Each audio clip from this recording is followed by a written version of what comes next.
Oh. Cali girl, what's up, girl? Had to get up close to look at that. I thought it said call girl. How you doing?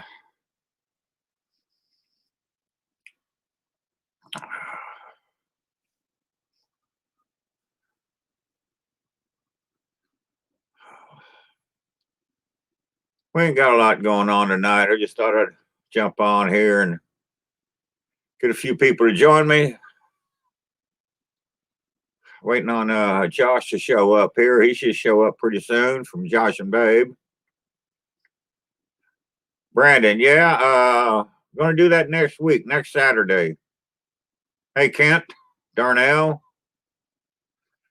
Yeah, we're gonna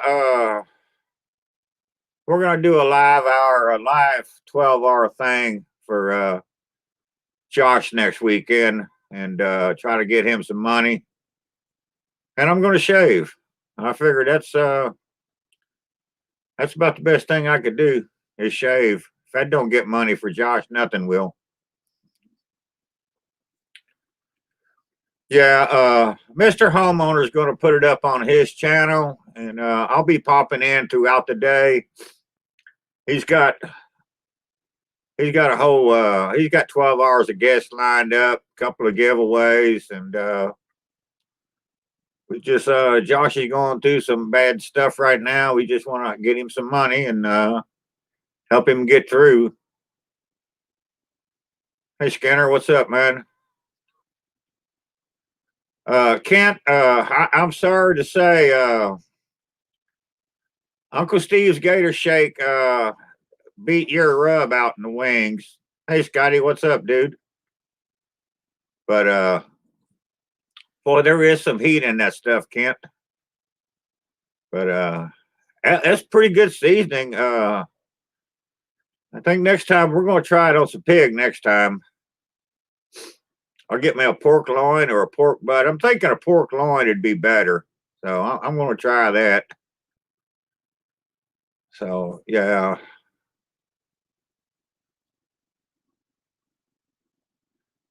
But it was first time I'd ever did wings on a video, so I tried to stretch it out. But we did them 3 ways, and we should have that video up tomorrow.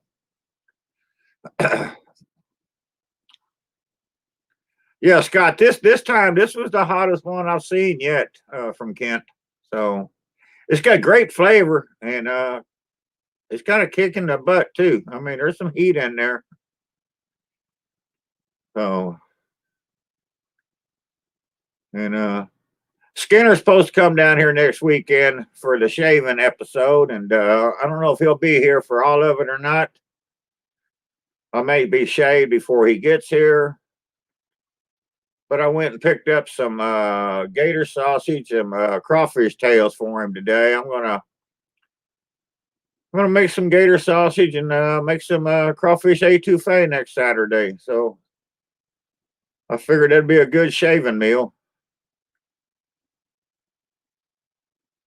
Considering the last time I shaved, Booger did it, and we were down there in Baton Rouge and eating crawfish. So I figured I'd go with the flow.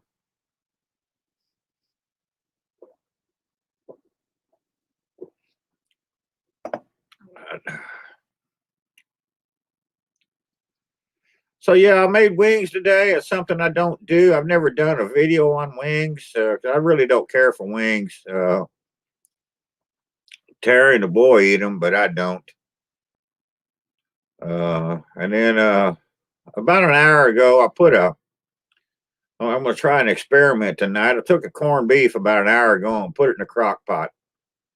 I'm going to let that go all night and see what happens.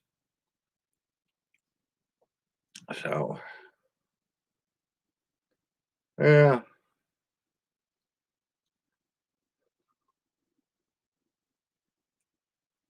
But yeah, Rob over there at Mr. Homeowner, he's got us a bunch of good guests for next weekend. So it should be a good live, and should be a lot of fun. And hopefully we raise a lot of money for Josh's cancer battle, and see how we do with that. I told him earlier, I seen him on a live from Dad Life earlier, and I told him I'd be on in a couple hours. So he should be popping in here pretty soon, I would think, if he's awake. Hey, Mike, how you doing, man? But yeah, I am. Whoever it was, yeah, I am. I'm getting kind of nervous about shaving, but Terry told me a while ago that you got to go out this week and get you some razors and shaving cream. And I said, yeah, maybe some pink and shears. We'll see. But yeah,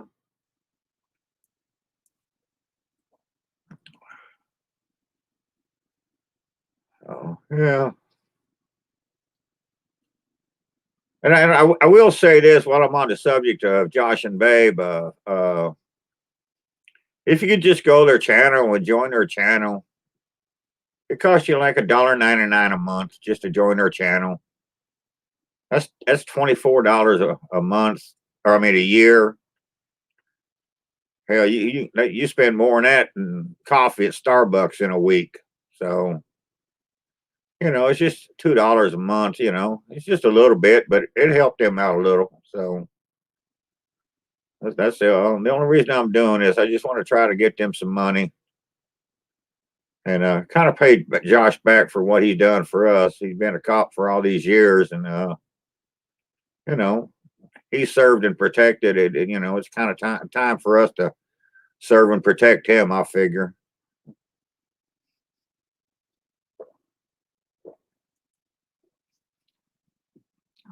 But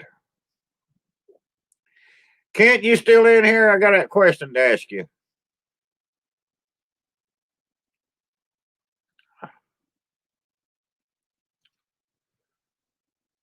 Never know about Kent. He pops in and out all the time. So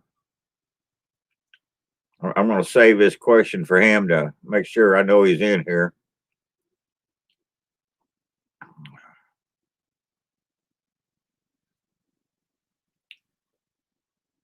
But other than that, I don't think I got any questions for anybody else. Y'all got any for me? Throw them at me.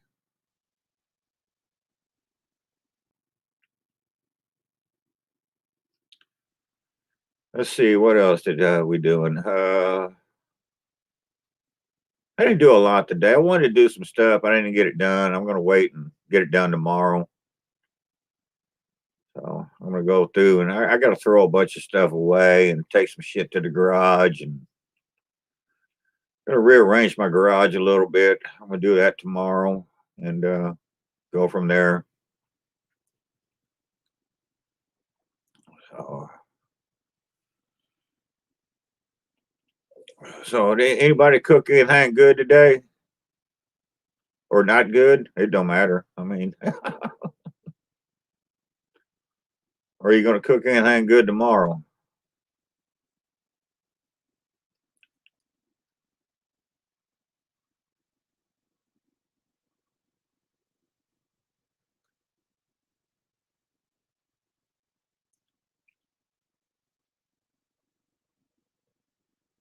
Hey, Rob, what's up, man? You want to jump on here with me, and I'll post a link if you do.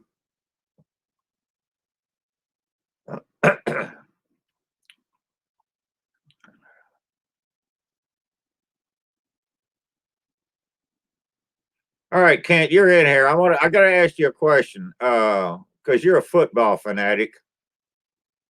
Me, not so much. But I was reading the other day that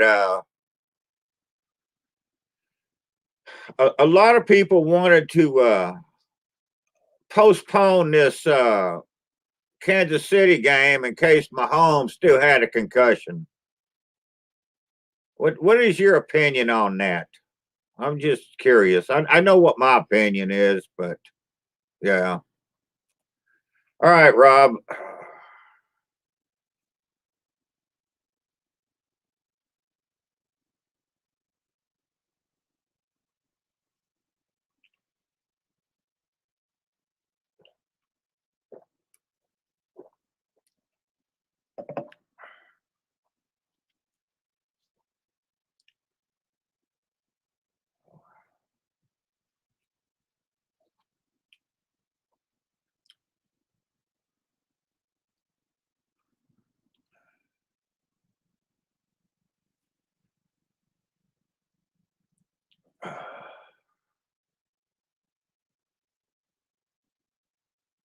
Well, it depends on how long your music's playing there, Rob. I mean, you know.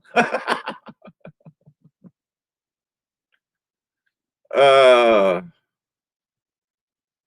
well, it's about time you got a new broom. Yeah, well, Nicole, that's really not my question though. Is if let's say he ain't ready to play tomorrow because he had that concussion, should they have postponed that game?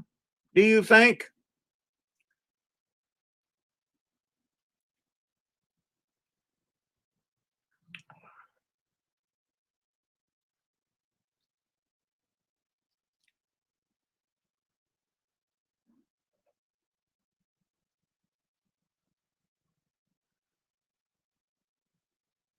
Yeah, can't. That's not my question though. I'm asking. Let's say he's not cleared to play. Should that game be postponed until he's cleared? That's my question.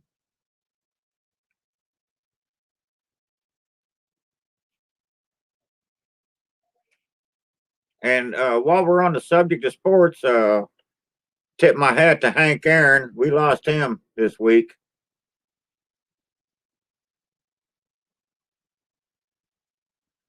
Yeah, Rob, that's kind of what I thought too. Yeah, and that's my opinion, man. Just because the guy's out of whack, he's out of whack. I mean, you know, hell. FPS, what's up, buddy? Yeah. Well, that's what everything I said. Everything I seen FPS was he had a concussion. I don't know. I just know when I watched the game, he got his clock rung. So like, what the hell, man? That dude is hell. He was dizzier than I am most days for a while there. So yeah, that's what I thought, Ken. I'm like, just let the game play. You know, if the dude ain't there, he ain't there. I mean, hell. Let's say he broke his leg. You know, you're gonna wait till next year so he can come back and play the damn game? I don't think so. So, you know. Skinner says, "Hey Terry." Hey, Josh. Hey Josh. Hobo. I only knew of me, Hobo. That's all I knew of. I didn't know anybody else was on right now.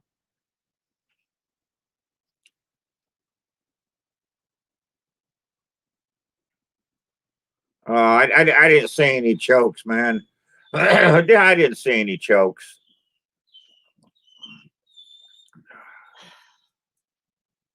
Hobo, if you want on, let me know and I'll post a link here for you. Tom, how you doing, buddy?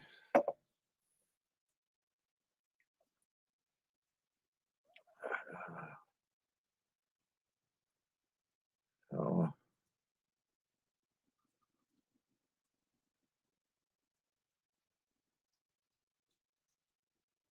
so what else is going on in everybody else's little world?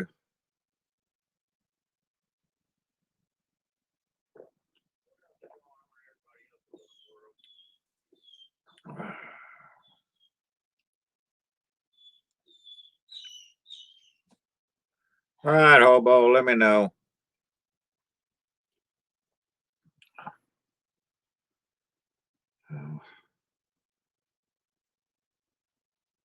Yeah, this has just been a lazy day today. I just did them wings and that's about it. Yeah, I don't know, man. I didn't see a choke in that game. I really didn't, and I don't see. I didn't see. I didn't see him call anybody for a choke, and yeah, I don't know. Oh, what? Nothing. You wouldn't understand. It's football. So, but yeah, I'm not a football fan, so I don't watch many games. But I've actually watched in the past 3 weeks. I've actually watched several games, college and pro. So I mean, you know.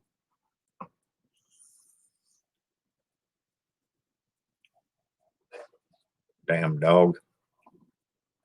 So.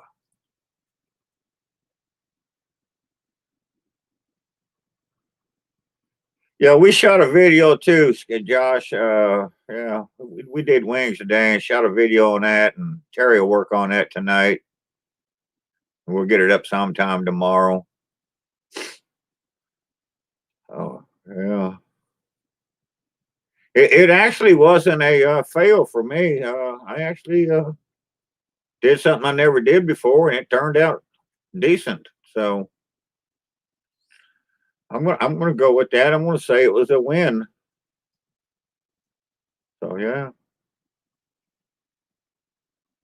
and Terry enjoyed it. So there's that.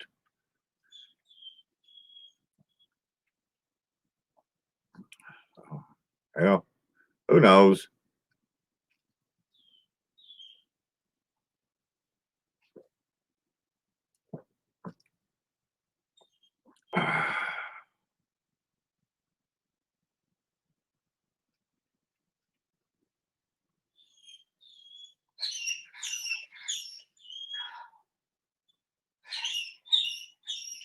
Don't know what to do with her. Yeah, just go in there and pet her is all you can do.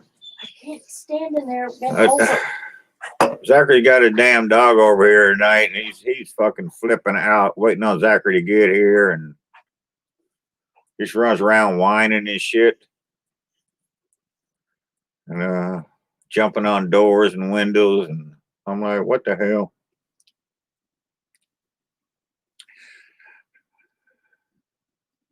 No, Darnell, I ain't fuck with her today, man. I made her some chicken wings. She was happy.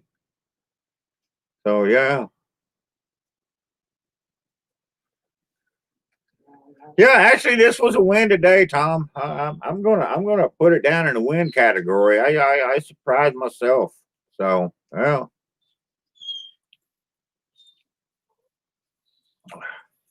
I ain't sharing my beer with that damn dog, Tom. I buy cheese for the son of a bitch. I ain't buying her beer. I just ain't doing that. Yeah. So. But yeah, I mean, hell, I made chicken wings and they were fucking juicy and everything.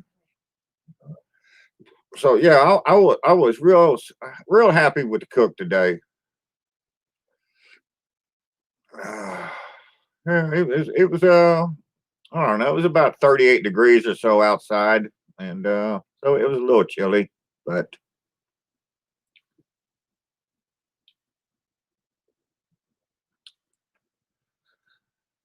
yeah, I don't know. It is what it is. I imagine Kent be getting snow next week sometime again. Uh, I'm hoping it stays away from down here.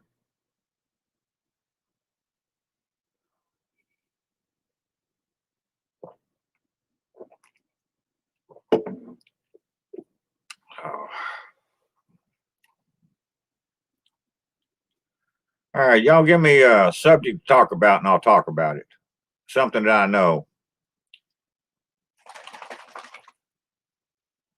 Don't be asking me about no rap questions. Because I don't know no rap.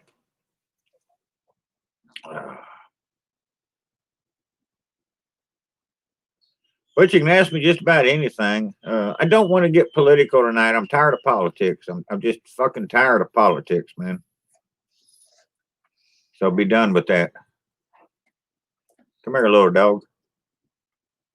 Go up here and I'll make you a star.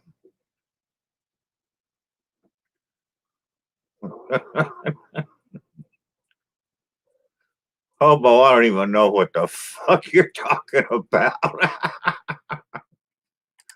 All right, see if this works, Hobo.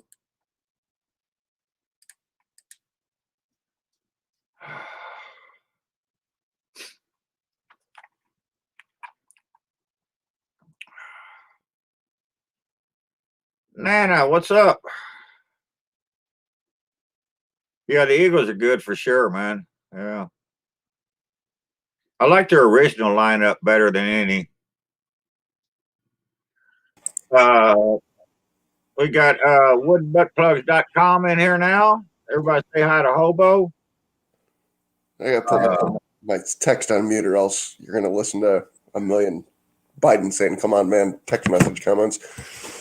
No, Nana, Booger ain't gonna come up and shave me. I'm gonna probably do it myself this time, but we'll do it semi-live. A part of it'll be live, part of it won't be. But yeah, we're gonna go all out. Yeah. So what's going on in your world today, Hobo? Nothing. I physically feel better than I felt since for a long time. Who the hell else is live now? Mags, and I Oh. think it's somebody not cooking wise. Hang on. A fucking lot of people that you don't know, so I'm not gonna bother reading them off. Yeah, I've been telling people for, I don't know, damn near a week now. I was going to go live tonight. So, you know, I've had a couple people request me go live on a Saturday, and I got a couple of people from overseas. So I thought I'd give it a shot tonight and see what happens. You need to get Rob on here and have his wife shoot him some more. Rob did get a new broom today. And so, yeah, there's that. He was listening to music a while ago, and he said he may come on later. And I said, okay. I just had you out. So, yeah. Rob isn't live for once. Yeah. Well, that's what I said the other night. And Terry said, what do you mean you're going live Saturday night? She said, Rob goes live on Saturday nights. I said, he does. And he said, yeah, he goes live on Friday or Saturday I nights. said last week he was on Saturday. Oh, well, anyways, Rob was on last night, so I thought I'd try tonight. I've had several requests for, go ahead, Hobo. Rob doesn't have a schedule. He's just a live whore. Yeah, and you know me, I ain't got a schedule. Hell, it all revolves around my beer. So, yeah, Rob, we'll see how this one goes tonight and see what happens. And yeah, sucks your body couldn't handle that hams though, man. Huh? You know, that just plain sucks. He's got to work his way up to it, which I think Bobby will kick his ass if he tries it. He drinks that fucking fruity beer all the time. There ain't no wonder he got sick. I'm like, hell. Fuck. Fucking fruity beer. That's just fucking nasty anyway.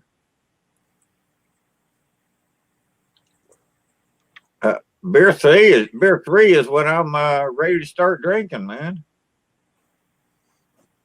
I think that says beer 8. There's Josh coming in from the hospital bed. What's up, buddy?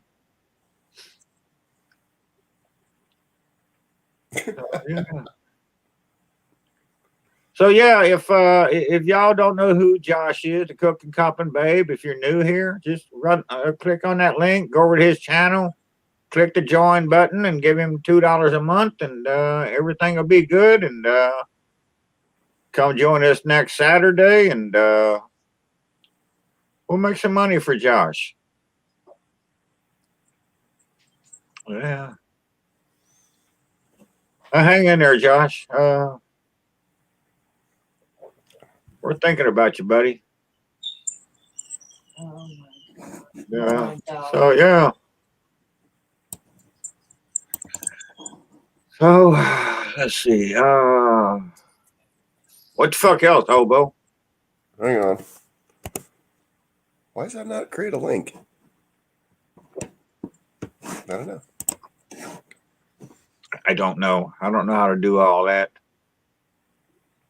I thought it might actually create a link if the moderator. Oh, I can't do that anymore. Moderators can't put links in. Only the head duck can. Well, I don't know I've never been to that site before. I think it just takes you to it's like a direct link to the first We Fund Josh thing. It's just a shorter URL. All right, that ain't working. I tried to copy and paste that, but okay, now how do I get that out of here? How do I get this link off of here? Just leave it. It'll disappear. Just words? They'll disappear? I don't know how the fuck you did that. I'm not a StreamYard guy. I clicked on the fucking thingy. Click on it again. Okay, there we go. I got rid of it.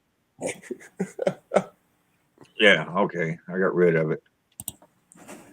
Yeah, I clicked show on your link and it gave me that. And I tried to copy it and paste it and it wouldn't.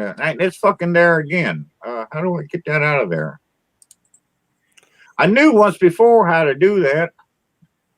Click on the name. No, that brings me back to here. Oh, okay. I'll try this. There we go. Thank you, Josh. Josh is laying in a hospital bed in California, all drugged up with fucking chemo and shit. And he's got to tell me and Hobo how to operate this shit. That's why I don't go live. I don't have to learn this shit. Man, I wouldn't be live now if it wasn't for you and all the fucking shit you done learn me. It's all been me just guessing at shit to tell you what to do. It's just happened to work. Well, I ain't smart enough to guess when it comes to stuff like this. I did get new speakers from my computer today, though. Did you rip them off the 8-track? No. I actually I picked out a set on Amazon and told Terry to order them for me. And Zachary gave me hell, and he said, you don't know, you don't even know how to fucking turn your computer on. What are you doing ordering speakers? You shouldn't buy electronics. You should let me help you. And I said, no, I don't need that. And hey, Tyler. What up, Tyler? I said, Zachary, I don't want a fucking $150 set of speakers. I just want a set of $25 speakers for my computer. And so that's what I got. Hey, looky here. $25 speakers for my computer. All right. Look your thing there, Rob. So that's what I got. Hey, looky here. It looks so funny. It looks like Here's your shit, Rob. Look your thing here, Rob. So that's what I got. All right, Rob, mute your stuff, then I'll bring you back. You got bitch slapped by Keith. Oh, man. Well, at least it wasn't a new broom. No, but I mean. Sorry, that was me Oh, with the background noise. Usually I'm pretty good at the background noise. I know. Tell her to I just think it looks funny. tell her to bring the broom over. I want to see it. Oh, I've got it right here. You I know. gotta I want to see it in her hand. you gotta put us like this though. I got to do who? I feel like I'm too close. We're all like. Oh, okay. You want me to do this? Yeah. Oh, yeah. There you go. I'm happy with this. I'm not a fucking hobo sandwich. It's like, I think Oh, now I lost my fucking. What? just real quick. Okay, there we go. All right, I'm good. For what? Josh says they got 14.8. They're fine now. See? This was so weird. Hopefully, they can get to 17 This hurts. on the 30th. I look like a toddler. Hell yeah, Josh. That's what we're working for. That's what we're working for. Why does Dad have a broom? Because No, Tom, she don't ride the broom. She uses that motherfucker, man. ride a broom. Multicolored. Oh, yeah, you got her one. Oh, it's colored. Different colors on both sides. Yeah, I think they're different. I think these are the gray ones are thicker maybe than the green ones. Yeah, well, Yep, it's high quality. about that. High quality item. We're more concerned about the thickness of the handle. So it screws in like your regular brooms do. Here. Did when you was buying that broom today, did you happen to purchase any new salt? No. Now we got plenty of that Morton salt, but I'd like to point out this has a nice grab handle here. Or if you're coming from this angle, it's a good grabbing item as well right here. Oh my God. Except for when she's swinging it at you, you have a place to try to grab and stop it, or what? Yeah. So as you're swinging it, it actually helps because it's aerodynamic. So it'll swing through the air much quicker than your average like a wicker broom would.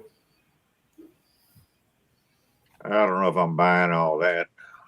They still make wicker brooms? So I'm gonna put this away now. Okay. We don't want it to get broken. Leave her toy alone. Yeah.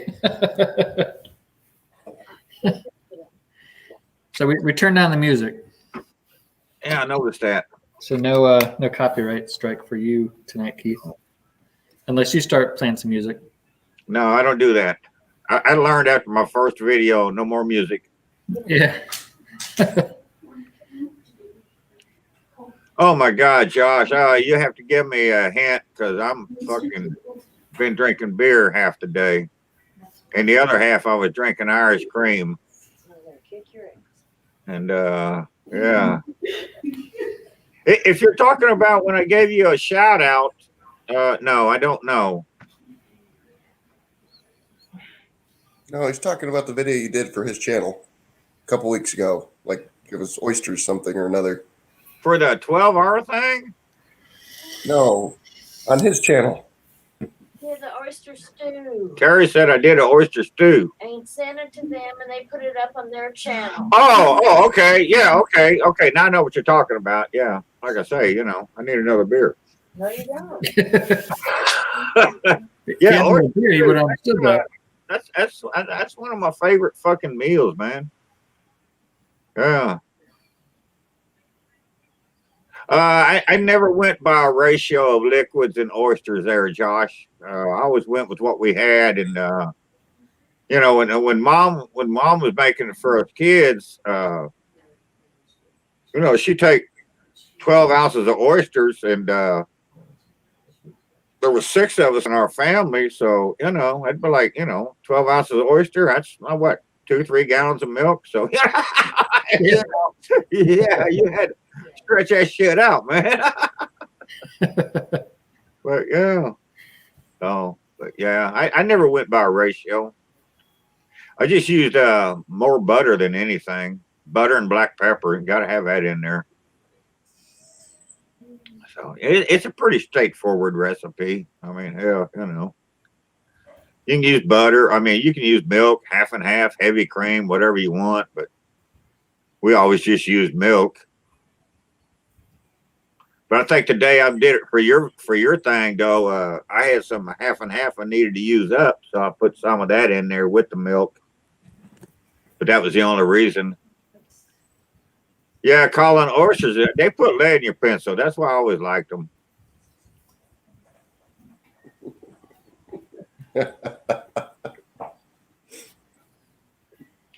At my age, there ain't that much lead in the fucking world. Damn, Josh, really? 2,000 views? That's cool, man. Jesus Christ, man. Babe made me a star. Just start putting your videos on their channel. Yeah. Yeah, I can split the revenue with Josh. He's getting 2,000 views. Hell, that's more money than I'm making on my views. So hell yeah. But yeah, I love the oyster stew, man. I like oyster dressing. Yeah, I like fried oysters, grilled oysters. Oysters make you feel all funnier too, right? Are they like a sexual thing, right? Oysters? I said they put lead in your pencil. Here, they put lead in your pencil? Yeah. That means you make your dick hard, man.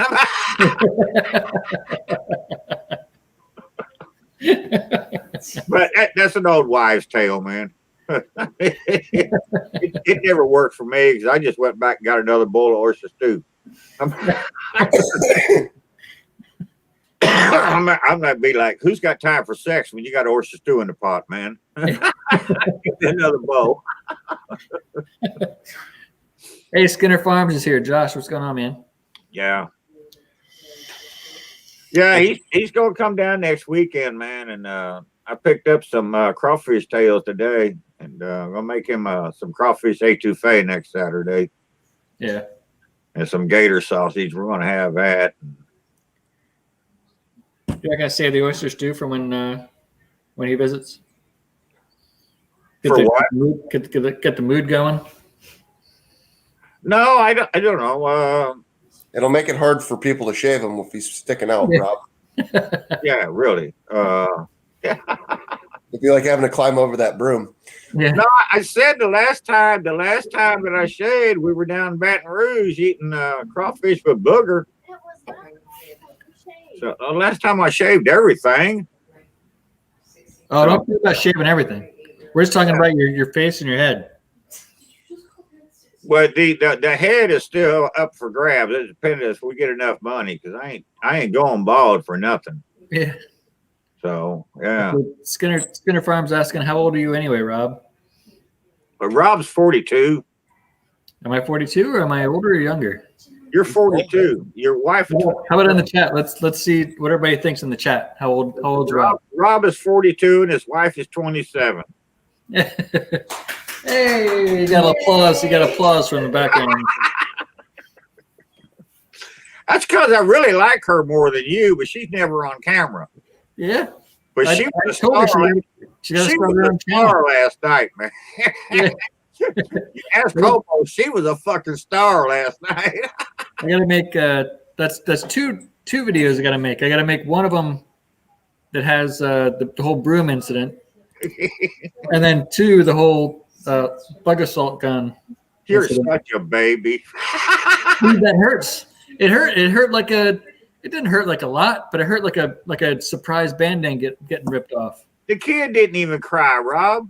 The kid didn't flinch. The wife didn't flinch, and you was bent over like a baby. Oh, come on, dude. Man up. It hurts. Well, no, it didn't hurt. It smarted, I guess is what the word would be. I was like, hey, that smarts. That's what I was like. All right, so we got 42, we got 46, 42. Hobo says 48, 46. I was putting both of you guys there. And actually, Rob, Oh, shit. Oh, no. Oh, actually, Rob he is just got unfriended by Bobby. he's 54. He just don't want anybody to know it. That's why I said 42. I just can't remember. We've talked about this about 3 times now. We have. Yeah. Luckily, Hobo's been drinking every time I told him. But at least I remembered Mrs. Homeowner's age. Yeah, 27. Yeah. It's really weird because she always calls me a child and she's younger than me. I don't get it. Well, this shit happens, man. Hey, so we got 16 people in the chat, but only 13 likes. What's up with that? Well, that's better than I usual. got you, boo-boo. That's better than usual. So, All right. Any other guesses on Rob's age? We got Jules in the house now. I think she's 27 also. I was in a live feed last night and they told her age. Oh, yeah. And that surprised the shit out of me. Oh, we got Tom's Food Factory saying I've been 29 for the last 13 years. What's 29 plus 13? Somebody who's good with math. Go. 42. Hey. That was a good one. Is that some kind of a guess or what? Are you testing my math skills? I was testing math skills. He just wanted to see you pull the abacus out. Yeah. But I don't need that until I don't you think that was invented yet. I don't need that until you get to like decimal points and shit. How many fingers did dinosaurs have to count on? It depends on which dinosaur you're talking about. Because all of them were different. Yeah, they were all different. Yeah. Oh, Zach. How about Bobby's still reeling in pain from the 46? I feel like I know her well enough at this point to know that she's tough. She'll be fine. And if I know anything else, she'll eventually have to take her rage out, and you're closer than me, so I'll just sit back and watch. Yeah. All right, so we've had enough answers. What's your age here, Rob? I think I'm 48. Right? Am I? Yep. It's confirmed. I'm 48. But she's still 27, right? Yeah. Yep. You robbed a fucking cradle, man. Yeah. It's been 27 for a few years. That's her prerogative. Yeah. Yeah, my mother was 30 until she was 64. Okay. So, yeah, she never did change her age.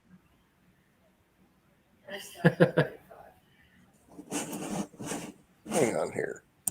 Women is allowed to do that. There's fuckery going on here. I have to get a calculator out though. Oh, you're bitching about me and an abacus, so now you got to get a calculator. You're old. I'm lazy. Well, I can still count. And I was off by 1 year. I'm sorry. Oh, you meant to say 55? I'm not saying any more ages at this point. I don't want to get yelled at no more. Yeah, when Hobo talks about my age, he just mentions centuries. What the fuck? Oh, well. So, Rob, did you ever get a link made for your video for next week? Oh, not yet. Live thing? Not yet. No, I got to make a thing because we still have people asking to join it, and I'm not sure how to handle that because we got a full plate now. Well, So I think what we'll do is we'll go with that full plate schedule, and then I we'll say say others. it depends on who wants to join. Yeah, we'll just say others are joining throughout the day as well, or something.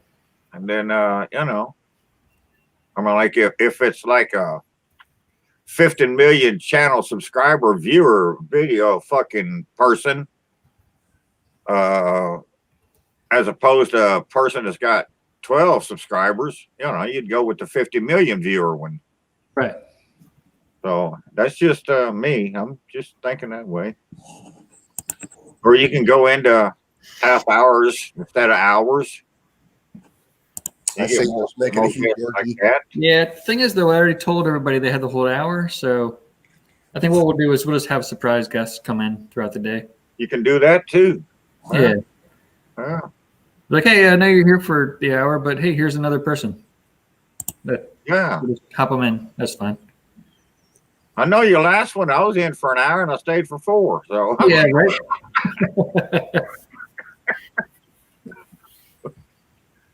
Well, I'm starting to like these live things, though, man. Hell, I want to start doing an actual scheduled live, like a weekly one. That'd be kind of cool. Yeah. Tyler wants to know if you're going to have a party chat at the end of the night. We did last time, and it went for 4 hours. So I think we were live for 12 plus 4 Well, or 5. Long fucking day. oh yeah, I know. Yeah, I mean, and throughout the day too, we might just throw the StreamYard link in, also to have whoever wants to join in. I don't want it to be a strict thing that if somebody were like rewatching, they'd have to scan through. I want them to be able to watch it without wanting to scan through. So you never know what's going to happen, I guess. Pot liquor, I don't know what I would do without one of my field jacket liners. I know 4, if not 5 of them. No, I've got another one in the little room in there. Yeah, I've got at least 4. And I've had one of these since 1973. And I wouldn't know what to do without them. Yeah. 1973. It's almost as old as your mustache. Yeah. Yeah, my mustache is just a little bit older than that. Pretty much, yeah. So is that getting shaved off on Saturday or not? I told you what it's going to take. I forget what it was because I was. $300 for me to shave my mustache. So somebody, Bobby just said she has it. I So- figured for as long as I've had this thing, man, yeah. So you mean one person to do $300? That's what I'd like to see. But then you brought up the fact of 3 people doing 100. Right. But it'd be more better if we had 3 people giving 300. Yeah. Just throwing that out there. So, but And yeah, don't forget about the prizes. It's a sponsored thing. yeah. Do you remember what the prizes are? Yeah, a char griller grill and a box of that expensive Jealous Devil charcoal. Yeah. That's And, awesome. that, So now I bought some, and I hardly used any of it on 3 cooks so far. I know I started you talking about that the other day, and I'm like, Like I'm maybe not fucking around it. I swear to God, I'm hardly using any of it.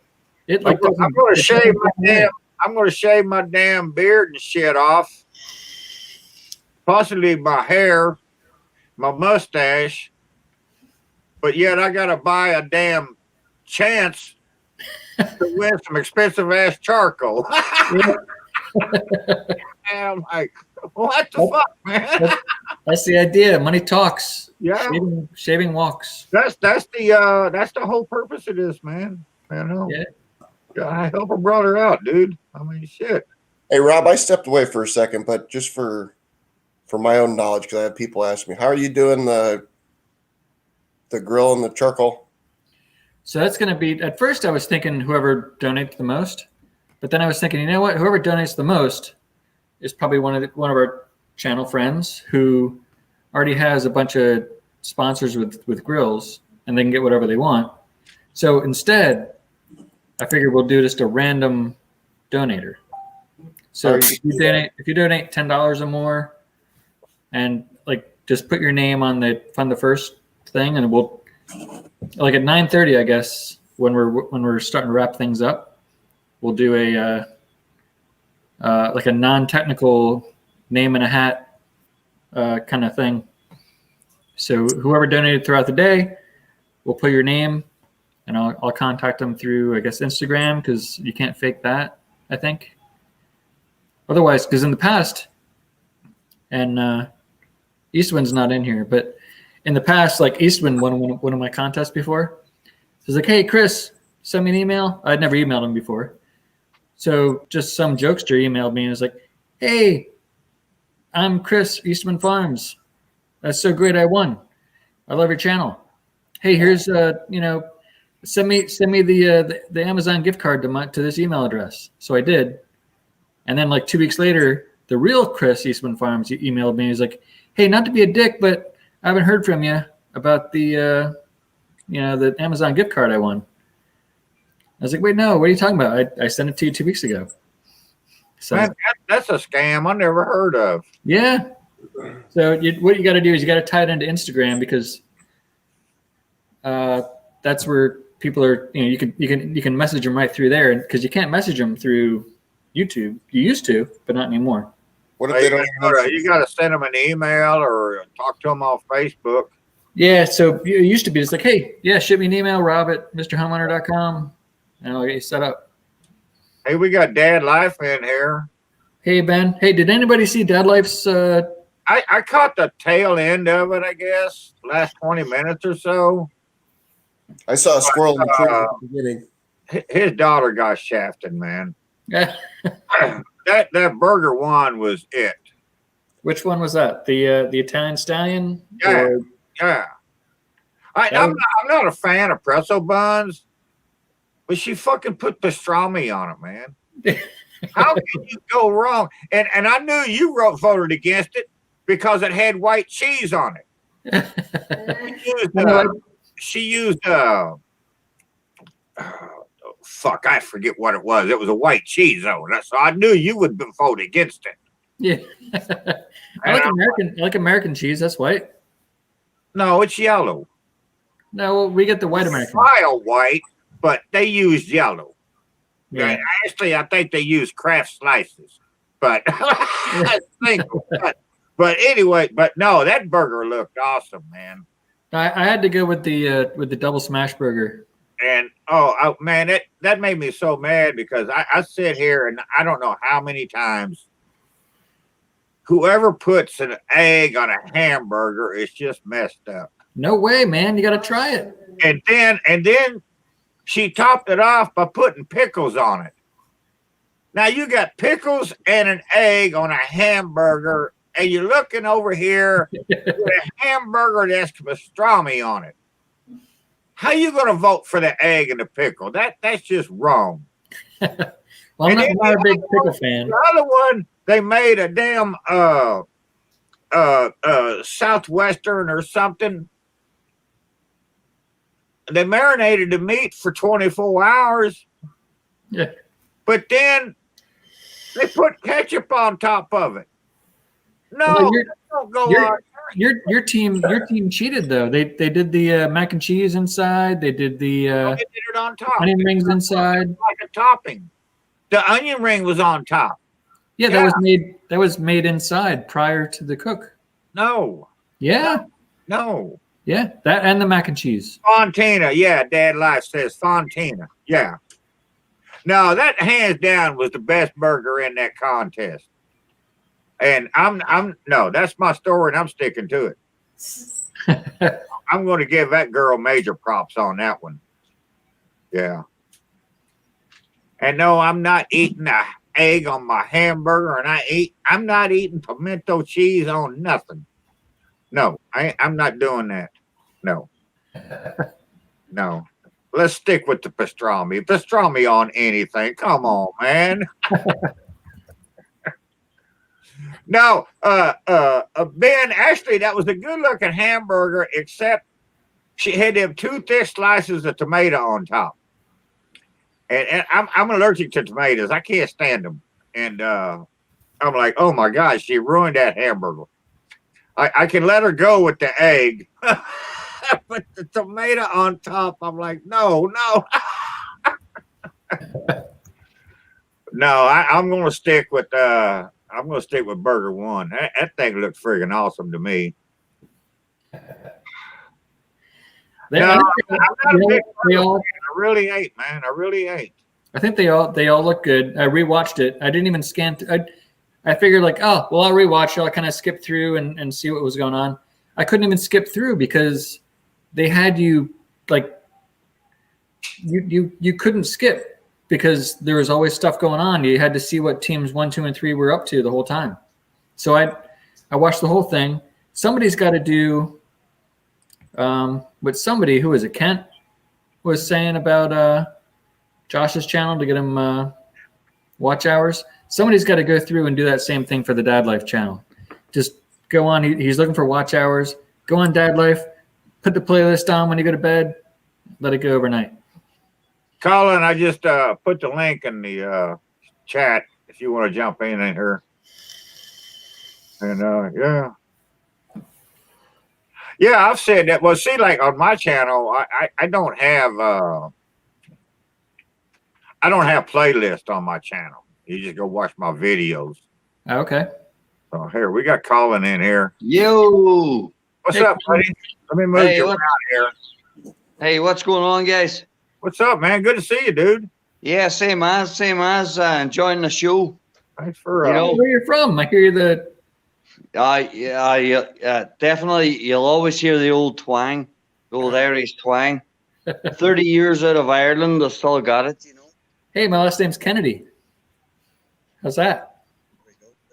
Isn't that? yeah, but he's real, dude. You're not. I'm kind of Ireland. You guys are awesome. Hang on, I gotta put on my glasses. I'm as blind as a bat. Hey. Awesome. Now we Rob, see you. Bobo, Now we got you. Keith, brilliant. Hey, brilliant. I watch you guys every week. Hey. Always jump in the chat room the odd time, you know, but no, fabulous. Absolutely fabulous. Cool, Yeah. man. I appreciate it. Yeah, Keith. I know you're always here, dude. I appreciate you joining us. Yeah, no, I love to jump in. And you know what? There's been a lot of times I've loved to jump in a few times, you know, but you know, it's either a Wednesday night or whatever, and work comes early. Work comes early, you know. Yeah. I leave here out of Virginia at about 5:30 in the morning. Head down to Alexandria, you know. So it's always a busy day, you know. So you're in Virginia. Hobo, you see the tree in the background? Yeah, I see the Christmas tree there. Like, Yeah. We Chris- hey. got rid of ours last week. Christmas is never over.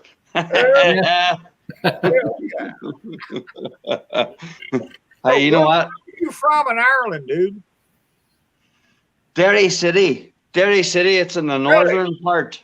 Yeah. Yeah, it's way up north. It's about three miles north of Dublin. Yeah.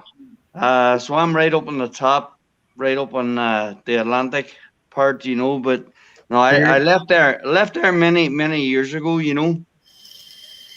So yeah. You ever go back? Cheers, guys. I'm drinking the Miller Shite. So And you got American, I think you got an American flag on your hat there. yo, Sláinte. Yeah. I'm drinking a High Life. I don't drink that light stuff. You ever went back home? Keith, 20 years here in Northern Virginia. I've been home 2 times. The last time was about 10 years ago. This is my home now. This is my country, you know. And you know, I'll be honest and straight with you. The next time I head back over there, I'll go back as a tourist, you know, and I'll visit places that I didn't see when I lived there. I left there when I was 24, you know. I left there at 24 years of age. Now I'm 46. So I know my mom went, she visited Ireland, I think 3 times, maybe 4. uh-huh. And the first time she was there, she was at a pub one night Nice. and there was a band playing. Yeah. And she liked these guys and started talking to them. Mm-hmm. So every time she'd go back, she'd get hold of them to see where they were playing, Right. to make sure, you know, she could be in that town or that pub or whatever, you know. Aye. And then one year, this went on for 3 or 4 trips she made to Ireland. Awesome. And one year, Mom tells me the boys are coming over here to play. That's what she called them, the boys. Who was it? The Wolf Tones? No, it was a band called the was it the Irish Weavers, Terry? Yeah, the Irish Weavers. Yeah. Yeah. Uh-huh. And she said they're going to come over here and they're going to play in Augusta, Georgia. Oh, wow. So we got to go. I'm like, all right. So You were doing a bit of river dancing? we made a River dance. reservation at hotel there in Augusta. A big ass hotel, man. It was like 1,000 rooms. But anyways, we me and Mom, we parked the car and we went in to check in. Right. And there was 3 guys sitting over here on a bench, and there was one guy in line checking in. And Right. we're standing there behind him, and he gets done checking in, and he turns around, and he looks at Mom, and he says, "Oh, for sure she did make it." And I'm like, and he's talking Irish shit. I don't understand, And them two starts hugging one another, and I'm like, fucking, what the fuck is going on, man? Because I had no clue who these guys was. Right. And the next thing I know is the other three dudes get up off this bench and they come over and they're all fucking hugging mom and kissing her and talking fucking Irish gibberish to me, and I don't understand none of it. And I'm like, by this time I figured this is the band. But I'm like, so then we finally, after 20 minutes, get done hugging on one another, and mom says, this is Liam, and this is what and who and whatever, and these are the boys. And I kind of gathered that. And right. so No, that's awesome. he said, let us get checked in and everything, and then we'll meet you over here for lunch. Mm-hmm. Dining room. I said, okay, so we go over there, get all checked in, get to our room and everything, and unpack and shit, and get down there and the place to eat lunch. And when we're all done, they're all arguing over who's going to pay the bill. And mom's like, no, you guys got enough expenses flying over here. I'm going to take care of this check. And they're all arguing, no, you can't do that. There's 4 of them and 1 of mom. And my mom could be forceful. And so she took the check and lunch and everything. But we ended up seeing them. They actually played in an old Catholic church. Mm-hmm. It was a real old church, but it had been restored or transformed into a like a public arena type of thing. Right. It still had the altar up there. You still had your cross on the wall, and all the pictures and stained glass and everything. It looked just like a church. Yeah. Except it had a bar back here. Whoa! Wouldn't be like the Irish, eh? You can go here, get you a beer, and come back to your chair and sit down and watch the music and shit. Priceless. It was so fucking awesome. But I remember when we went down to the dining room to meet them guys, Mom had, when she found out they were coming to the States, she used to knit a lot of Afghans and stuff. Crochet. Right. She crocheted. Mm-hmm. And she crocheted Liam an Afghan in the shape of the island.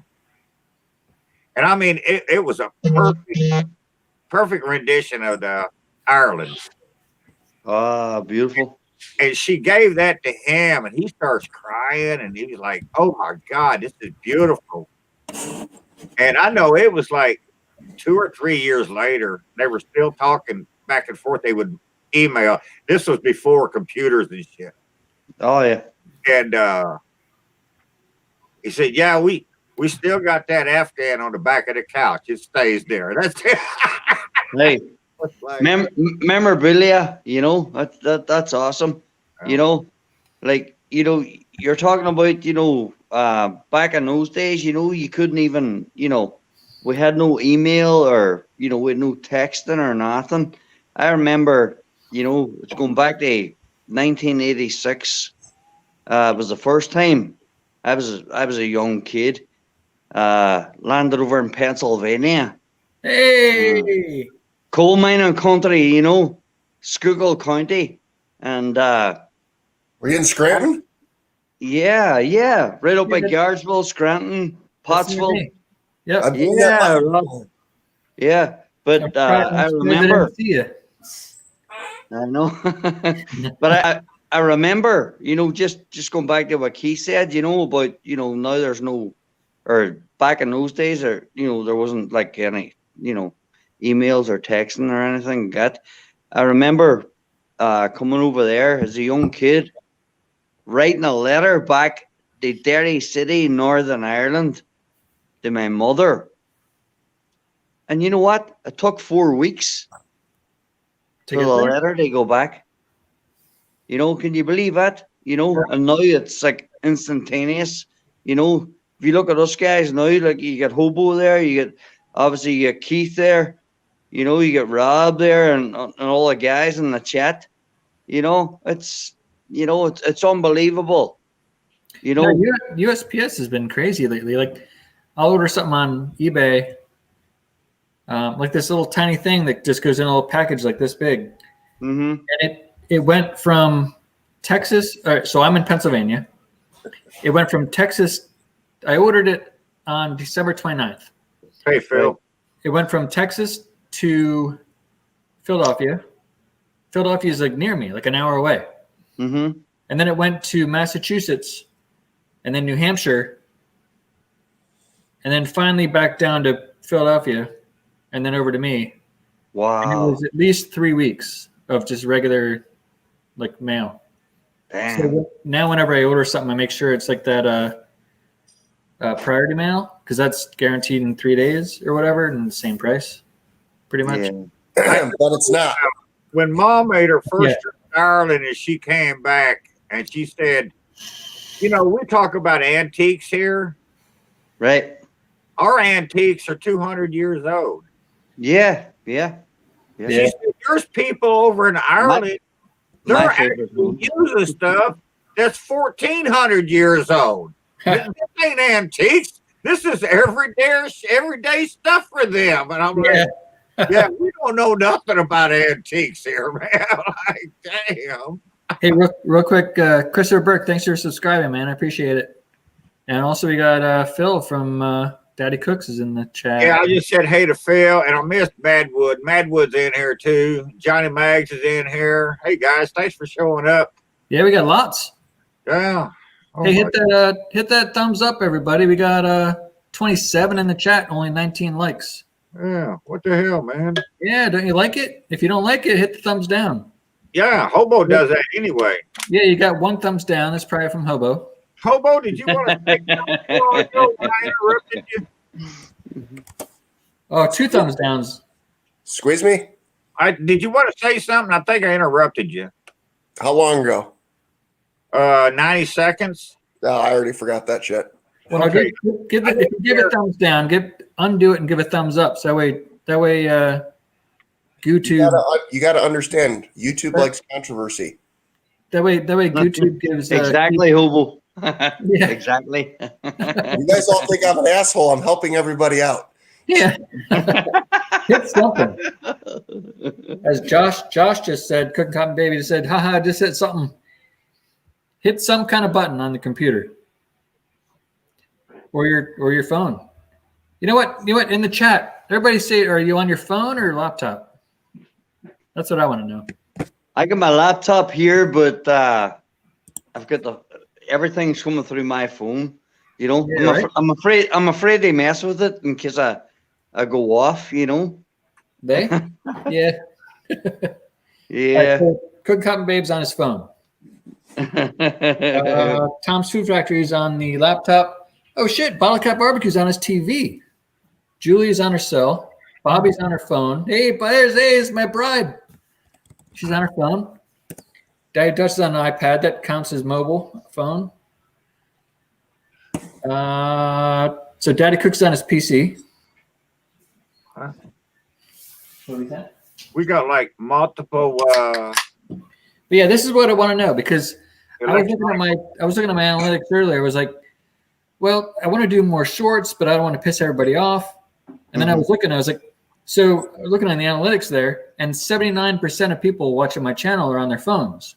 So the shorts just fill up their whole phone, and they're not going to get pissed off anyway. So I might do more shorts. It's a wonderful world, folks.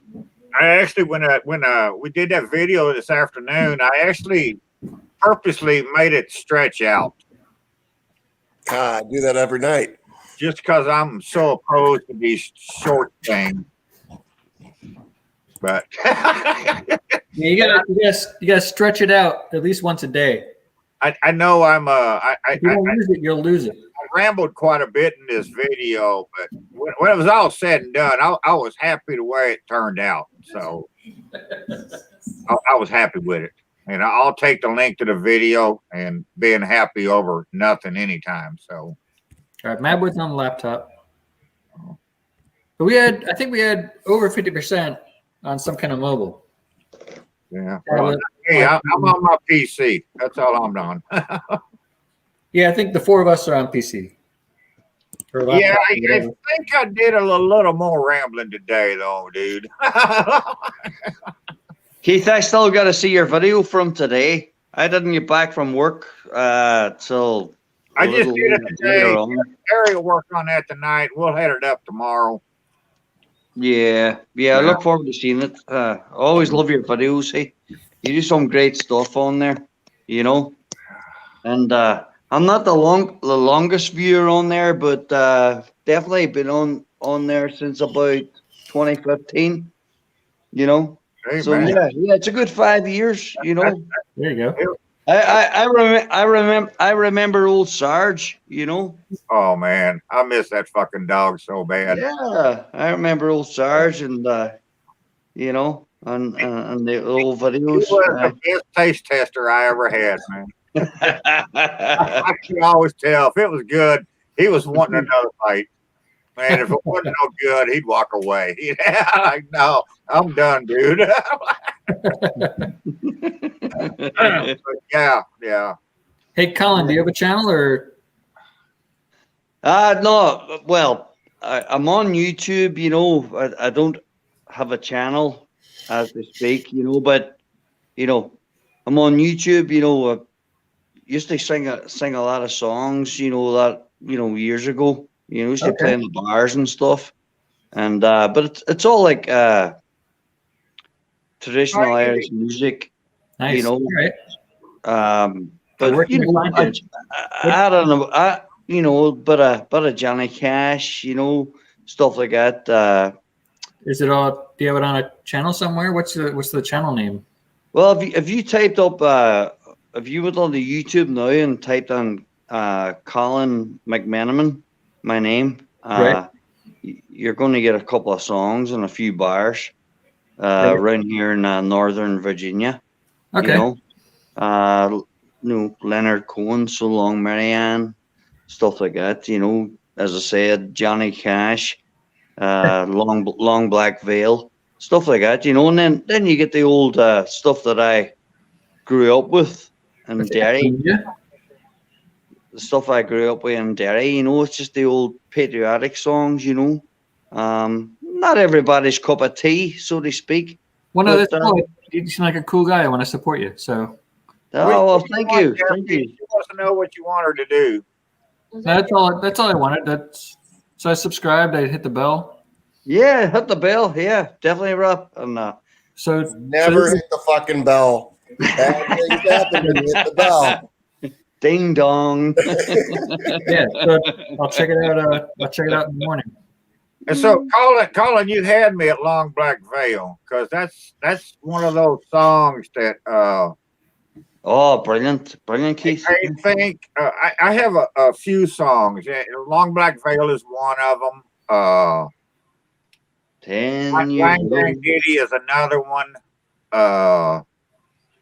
Whiskey in a Jar. Oh, Whiskey in the Jar, brilliant. But these are all songs that I try to listen to by anybody that has ever done them. Ever. Oh, big time, Keith. You know? 10 years ago, on a cold, dark night, someone was killed by the town hall light. There were few at the scene, but those there agreed. Those who fled looked a lot like me. Well, she walked these hills in a long black veil. She filled my dreams as a white folks wail. Nobody knows, nobody knows, nobody knows but me. And you know the rest. Yeah. You Very know who cool. did my favorite version of that of all time? Well, the judge said, son, It, what is your alibi? my favorite version of that was done by a band that probably most of the people in this chat has never heard of. Lil Wayne, Waka Flocka Flame, 2 Chains. Lil Wayne just got pardoned. The New Riders of the Purple Sage. Hey, Yeah. Bottle Cap Barbecue just said Freebird. Yeah, Um, the New Riders of the Purple Sage. They did a version of that song that was just incredible, and that's always been my favorite. the new writers of the Purple Sage. I'm writing that down now as you speak, Mr. Yeah, they Keith. did Hear them. they did Terry Remember, Keith, I'm 48. I'm in your price range. I'm in your no, you're not age range. you're not in my price range. Age range. If you ain't free and easy, you ain't in my price range. I got a new broom, bitch. Oh yeah, they got oh shit, I can't think of the album I'm thinking of. Squirrel's here. Hey, Squirrel. But yeah, well, but yeah, that their version was always my favorite. But like I say, that's one of those songs that I've listened to by everybody. Oh, it's brilliant. Brilliant. Absolutely brilliant. Fabulous. Hey, I'm gonna grab a new beer because I haven't embarrassed myself enough yet tonight. Go ahead.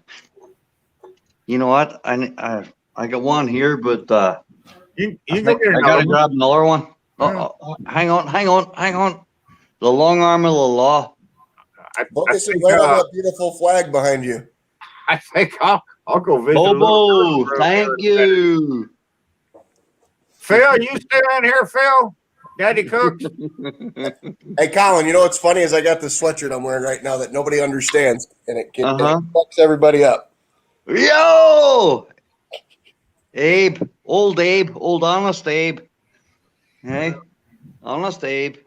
All right, no more politics, Keith, I promise. I know. I feel you, Hobo. But you know, I feel like I've gone through a 3-day week. You know, it's been sad, but hey, up with the spirits,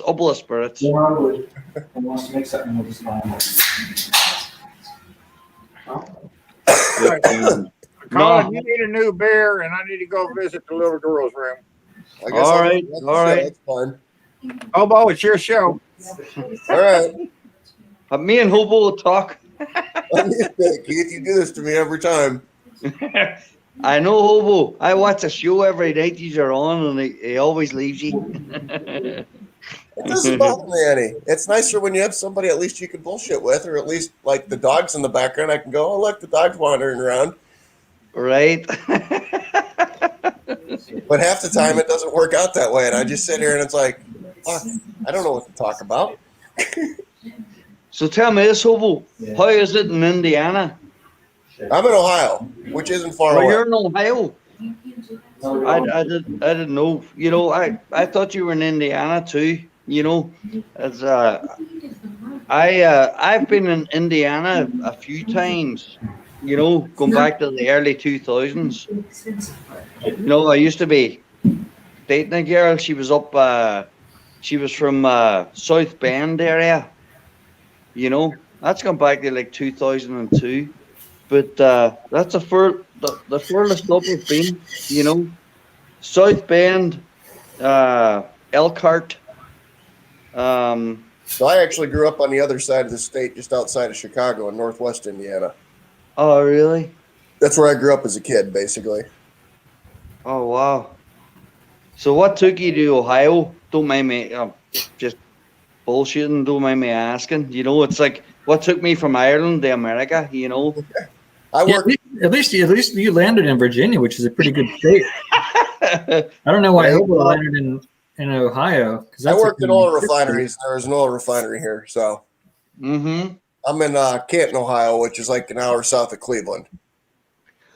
Well, just to share with you, you know, same as I came out of Northern Ireland, and as I said, I came here first in '86. Ronald Reagan was president. That's how long ago it was. Then I came back in 2000, and that's 20 years ago. And I had a job with a Hyatt hotel. I knew nothing about hotels, but I just applied for the job when I was living in Derry City, Northern Ireland, and went over there and started the hotel work. And you know what?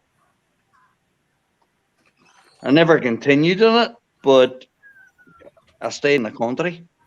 And I tell you, lads, I love America. Yeah, dude, you would make a killing as a bartender somewhere, just with your accent and how you talk and how you keep things going. Oh, Rob, my gosh. I mean, I don't want to limit it to your accent, because that's only part of it. But the way you carry yourself, the way you're Thank you, Rob. going. Appreciate that. But I'll tell you what. Sorry, go ahead, Rob. No, I was just going to say the same thing again. I tell you what I do now. I've been doing it for the last 10 years. Pest control.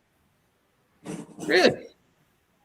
Dude, go learn how to mix drinks, and you'll make a killing as a bartender in like a what kind of bar? I don't know. You're trying to say it's personable. I'm trying to see. Bar, probably. So my wife corrects me to let me know. I'm saying you're personable. You're personable and relatable. So like I think what a rude thing to say to a person. no, that's awesome. No, I think what I picture is Personable and relatable. No. What I picture is like a super expensive hotel bar that's dark and cherry wood all over the place, and then you got Colin coming out, and he's like, "What can I get you, mate?" Not mate. No, that's Australia. No, but it's similar. It's similar, Rob. It's all good. Who's cutting Rob off? All right, so in the chat we got Irish pub, all over the place. Keith, can you put the link in the chat, because you got a bunch of people asking for it? Okay, but I ain't got a bunch of room. Yeah, you got a couple holes left to fill. Yeah. Oh my gosh. I can only get 5 in here, can I? 6 at least. Hey, well, thank you for letting me on. You know what I'm talking about. Because I know you. All right, so Bobby knows me, so she knows what I'm talking about. She knows I'm not being a dick or anything. I'm just Colin, if I went into a bar and Colin was at the bar there serving drinks, I'd be there all night long. That's all. Jeffy, I just should be Thank in you, bed at Rob. 9 o'clock. Colin, let me ask you something. Yes. You've been over here for 20-some years now, 30 years? Well, yeah. If you go back to '86, we're talking what? My mathematics ain't that good, but like maybe 34. Well, we studied math earlier in the night, so we're not going to forego that now. Don't ask me. No, '86. What is the thing you miss the most about Ireland? The metric system. What one thing that Right. you miss the most? The Well, Rob mentioned the metric system, but I quickly got used to it. Right. Yeah, I everything's in quickly got used to the change. No, what I miss about Ireland the most, it's probably like all of us gentlemen here, and anybody in chat, ladies and gentlemen, that have you mean friends? exactly, Keith. Yeah, you just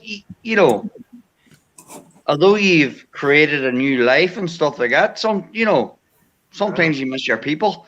I can imagine, like Keith, you always talk, and you were, and thank you for serving our country. You were in the Air Force. I'm sure you met some fabulous people when you were overseas, or wherever you were, you know what I mean? And we all have our memories, you know.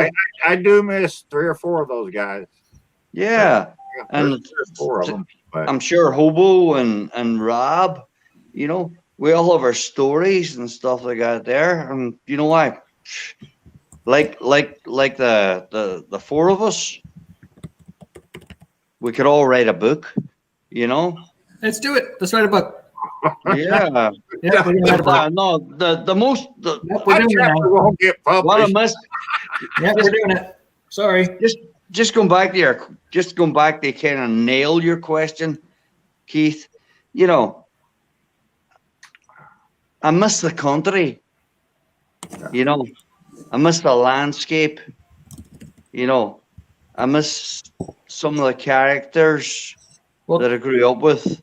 I bet we could film a movie in Virginia that would look like Ireland. Virginia's got the rolling hills and the. Virginia's very nice, especially where I moved to now. I'm right up in the Blue Ridge Mountains. Nice. That's God's Um, country.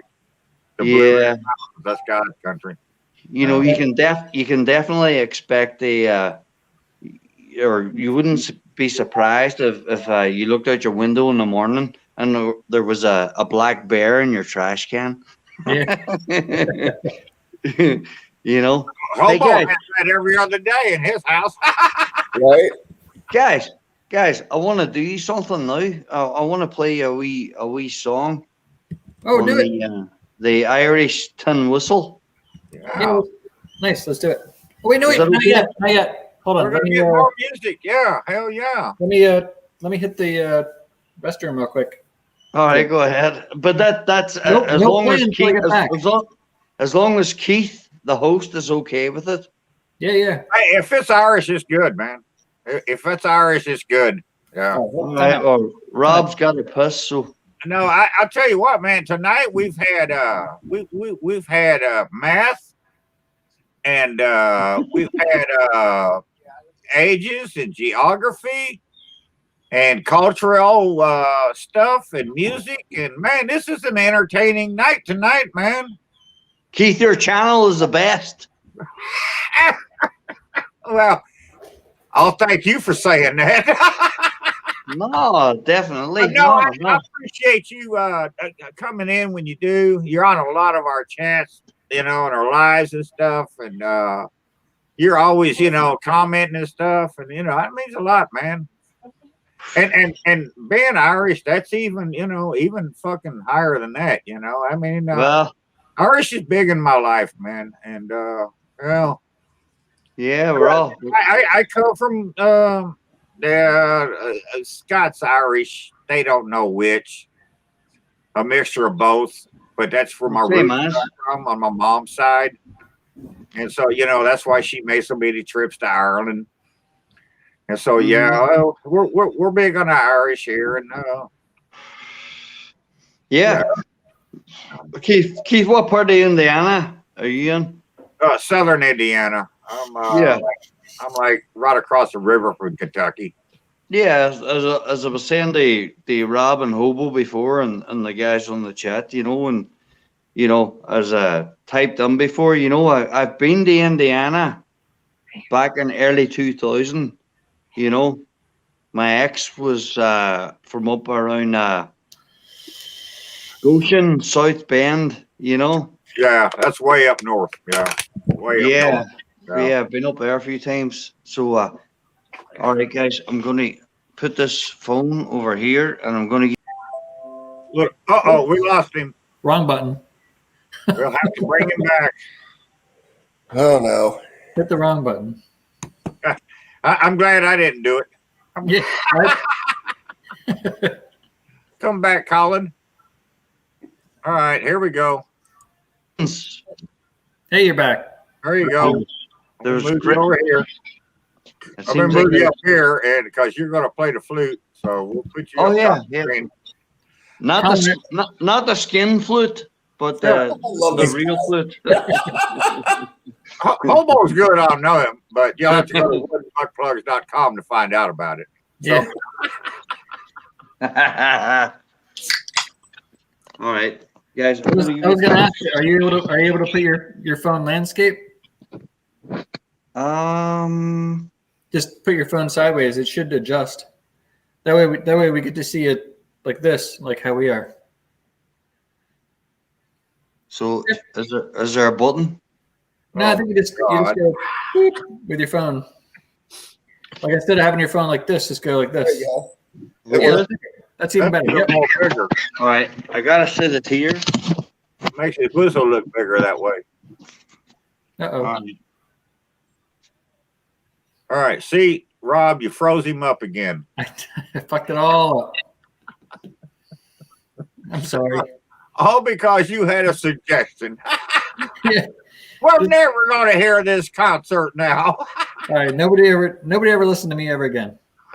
Hang on. I second here. that. You still got voice. Okay.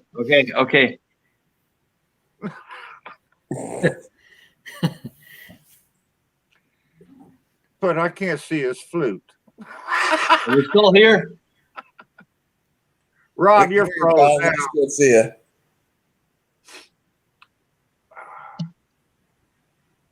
Okay, everybody's froze but me and Hobo.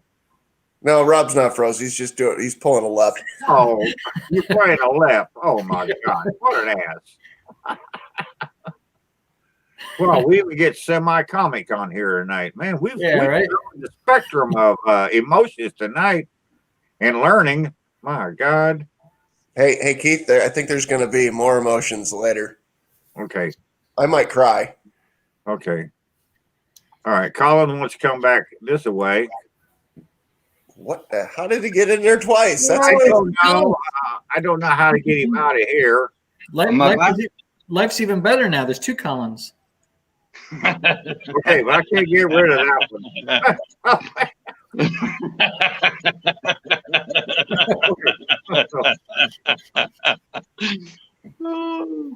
Oh, so now we get a Colin hand and a Colin flute. So we're good. Yeah. Okay, Right? am I back? Guys, brothers, am I back? Yeah, you're here. We got you twice, dude. Oh, gee. Yeah. I'm It's getting good at maneuvering this. All right, okay. You ready? Oh, looky here. Yeah, okay. Now we got There you go. Now you got it. we got you. You can't hear him though, Keith. Unmute him. Oh shit. How'd I do that? Hold on. You drunkenly hit a fucking button, but I'm used to this. Hold on. What do I do to unmute him? Colin, hit the mute button on your phone. I don't know where it's at, but it's probably red right now. Hey, Keith, you had the sound coming in from his first stream that was froze up visually, and the second one was coming in from the. Now I've lost him again. He'll come back. He loves you. Well, I think he likes you too, Hobo. Yeah, but Well, I'm not that snake that he's singing to that's doing this. when he comes back, I'm gonna get rid of this other one. Maybe I should just do that now. The other one's already gone. I know, but I got a blank thing with his name on it. Oh, you're gonna fuck with the Matrix. So I don't want to fuck with that movie, people.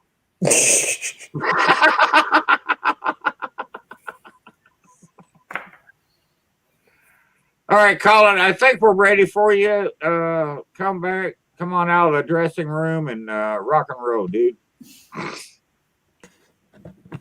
Uh-oh. Now I got Rob in here. Now Rob left. What the fuck? Now we got... What the fuck is going on here? I was trying to do two of me, but then Okay, I'm going to mute this one. Hold on. I'm going to mute this one. I'm going to add this one. I'm going to unmute. Hold on. Okay, I've got him. I think he's muted on his end, not me. yeah, I think he is. Alan, we can't hear you. You have to figure out how to unmute because Keith likes to click buttons. No, I'm not clicking nothing. I'm trying to Oh, There you shit. go. All right, Yeah. everybody, shut the fuck up and let the man do his thing. Colin, can you go like this with your phone? Go like this. This was a fuckery last time. Yes, don't. Just leave your phone alone. Take 3 steps back. Oh, It'll be now great. he's muted again. You're muted, see? You had him fucking with his phone. Oh, man. I don't know how to speak Irish, but we L cannot L fucking hero you. I just told him to unmute himself in the chat if he can read that. We can't hear you, Colin. You got to unmute. You got to read the chat. Read the chat. Hobo, you gotta get a glass and put it against the. I would, but I'd spill my drink. Well, finish it and then go like this. You're still muted. You're still muted, Colin. I I don't it's have a doing what the fuck with microphone. you guys. We're not gonna be able to hear the flute. No. Talk. Colin, talk. Now he's just fucking with us. Now he's just messing. Yeah. I can't even do sign language like a fucking monkey. All right, he doesn't look muted to me Oh, now. now he is again. Now he's muted again. Now he's muted again. Damn it. All right, Stop Colin, clicking shit, Keith. Colin, reboot whatever you're using, and come back. Oh Maybe. my God. Okay. All right. Don't you give him no more suggestions, Rob. No, I won't. I'm sorry. My bad. I just I want to know, apologize. Tyler. You never know what the hell's going to happen on this channel. I mean, hell. It's usually fuckery. Yeah, well. High levels of fuckery. Yeah, but we have a good time. All right, let me try this again. Oh, this would be amazing. Okay, you there, Colin? Oh shit! It's muted. Talking, it went mute. Unmute.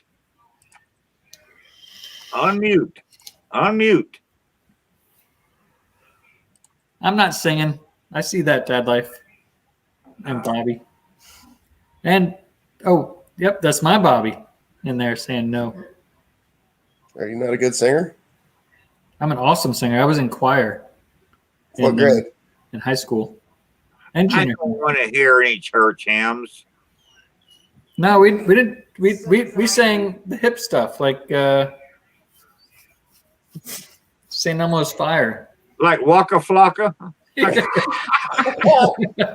greatest thing is I've added to Keith's vocabulary tonight. That's my mark is here.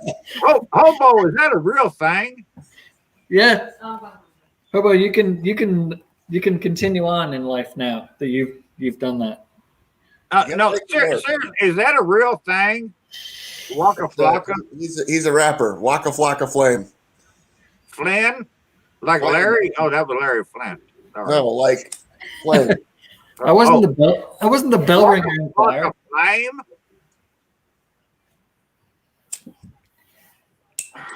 I joined choir in middle school and high school, so I could meet all the hot chicks. But then I realized that's not what you do. All you do is stalk someone until they start to like you back, and that's how I met Bobby. So basically, you just wore her down. Yep.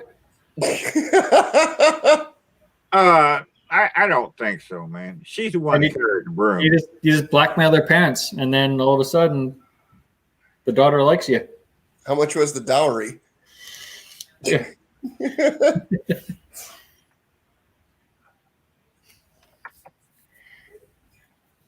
Well, Colin you said guys- he's resetting everything. So Well, Colin comes back. He's my new favorite person. he said he's resetting everything to hang on.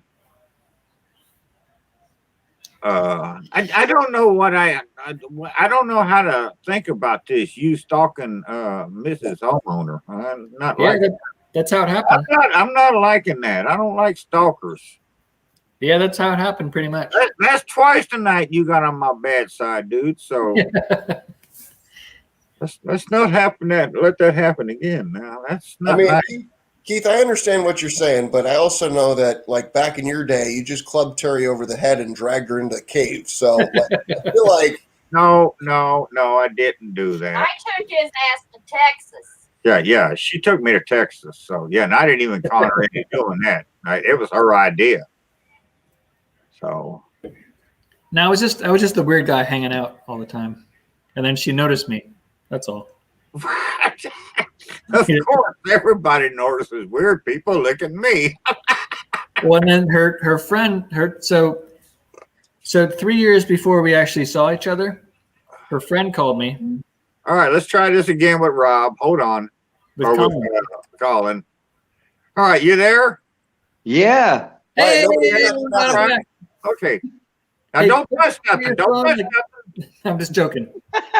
Okay. We got you Don't there. touch anything. Don't follow no more Rob's advice, flipping your phone around and pushing buttons. Just- No more just- fiddling. Just No. pick your flute up and blow. No No, fiddling, just the flute. no, go ahead. Go ahead. Finish your last conversation. I was kind of listening to it. Then I'll if you I don't mind, didn't know we please. had a conversation. No, I I was was just fucking with trying to Rob. get back on. I was trying to get back on Keith's good side, so he knew I didn't like assault anybody or anything. That says you're Oh, lying. no, you're all right. As long as she's behind you with the broom, you're good, dude. Yeah. You You're get a credit- slipper. Hey. you get credit for buying her the broom finally after 3 weeks today. So I'll give you credit for that. Yeah, it's a nice broom too. It's like a $15 broom. Oh my God, it's spare no expense for the lady. But what was it marked down to? What's that? What was it marked down to? Yeah. $2.99. I think actually it was marked down to $9.99. So All right, Colin, do some All thing right. here, man. All right, gentlemen, gentle ladies, everybody in the choir and the back stalls. I'll give you I'll just play a little half a tune. I don't want to keep you up all night. Plus, I don't want the Virginia police coming up and arresting me for being too loud. Impersonating Irish. all right, here we go. Okay, simple instrument, right? And now you guys all know about music, right? This is a very simple instrument. They call it the penny whistle. In Ireland, they call it the tin whistle, even though this one's not made of tin. But What do we this is a what do we call it here? penny whistle. Penny whistle. All right. This is it's kind of slow, but I'm not going to play the whole song. But anyway, here we go. Just a wee thing tonight for us guys, all right, and for Yeah. everybody listening. It's gonna be Oh, awesome. something like this.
There you go. Thank you. You needed some of those drums to go with that. Oh, big time. Yeah. Maybe Yeah. a bass guitar and whatever, you know. Yeah. You got to Yeah. finish it off with a Guinness or something. Oh, that's a It's different. different, guys. You just heard something different, and I'm glad to share it with you. That's a different country there, Rob. Guinness. The old song that song there is called "The Foggy Dew," Yeah. and the history behind the song is, you know, although I'm out of there a long, long time ago, you know, not like Don McLean, you know, but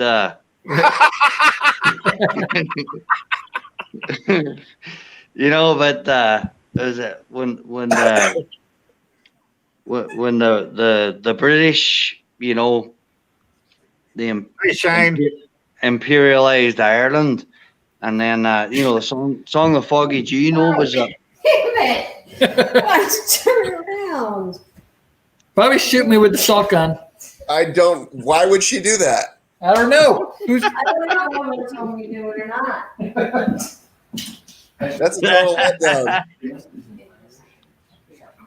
But anyway, go ahead, guys, go It ahead. worked with what it was supposed to. You're supposed to like. she was trying to sneak up on me. I'm so disappointed in Bobby for doing that. I got jeans on. She tried to shoot me in the ass. I felt it even through my jeans. So she did get the shot off. Colin, if you weren't in Rob's live last night, they got a gun that shoots dogs. Oh, yeah, here. It's like a toy gun to kill bugs with. Oh, nice. And you load the salt. You load the salt through here. Last night, his wife was wearing his ass out with it. Yeah. I mean, she was just wearing his ass out, and she took her clothes half off, and he was shooting her, and she wasn't even moving. And his kids come down, and the kids got shot. Can I have less milk now, Daddy?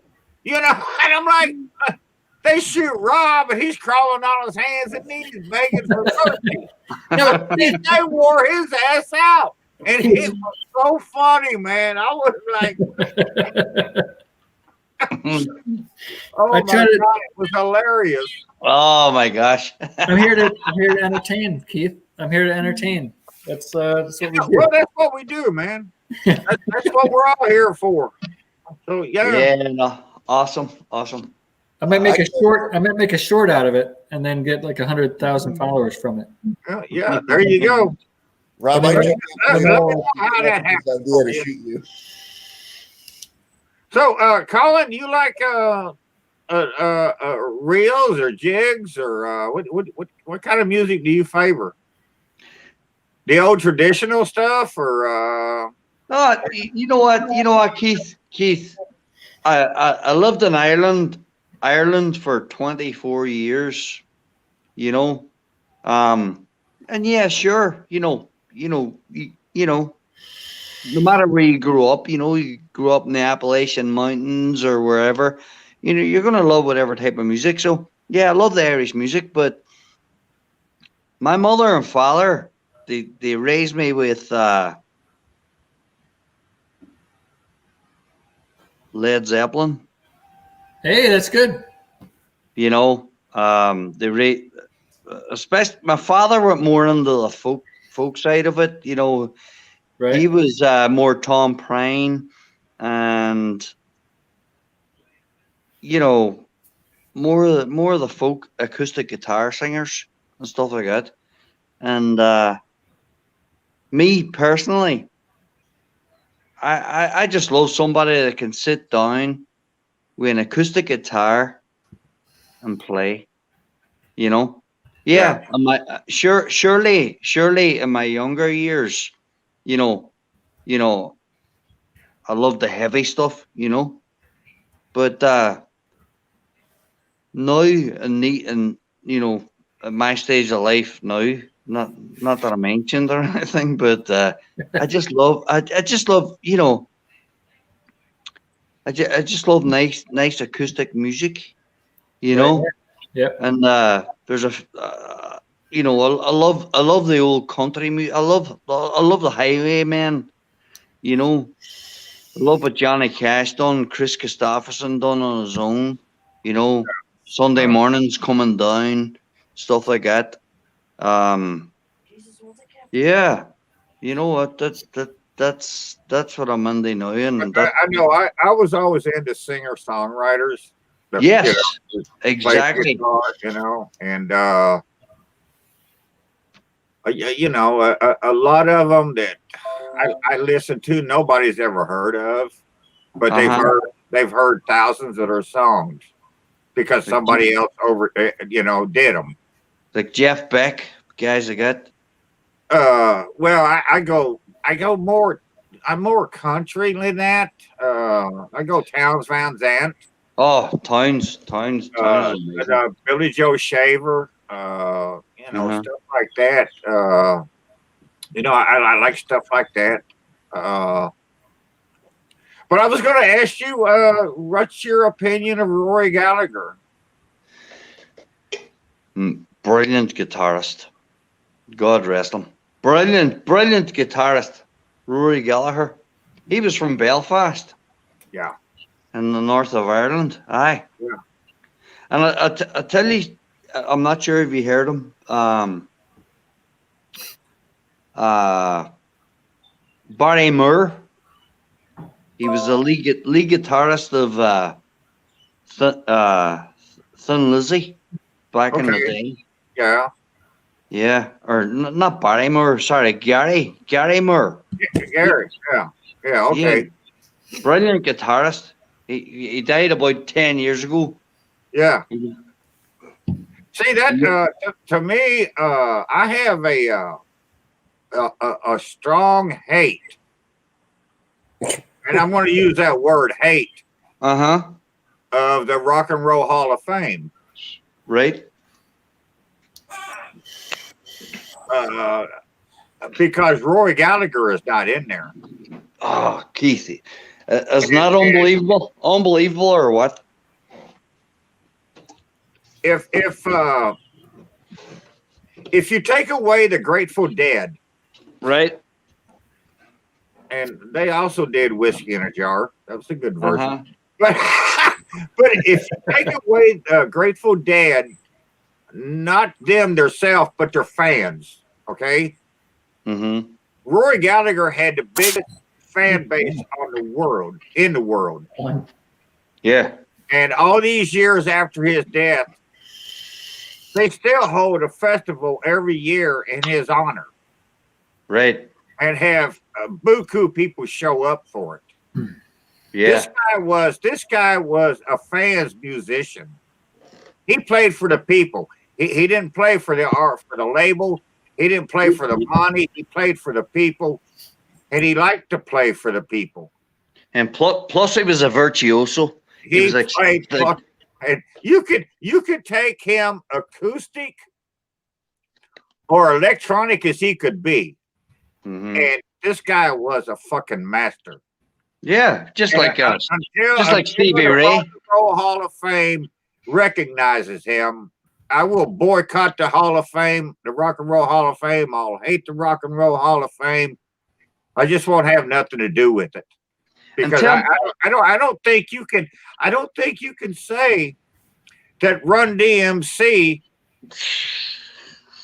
was a better rock and roller than Rory Gallagher. You know, Right. that's just fucking not right, dude. That ain't Bingo. right. Bingo. No, you hit the nail on the head. Hey, how about John Denver? Apart from his liberalism, no, he was Take me home. You know, John Denver. I mean, he was around when I was growing up, and he was around, and he was a big name. But I'll give John Denver credit for one thing. Muppets, the Muppet. He went to Congress. He went to Congress The Muppets Christmas. with Christmas. Dee Snider and Lou Reed and somebody else, and told Tipper Gore she could basically go fuck herself. You can't censor music. This is people writing what they want to write. Yeah. Hey, you know, I mean, if you ever listen to John Denver, and if you ever listen to Lou Reed, Yeah. Right. their musics are so far apart. Their Yeah. thoughts, their ideas, their looks on life are so far apart that Agreed. you would think they would hate one another. But yet they came together and went to Congress and said, no, you can't regulate music. This is people's thoughts. They're writing this stuff down. You Right. know, just because you don't like it, don't make it bad. Mhm. Yeah. Well, in my case, it does because rap sucks. But but no, that's one thing I will always respect John Denver for. 'Cause he Keith. stood there with Dee Snider, and there was somebody else. I just can't think who it was. Who is Dee Snider? Was he Twisted Sister? Twisted Sister. Yeah. So yeah, you got Lou Reed, Twisted Sister, and fucking It's John a perfect day. You know, go figure. I mean, how you gonna get these guys together, and they're all gonna go up into Congress and tell these politicians, "Hey, man, you guys are fucking off the limits here, man. This ain't right." Yeah. No, I no. didn't even think- Fair play. Fair I play, didn't Keith. think John Denver and Dee Snider were alive in the same time period. Yeah. Yeah. And you know what? You know, no matter what anybody says, like John Denver had a voice second to none. You know, he had a great voice. You know what I mean? For the style of music he I done. can't take nothing away from him, musically or you know, Yeah. vocally. Yeah, I can't take nothing against him. I just didn't. Yeah. His style of music wasn't mine at the time. Plus, he was on the Muppets. Oh, my God. The Who Muppets wasn't Christmas? on the Muppets. Yeah. Who Yeah, he wasn't done the on- Muppets Christmas. Yeah, they was Muppets Christmas. And while we're at it, we can talk about Glenn Campbell. Oh, Yeah. Glenn Oh, Campbell Glenn. was like one of the world's greatest guitar players, and people don't know this. gentle he on my played- mind. But yeah, he played for fucking millions of fucking bands. Rock and My roll, gosh. country, Christian. I mean, he played for everybody. He played in albums, you know, for everybody, studio albums and stuff. He was a studio musician. Yeah. Yeah. Him and Alice Cooper were the best of friends. Go figure. Wow. You know, I mean, they played golf together. I mean, their families hung out together. Can you imagine? Just you don't know nothing from nothing, but When you I know was Alice Cooper and you know Glenn Campbell. When I was a kid, I And had you don't the Two I had the together, rhinestone. man. When I was like 7 years old, I had the Rhinestone Cowboy single.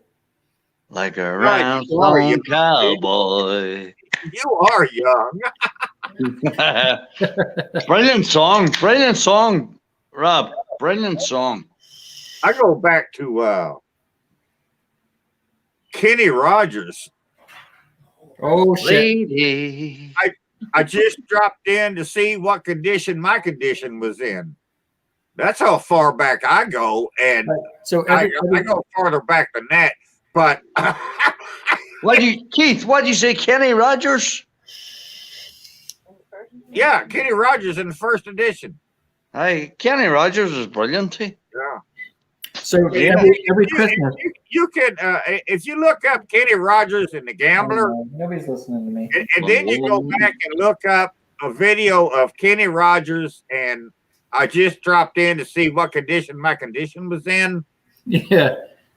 That was back in the acid days, and How about, the video looks like LSD. the video looks like you're tripping as you watch it and shit, man. I had those days too. Yeah, I mean, okay, how about Kenny Rogers and Dolly Parton? Oh, Christmas songs. I Oh, am this in the was- stream. this was fucking- That is what you are. This is 20 or 30 years before that, man. Back when Kenny Rogers was still playing music. I'm like, Yeah.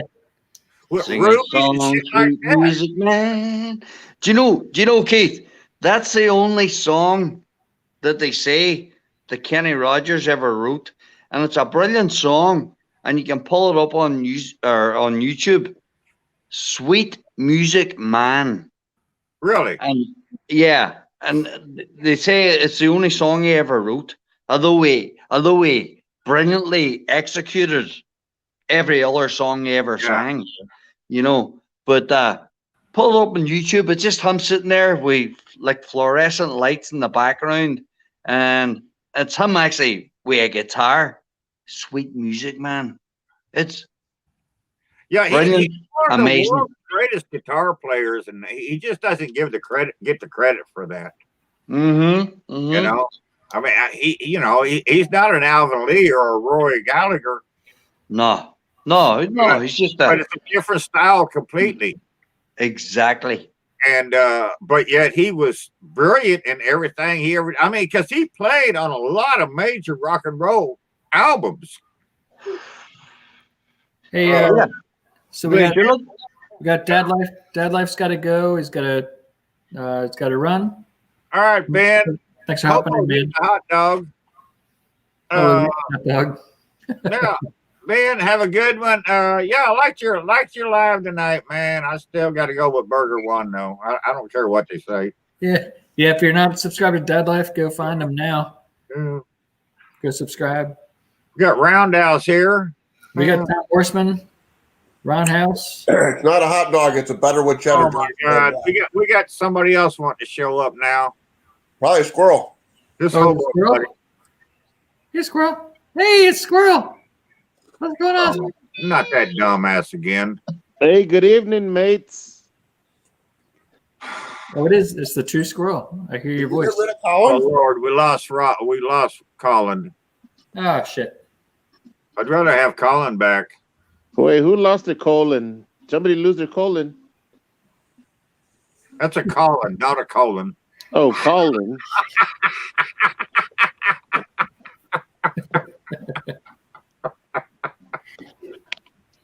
Old hobo looking like he's eating a bunch of cotton balls, eh? You got cotton balls in your mouth, hobo. I'm not dealing with you. I'd already done it once today. All right, we got a Colin back. Sorry, guys. Don't know what happened. That's all right. Hey, Colin, you get bothered by a lot of telemarketers, eh? Gremlins in the system, I reckon. Well, I'd like to be a telemarketer calling your house. Mr. Colin, can I speak to Mr. Colin, please? This Colin. is Direct TV. It's Colin. Colin, not Colin. Forget it. It's Colin. Forget about the colons. I don't have diarrhea. We're Oh. not kissing on this channel. No, go ahead, brother. It's Mr. Colin. Mr. Keith Bedtech, I really admire the beard, mate. I mean, that's quite the trophy you're wearing there. Well, enjoy it for another week, then it'd be gone. Oh, what happened? You lose a bet, eh?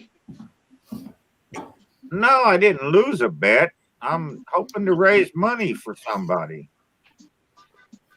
Oh, I see. That's a good cause. You're gonna donate it, eh? We're No, gonna. I'm just going to shave it. I'm not going to send it to him. I still think we gotta, whatever you cut off, we gotta put on a mannequin. We gotta glue on a mannequin's face and recreate. I ain't saving this shit, man. We gotta recreate Keith and a mannequin, and then we gotta auction that off.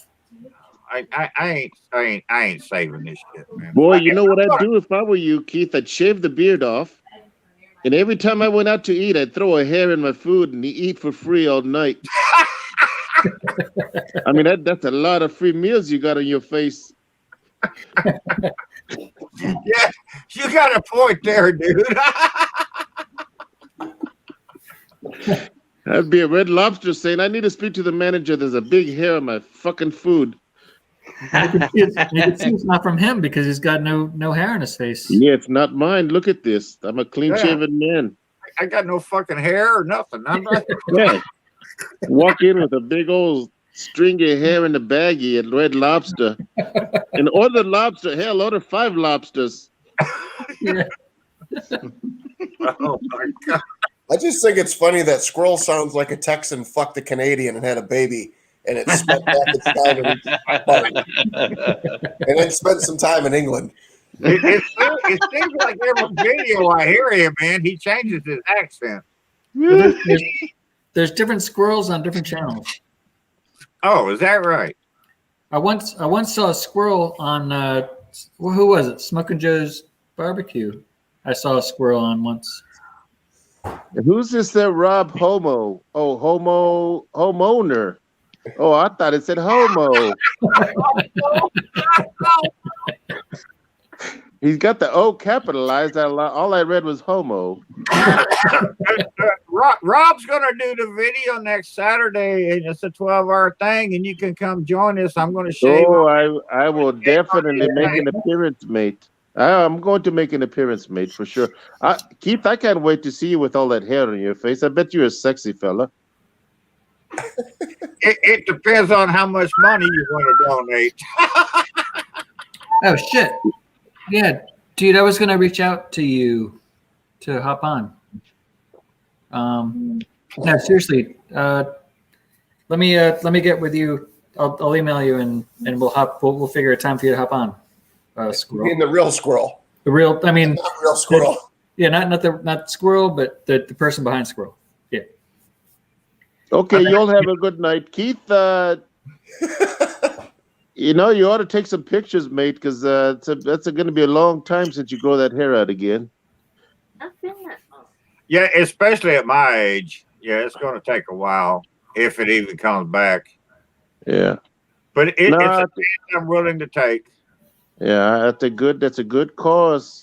You got a big heart there, Keith. That's Good good. man, You'll- squirrel. You'll have a good night, and don't forget to eat your salty nuts. Good night. Good night, squirrel. Good night, squirrel.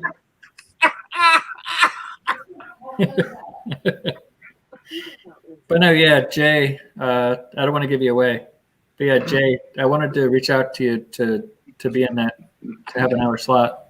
But we'll join you. We'll hope you hop in it at a random time. Don't forget to eat your salty nuts. That's my new favorite line of the day. Oh my God. Kosher. Yeah, I only know of one Jay, and Tom Horseman is who's the squirrel sound like, and the son of a bitch sounded like 7 different people there. So I mean, go figure. I don't want to give it away, but I think Hobo and I both know who that was. I know who I think it is, but Hang on, guys. Grabbing a beer. It's fun to. I'm all right. gonna grab beer too, because well, good. Go ahead. yeah, me and Yeah, Colin. hold grab beer. the fort down. Oh, this shit again? What do you mean this shit again? Where I got to deal with Keith for fucking 5 minutes while I'm You not take the leaving you longest by beer. yourself. I'm just giving you a hard time. No. Why? Quit yelling at her, Rob. Funny. Roll up the iron fist, Rob. Don't take any shit. Teasing. When I show anybody that purpose to make me beat your ass. Oh, she's gonna whoop his ass, hobo. I know he needs to pan the camera down a little bit when he goes to get a beer. I know, man. No, that's not.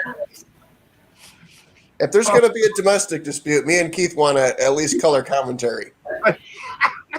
It's not a dispute. I'm just going to take them out. You Well, know, we want a color commentary. Mrs. Homeowner, you could just close the door and lock him out, and you can come on here and chat with us for a minute.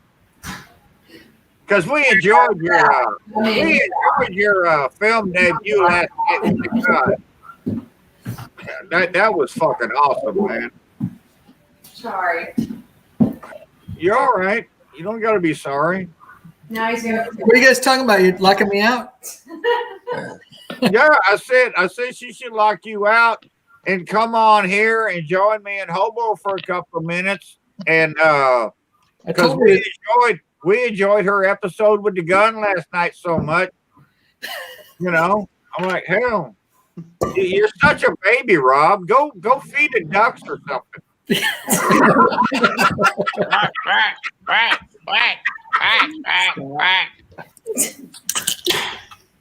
And I'll bet you anything, you brought that marked down discounted broom because that's the one that she did not want. No, she was like, I'd love to have this new broom. This is the brand I want. What are you speaking? That never came out of my mouth. See, and again, I'm correct. So You were probably dreaming last night and said it in your sleep. Yeah. And Rob was so attentive of everything you say. Great model. She's like, give me a Libman broom. You just had to read. What? I want a Libman one. Yeah, let me try it. I mean, that's the equivalent. That's the equivalent of a Kirby. Oh yeah. Oh, Rob. He said it's got holes in it. It's What are you thinking? Like, I'm going to hit you with it. That's ridiculous. Yeah. I got $1. Hobo's got $1, he said. Oh my God. Give me the salt gun. I'm going to right now. You can hurt him, just don't kill him. We got a show to do in 7 days. Yeah. I'm limping in. What show is that? Yeah, you can maim him, Terry says.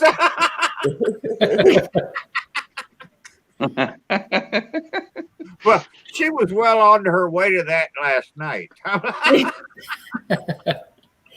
He's a baby. That's not my fault. I know. We all learned that last night. Everybody. Everybody saw it. Yeah, that everybody last saw it. night. Yeah. So How old was your daughter there last night?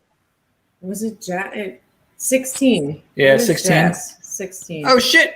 Now Colin's got the 01 hat. I want that hat. yo. Nice. Good old boy. General Lee. Nice. Look at that hat. I want that hat. I gotta find that hat now. Like a good old boy. Don't start singing. Who sang out? Was that Waylon Jennings? Was Yeah, it? well, Yeah, that was good. Yeah. Brilliant song. My father in Ireland loved Waylon Jennings. You know.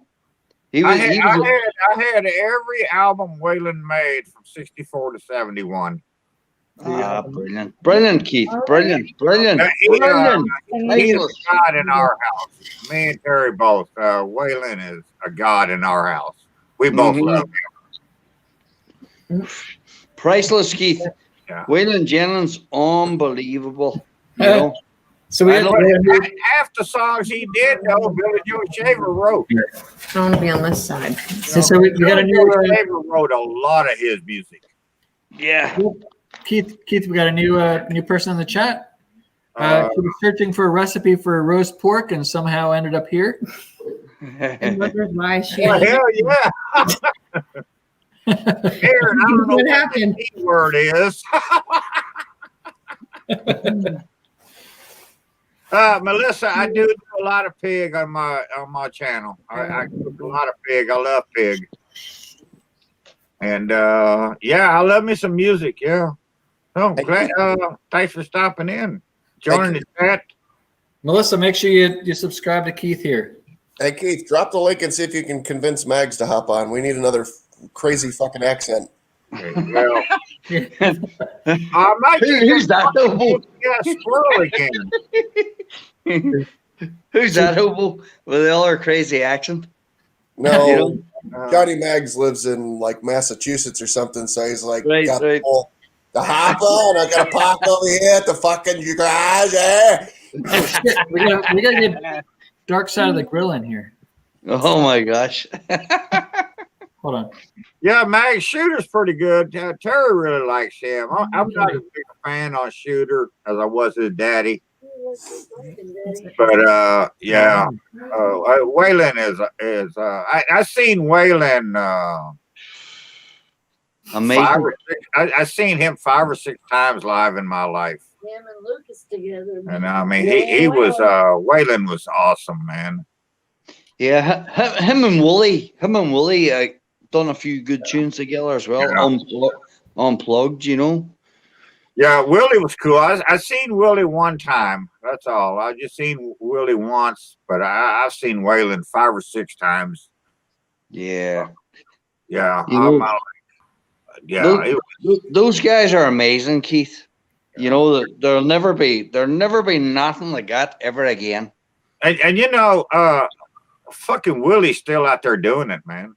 Seriously? Oh yeah, he's like 90 fucking years. Well, his sister just turned 90 this year, I think. I Last think year. he's 80. Willie's like 88. But yeah, he's still out doing Jeez. it. His boys are playing with him now. Is that Lucas and Micah? Yeah. Yeah, Lucas is really good. Lucas is really good. He's going to be a lot like Willie, I think. Yeah, Is that his son? Lucas a lot of Lucas's stuff sounds just like Willie did back in the day. Yeah. Yeah. Hey, You ever watch The Ranch? Oh yeah, every episode. Theme song. Yeah. Lucas. No, I didn't know. Yeah, that intro to The Ranch was awesome. Yeah. Yeah, that was Lucas doing that. And Shooter. Yeah, Lucas and Shooter did that. Yeah, Lucas and Shooter. Yep. Hey guys, did you ever see the song? No, you'll have to research it on YouTube. Willie Nelson and his 3 sons. Oh no. Terry says yes. There's all kinds of videos on there. Did Terry see it? Yeah. She said there's all kinds of videos with that on there.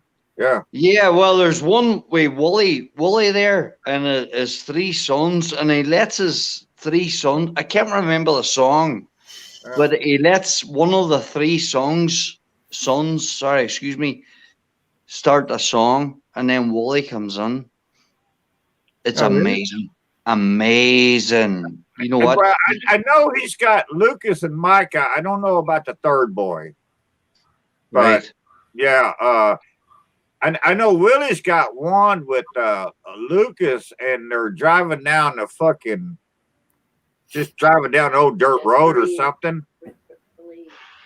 Huh? Just Believe or something like that. Just Believe. I don't know. Just outside of Austin. Yeah, just outside of Austin.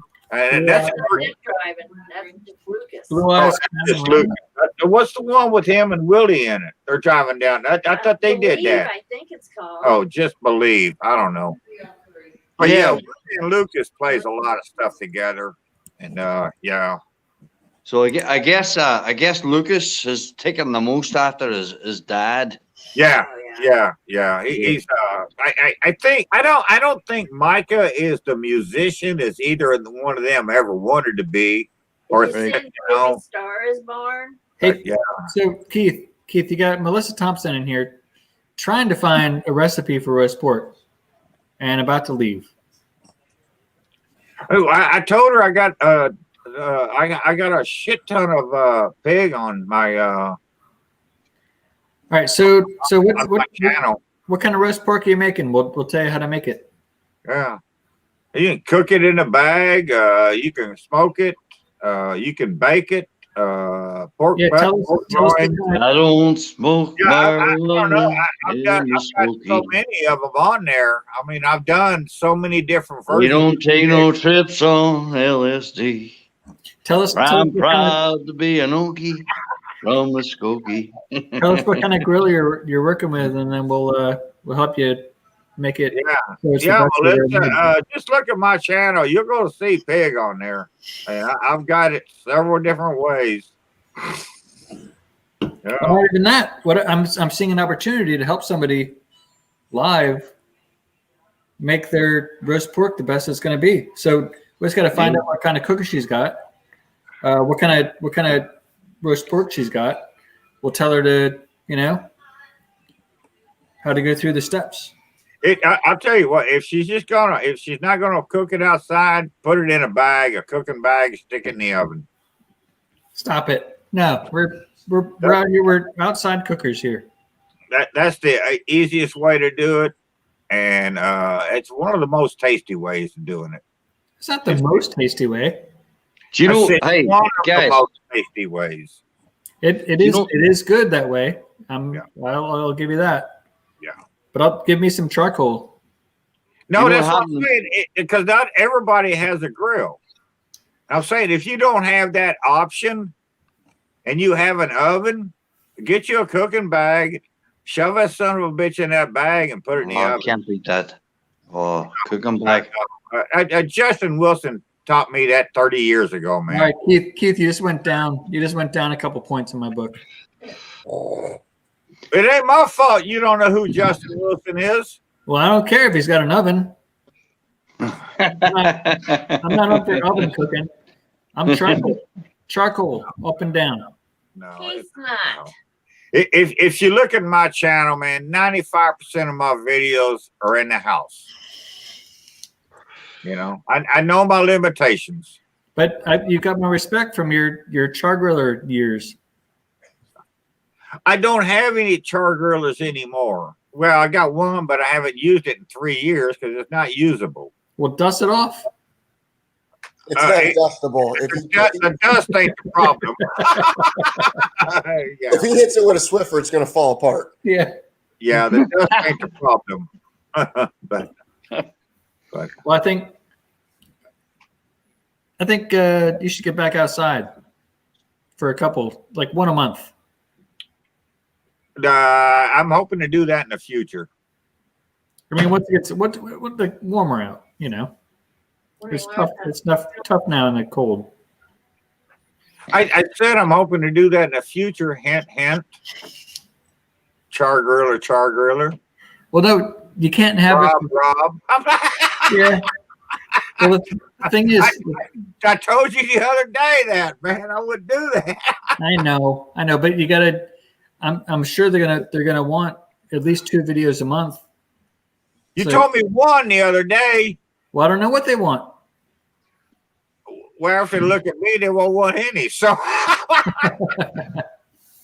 You know, no, I actually, well, I didn't film it outside, but I filmed the inside part. But I used my Weber kettle today and did wings.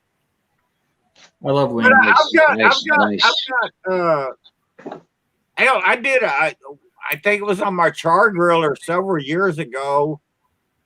I did a brisket, and it was the coldest day of the year, and we had like 19 inches of snow on the ground. And I did a brisket out there on the char griller. And I'm like, you know what, guys? You know what you gotta watch. your calories. That's why you drink light beer. Exactly. Exactly. I call bullshit on that. Exactly, Keith. But you know what you gotta watch? You know, it's like me. I cook my lunches, right?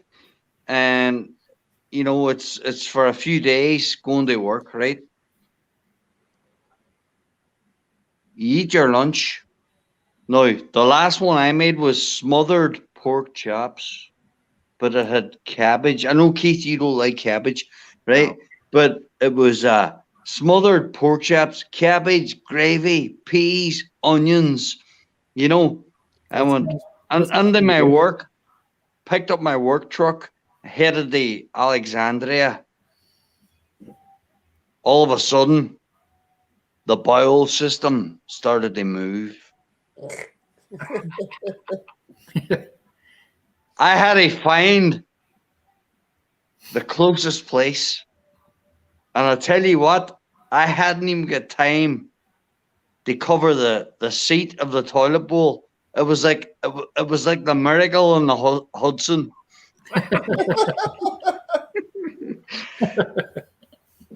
No, I just landed on the fucking seat like I would land in fucking Ireland, you know. I actually went to our favorite bar yesterday for lunch, and they had a Polish lunch yesterday. And the dude that owns the bar, he makes pierogies all the time at home. Right. And he makes you think at home, and he posts pictures of them. And man, they look so fucking good. I've never had a pierogi in my life. I don't know what the fuck they are. But they were going to serve them at the bar yesterday. We got 18 Right. in the chat. How come nobody's in the actual chat? I don't know. Nobody So, said anything for 5 Oh, minutes. I went over. Me and Terry went over there yesterday, and I got me a Polish lunch, and it had Polish sausage and sauerkraut and mashed potatoes and pierogies. And it was like I expected him to have cabbage or onions in the pierogies, but he didn't have. It was just like mashed potatoes in there or something. But they were all right, you know. I mean, they were edible, and I'm like, you know, I was glad to try them for the first time. Got a new person in here now, and Hey, we got Johnny Mags. What's going on, man? it was like we got Johnny Mags in here now. Hey, we got What's up, dude? we got Big Timber in the chat. Big Timber over there. Hey, how you doing? What's up? They were edible, and I'm like, you know, I was glad to try them. Hey, mute your shit. Oh, We got a new person in here now. Johnny Mags, you got to mute your. Hey, we got Johnny Mags. Your YouTube. It was like we got Johnny Mags in. Okay. Fucking you guys every time. It's always the All fucking. right. Well, I did it earlier too, and I'm a veteran, and Man, no, you went right to noob status. I'm back in Newbie Town.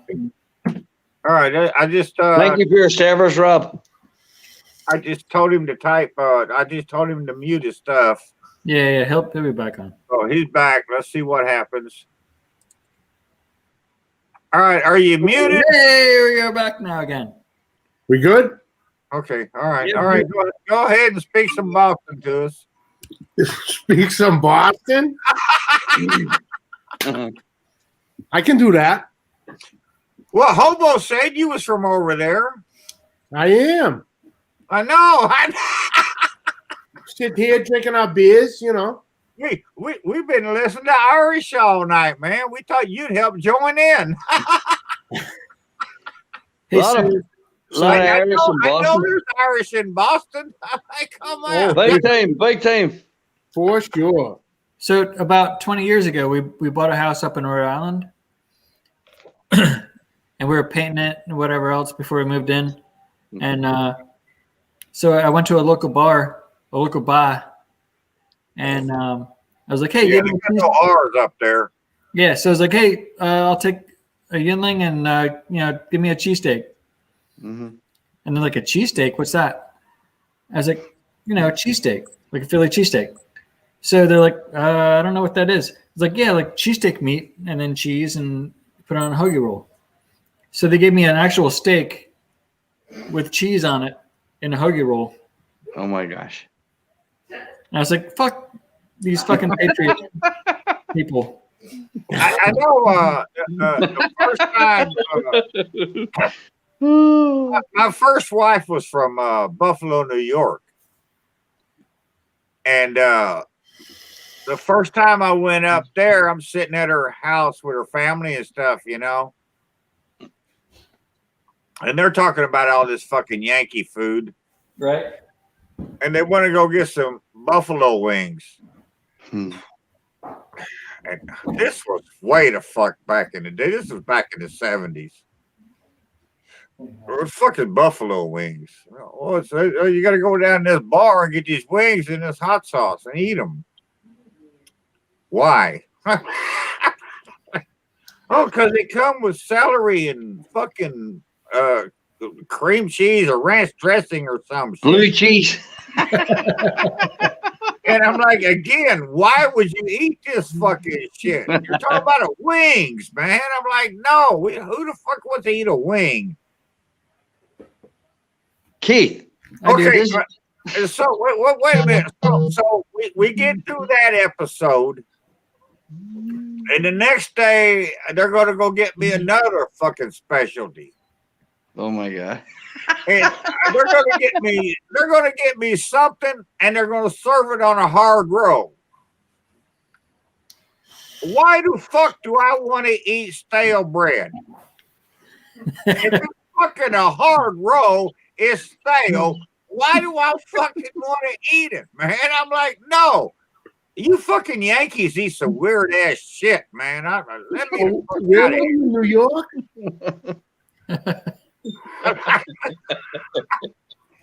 No, I never cared for the food up there in Buffalo. No, I did not care for. Well, hell, come to think of it, I didn't even care for the people. But where she lived, she actually lived, or where her parents lived,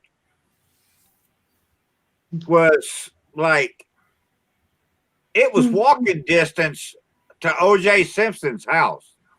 Oh wow. There you go. That's how long ago this was. This was pre-killing and pre-glove shit. You know, and this was back in his Buffalo days. And OJ, well, like he pretty much owned the fucking town. But yeah, we could walk from her parents' yard, her house, to OJ's house, and it was like a quarter of a mile away. And I was like, damn, man. And you could, there was, I mean, back then, you could still, they didn't have all these fucking gated communities. Mm-hmm. Like I say, OJ was like a fucking god to Buffalo. Oh yeah, yeah. Back in you, those days. you didn't have 50,000 fucking guards around his house with a fucking gate or nothing.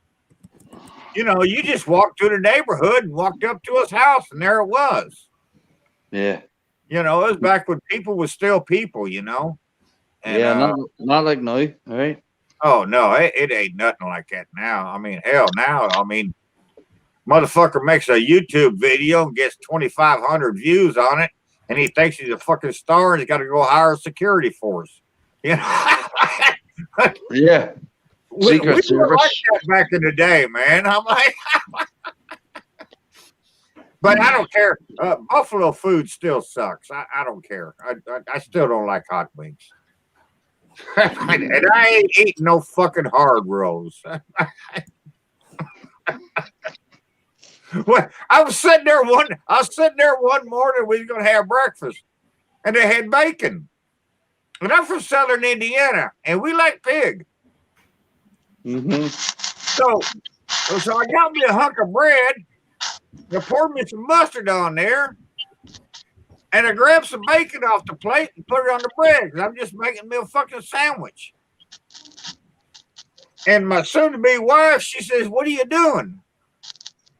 And I said, "I'm making me a bacon sandwich." Well, you can't do that. What the fuck you mean I can't do it? You said we have bacon for breakfast. Yeah, but you put 4 people's bacon on your sandwich. What do you mean I put 4 people's bacon on my sandwich? Oh, yeah, you don't need more than 3 slices of bacon for breakfast. Who the fuck don't need more than 3 slices of bacon for breakfast?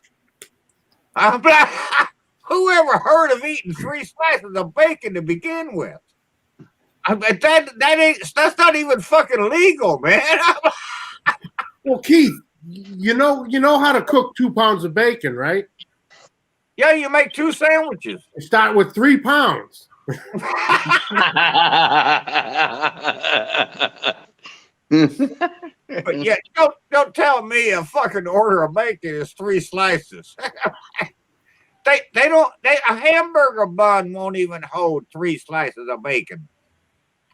You know, you need a whole lot more bacon than that. I'm like, no, not fucking Buffalo people was just fucking weird with their eating habits. But I'll give them credit for one thing, though. It ain't that fucking Niagara Falls. That pretty much just sucked to me. But New York did have something back in the day, and this is something that it's pretty obsolete now, but back in the day it was state of the art. It was called off-track betting. And you could go to this little fucking storefront fucking little shop, and you can go in there and bet horse races from all over the country. You didn't even have to go to the track. And I was like, oh, wow, that's cool.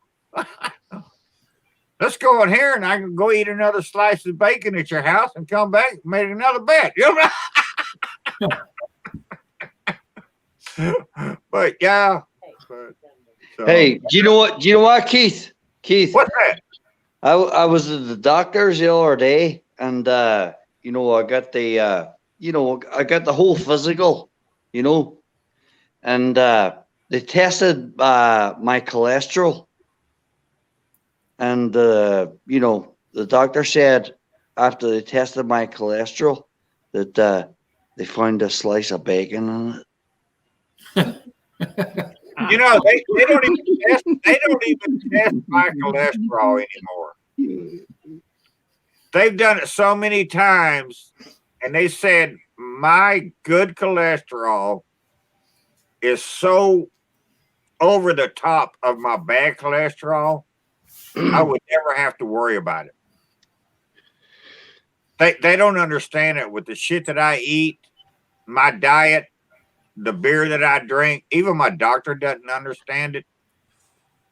You know, I should, by all intents and purposes, I should be dead.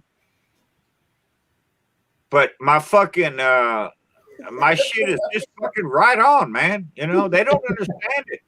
And I'm telling you, man, pig fat rules. I don't care what people say. Yeah, exactly, Keith. Honest question to everybody here on the platform. You know, if you think, you know, the amount of beer or wine that you drink or whatever your diet is, you know, do you think that combats like the stuff like the Wuhan virus and stuff like that? You know what I mean? I've never got the flu in my life. You know, first time I got the flu was, well, I said I never got the flu in my life, but let me go back. One time was 20 years ago, and I was bedridden for 3 days.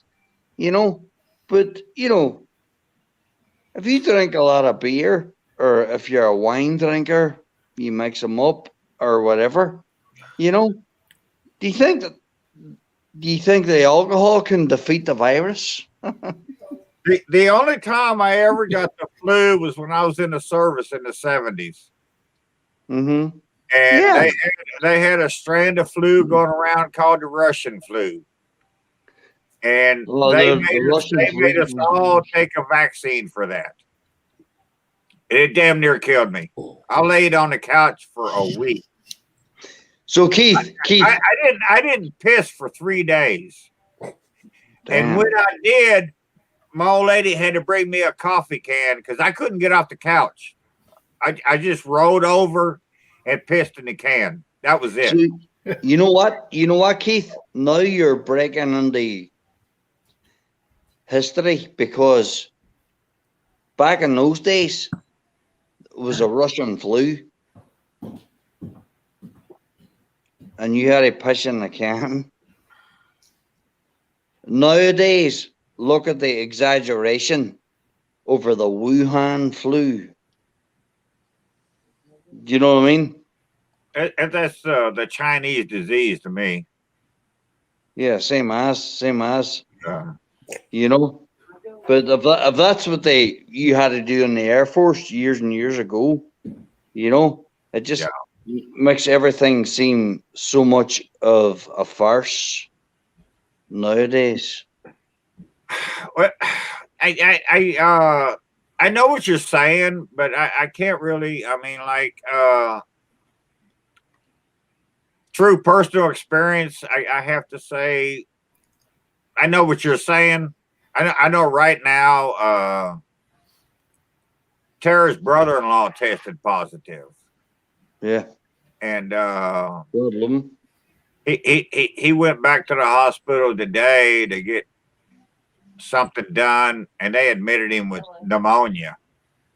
Hello. Right. And so, you know, I mean, that's not good.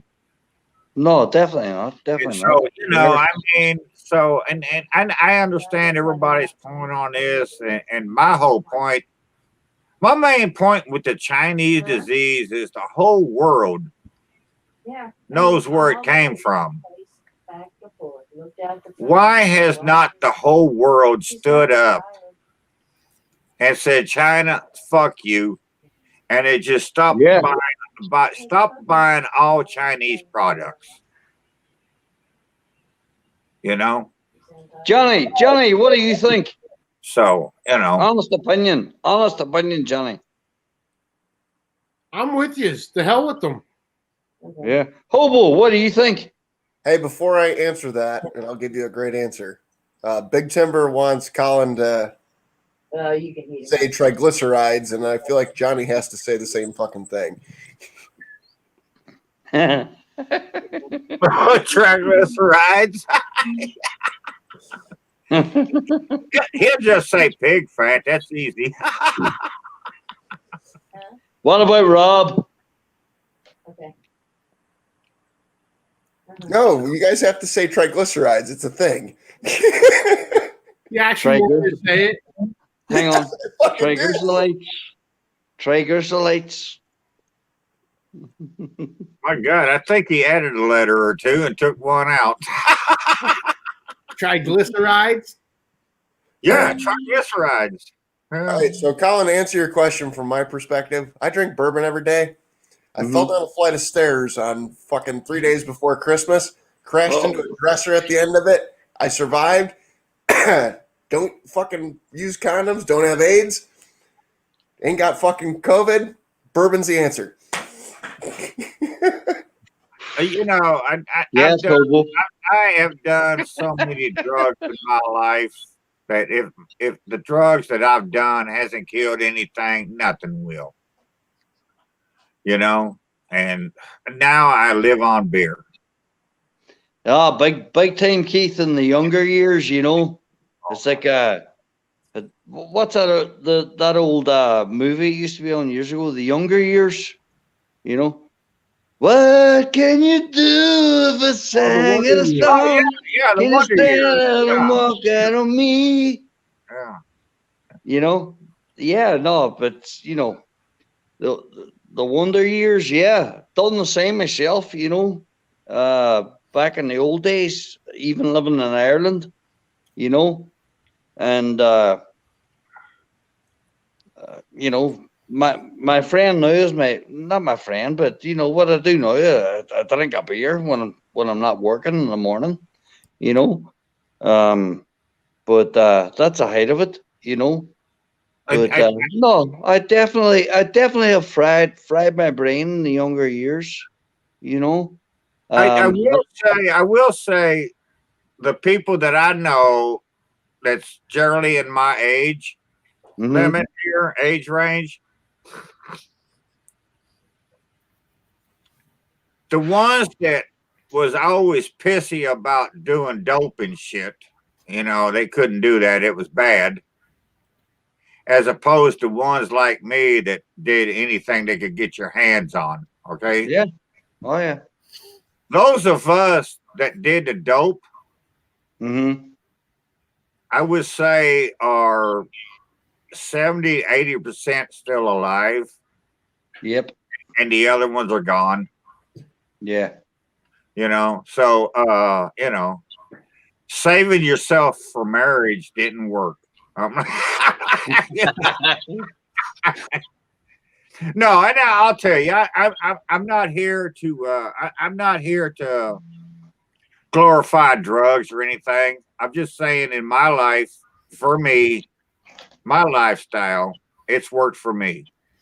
Yeah, you know, and I'll tell you, you know, I've got some regrets. You know, I wouldn't change anything. I wouldn't change anything. I wished a few things could have happened differently or would have happened differently, but I wouldn't change anything. You got me. Yeah, no, me too. You know why? I went through the same system. I haven't carried it on for many years now. You know, I love a beer. I smoke a cigarette when I, you know, drink a beer, but no. My days are long gone and done. but you know, in my late teenage years, the early 20s, you know, just in with the crowd, so to speak. You know, Yeah, You know- early 20s, I was just getting started, dude. I was still going into my 50s, man. Oh fuck yeah, man! Hell, I carried it on as far as I could. Like but yeah, yeah. but, he fills back in. James Morrison. No, I don't eat fruit, man. I don't eat fruit. I don't drink fruit juice. Is it true you've never eaten a piece of fruit? No, I don't eat fruit, man. No, Have you ever eaten a piece of fruit? not that I know of. Not knowingly. Not knowingly. Brussels sprouts. Fuck you, man.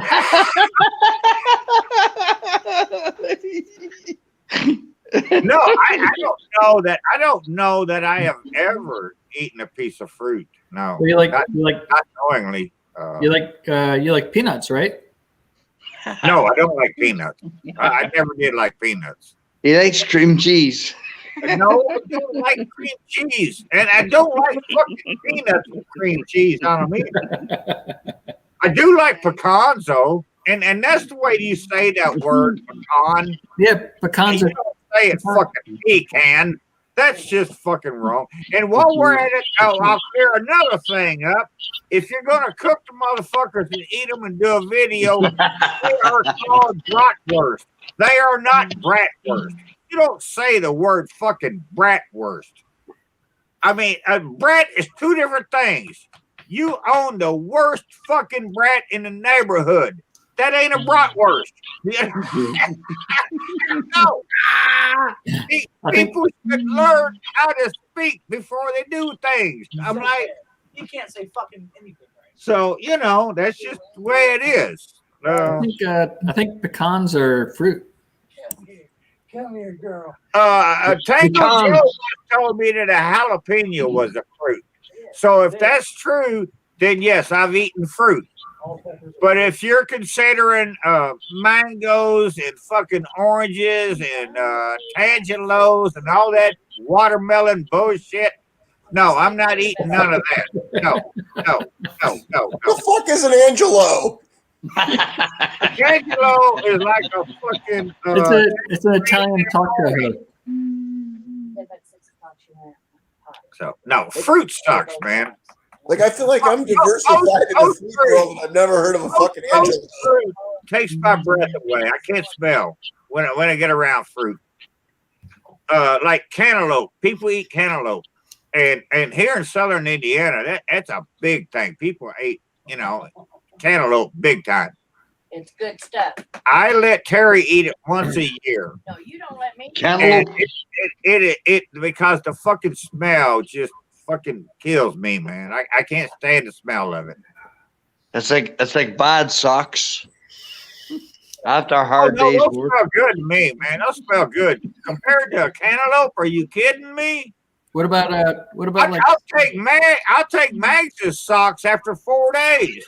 They might smell better than a cantaloupe does. what about squash?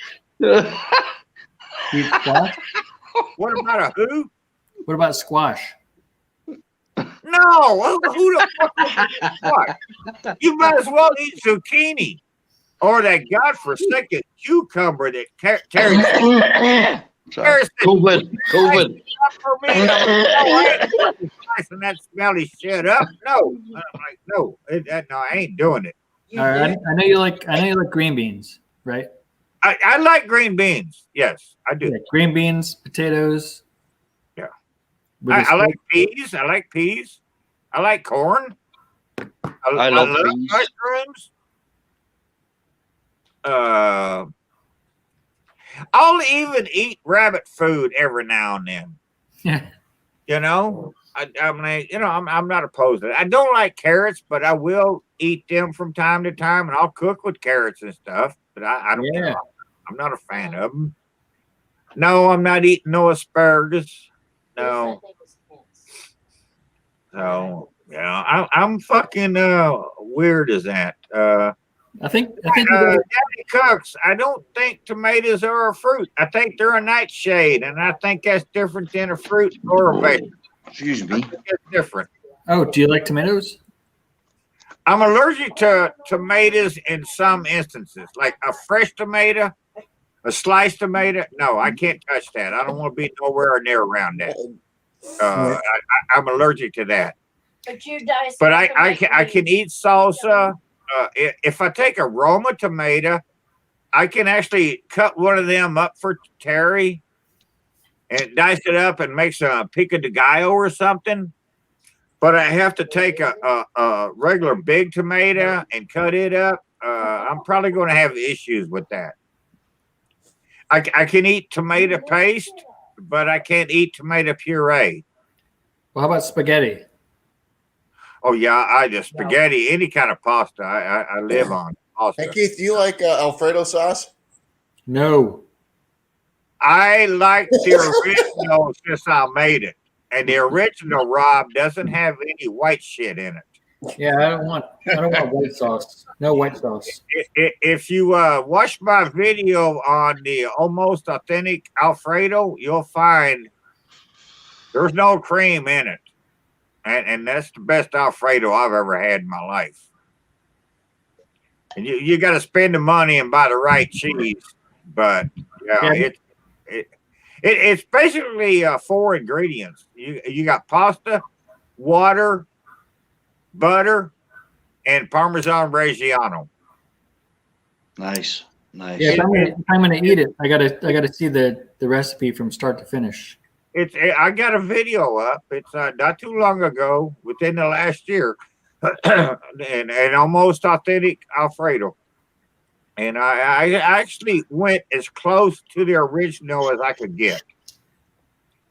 And I took one bite of it and I swore I'd never put another drop of cream in an Alfredo sauce ever. I mean, this was just fucking awesome. Yeah, as long as Alfredo means we're putting more cheese in it, then I'm good on that. But no cream, no milk, no. Yeah, no. No, none of that. No more mystery. No more mystery white sauce. Just for the record, anybody watching, the left side of the whole thing is communist. You have to use the good cheese. You have to use the Parmesan Reggiano, though. You have to use that. You can't just go down to your store brand cheese and buy that. It's got to be the Parmesan Reggiano. And so that's going to be your expense in that meal. But, man, it was so fucking simple, and it was the best I'd ever had in my life. So, yeah. Hey, Keith, who's your best rock and roll band? Winger. He's going to say the Doors. Oh, you know what? I love the Doors. Riders on the Storm. Terry, who would I say? Riders on the Storm. My favorite. Riders on the storm. Into this house we're born. Okay. Terry's saying 10 years after, and Zachary's saying the Rolling Stones. It's the Stones. That's your favorite rock. And I'm going to have to go with the Stones, my favorite band. Well, You're a Stones fan? Come on, we got Jim Morrison in the chat, literally. No, I could never put Morrison in. You know what I put Morrison in my greatest of? Poets. Morrison was a great poet, man. Above all else, to me, he was a great poet. No, he wasn't. Have you read his poetry? He was shite. No, it was to me. I thought he was. Yeah, it was a great poet on LSD. No, Morrison was brilliant. Right. But the Stones have probably always been my favorite band. You can break that down into individual musicians. Like Terry said, 10 years after, because she knows my love of Alvin Lee. You know, and to me, there's only been 2 guitar players in the world, and that was Alvin Lee and Rory Gallagher. Rory Gallagher, brilliant. But Yeah, if you get a wee chance, tonight, folks, pull up. God rest his soul. Ray Manzarek, who was the keyboard player for the Doors. Yeah. Yeah, pull him up and pull him up. Ray Manzarek, Riders on a Storm, and he's well aged when he's doing this video. And he's sitting there on a keyboard. And he plays and he sings. Obviously, he doesn't have the voice of Jim Morrison, but fantastic. Lasts about 20 minutes, if I can remember correctly. Yeah. You know, Roy Gallagher, probably the shortest video I ever seen of him. Always my favorite. And that was Bullfrog Blues. Ooh. And I mean, it was so weird because there's nothing blues about that song. I mean, he fucking jammed that tune, dude. That was the blues, Keith. That was, yeah. I know, but he rocked it up about 900 amps. Yeah. Yeah, you know, it's like, you know, my favorite, Stevie Ray Vaughan. Oh yeah. Yeah. Stevie Ray. Gone too soon. Don't come a knocking. Yeah. You know, Hey, Stevie Ray Vaughan, Little Wing, you know. Yeah, that was a good song. Yeah. Oh, how about That's who, an old Hendrix tune. who did the? Yeah, but I think Stevie Ray Vaughan. Yeah, no, I was just nailed saying. it. Yeah, that was an old Hendrix tune. Yeah. Yeah, Stevie Ray, God How rest about, him. You know, gone too soon. He How about, killed it. How about Eric Johnson, Cliffs of Dover? Don't know that one. No, I you know, know the I know Cliffs- the title. I know. Cliffs of Dover. Rob, Yeah. Rob, give us a. I can play it real quick, but I don't want to get Keith a copyright strike. Well, go ahead. I got a copyright strike on for Ireland. I run or Right, Keith, Rivers run free. Go ahead, just give it a wee. Rob, All you right, switched I'll dialect. give it a wee. I'll give it a wee. I think you're good as long as you don't go 30 seconds or more, ain't you? Yeah, and you can tell YouTube to just cut that part out. Right. Oh yeah, like I can tell YouTube what the fuck to do.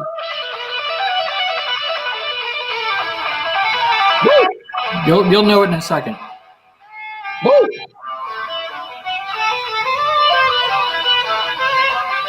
Can you hear it?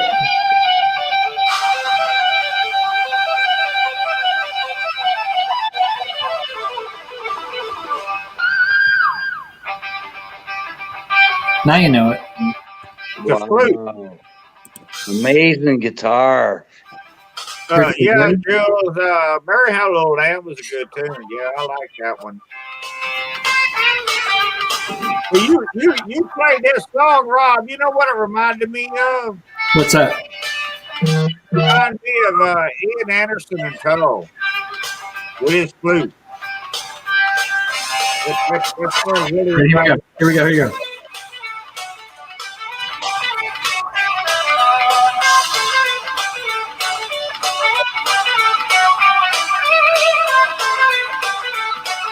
Oh shit, we're a minute in. I'm sorry. No, I don't know that. Awesome, song. Rob. Yeah, Pride and Joy was another good one. Yeah, Pride and Joy was a good one. All right, that's an awesome song. Good stuff. Wow. Good stuff. Wow. It's, yeah, you know what? That was in Guitar Hero, I think, too. It's a protein bar. It's not a. Okay. Mags, did you put your wife to bed or what happened? Oh, it must have been a while ago. It's beer 30 and I gotta go to the little girl's room. I voted for the Jetstream or whatever the fuck it was, but then it was like sign up and you can get 2 votes and do this, you get 1 vote, and then you can come tomorrow. You got to do the free one every day. But the pain in the ass is you can only do 1 vote per 24 hours. So you'd think they'd set the clock reset at like midnight. Right. No, that clock starts on when you vote. So you'll go in the next day and go, oh shit! Like I went to vote the other day. Oh, it says you already voted today. You can't vote for another 7 hours and 43 minutes. Wow. So now it's like, oh fuck! So now I got to fucking set alarms to wake up in order to fucking vote. You need to have her, and maybe she does it. Maybe it's just not showing up in my Facebook feed. But like, I'm gonna need a daily reminder if I'm gonna be any help. I'll tag you in the post. I'm here to help. But fuck, if I gotta do work, it's not gonna happen. Oh, now you're making me wonder if I voted today. Son of a bitch. Well, I voted yesterday. Now I had to figure out how to go back to it and do it again. What's up, Otter? Well, So Colin and Rob, I'll read. Yes, I will. Mags's wife is, and I'll just let him explain it. I just posted it again, so it'll be at the top of my. So check your feed in a second. Well, Okay. explain to these guys what He was laying there. the whole thing is. Tell me that. I don't exactly know what the whole fucking thing is. So you just want me to make it up? So Mags's wife is like hot and tatted up, and she's trying to run for some album cover. And you can go on Facebook and vote for her, but apparently you can only do it every succinctly 24 hours in a second. I didn't smoke anything. No wood at all on them. Okay, grill, whatever. Wings should be fried. Oh shit, Daddy cooks. You're right. There was a gator shake on them, tasted pretty good. Yeah, that's what I mean. I thought they were the best. No. What's up, little dog? All right, so Okay. I got a. This ain't a question. It's just a comment. We've talked about a whole ton of music and musicians tonight. One song that you just have to go to every now and then just to hear that one song by whoever. what is it? What's it for you, Keith? Believe it or not, it's Slip Sliding Away by Paul Simon. Slip sliding away. Slip sliding away. Something about that. The near your destination, the more you slip sliding away. I'm Great not song. a big, huge Paul Simon fan, Well, me either, but I love but it. I love that song. What's my case? Terrace is what's hers, and hers is the Hello, fucking Rod darkness. Stewart song. And I can't think of the name of it. Rob, don't you get me? Slip sliding away. He got it. I didn't hear That him. was good, Rob. That was- Mandolin in the Wind. Yeah, Terry's got to hear Mandolin in the Wind by Rod Stewart. Mandolin. Yeah, Candle. Mandolin Wind. That's Elton John. No, Rod Stewart did it years before Elton Candle John in the thought Wind. about it. That's Candle in the Wind. Yeah, Zachary said that was Candle in the Wind, Colin. what was the one you said? Mandolin Wind. Yeah. Yeah. I don't know what the hell that is. Okay, I can't hear that. I don't understand. Terry said that's Rod Stewart.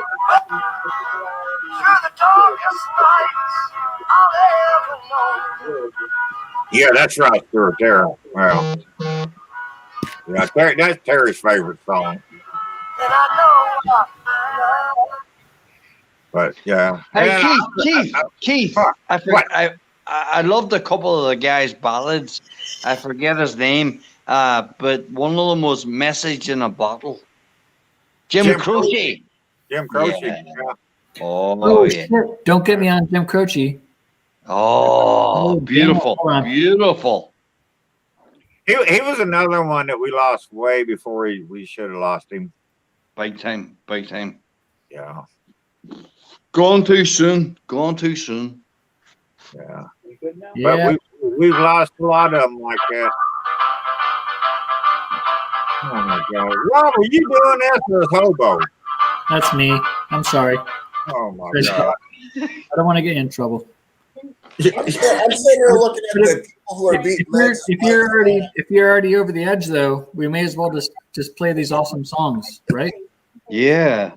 Hey, Keith, No, you're playing where you can hear them at your own leisure and understand them. And That was Leroy Brown I was about to play. Oh, Yeah, Leroy, I know. brilliant. Hey, Keith, I'm sitting here looking at these women that are beating Meg's wife right now, and I wouldn't fuck them with your dick. 16 tons, and what have you got? You got okay, yeah, are you talking about that contest that she's in? One of them.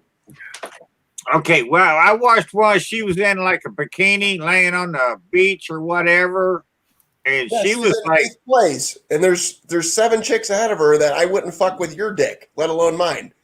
"What? That's good." But so he posted that link the other day on Facebook, and I went over there to click on it, and I clicked on it, but then it wanted me to click on something else, and then it wanted me to allow this and that, and then it wanted me to do this or that, and I'm like, I don't do all that. Keith, you're too old to catch AIDS. You'll be fine. I know, but I don't want to fry another computer, and so I don't want to.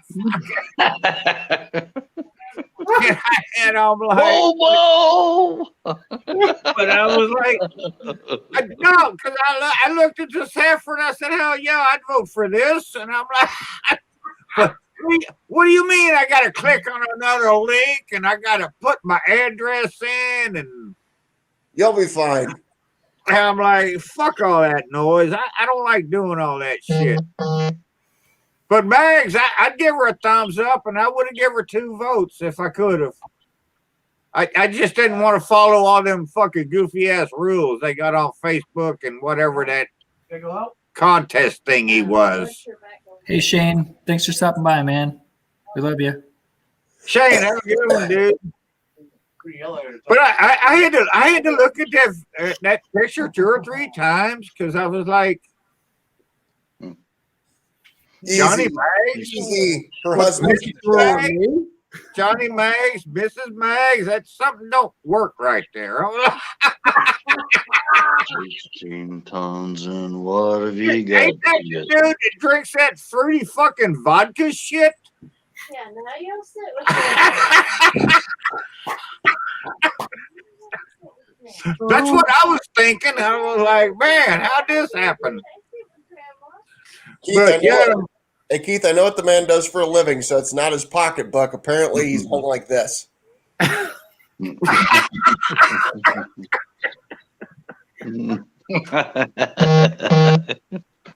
God, what the hell was Hey, Keith, Big Timber wants to know how many beers on average you drink. Nice. that? 15 to 18. Oh, very nice. Who's playing that? It's Rob, he's trying to get me a band from Good you. job, Rob. Sorry. I'm sorry. You're not sorry. Good, I am a little bit. Good music. Yeah, Big Timber, 15 to 18. It just depends on how I feel that day. Big Timber. I've seen you on the live chats, but I haven't seen you on like comments and stuff. Where you at? Yeah, I can't, cause I suck at names, but he's been a subscriber to my channel for a long time. He seems like a good guy. Big Timber seems like an awesome name. Well, he's like that fucking lumberjack guy, Well, I got my steel hat on Well, there you go. There you go. That's all you need. for Big Timber. Yeah. And for clarity, Big Nice. Timber, I don't ever want to see you in my comment section. I don't want to have to respond to @BigTimber. Not unless he goes Return to sender.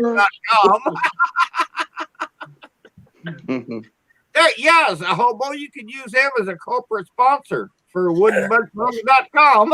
All right, maybe I see a deal here. I'm gonna have a big banner on Saturday, Rob, back here. Oh yeah. What'd Maybe. you say, Rob Buttfucker?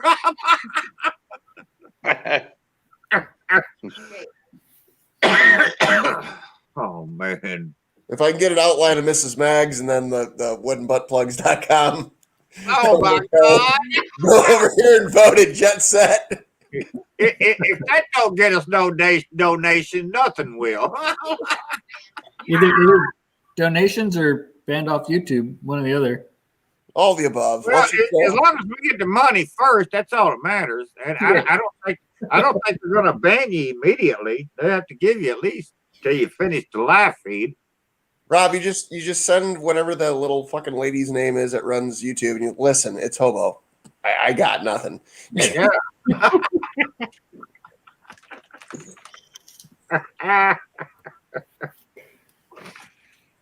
Oh my God! All right, so we got 11 watching in the chat. I got 11 now. Somebody just dropped out, Well, fuck them. but that's all right. I mean, hell. Well, I mean, it's a good time. I'm about to drop out pretty soon. Once I'm done this next beer here, I think. All right, Tyler, have a good one, dude. Yeah, Rob, I'm about to Thanks for open dropping in. another one too. When I'm I'm going to open another beer too, Rob. You know, gentlemen. if you're gonna open another beer, I probably should open another beer too. Yeah. Well, I got half of this one, and I got a full one here. So Well, I got these- Hey, we're on the one road.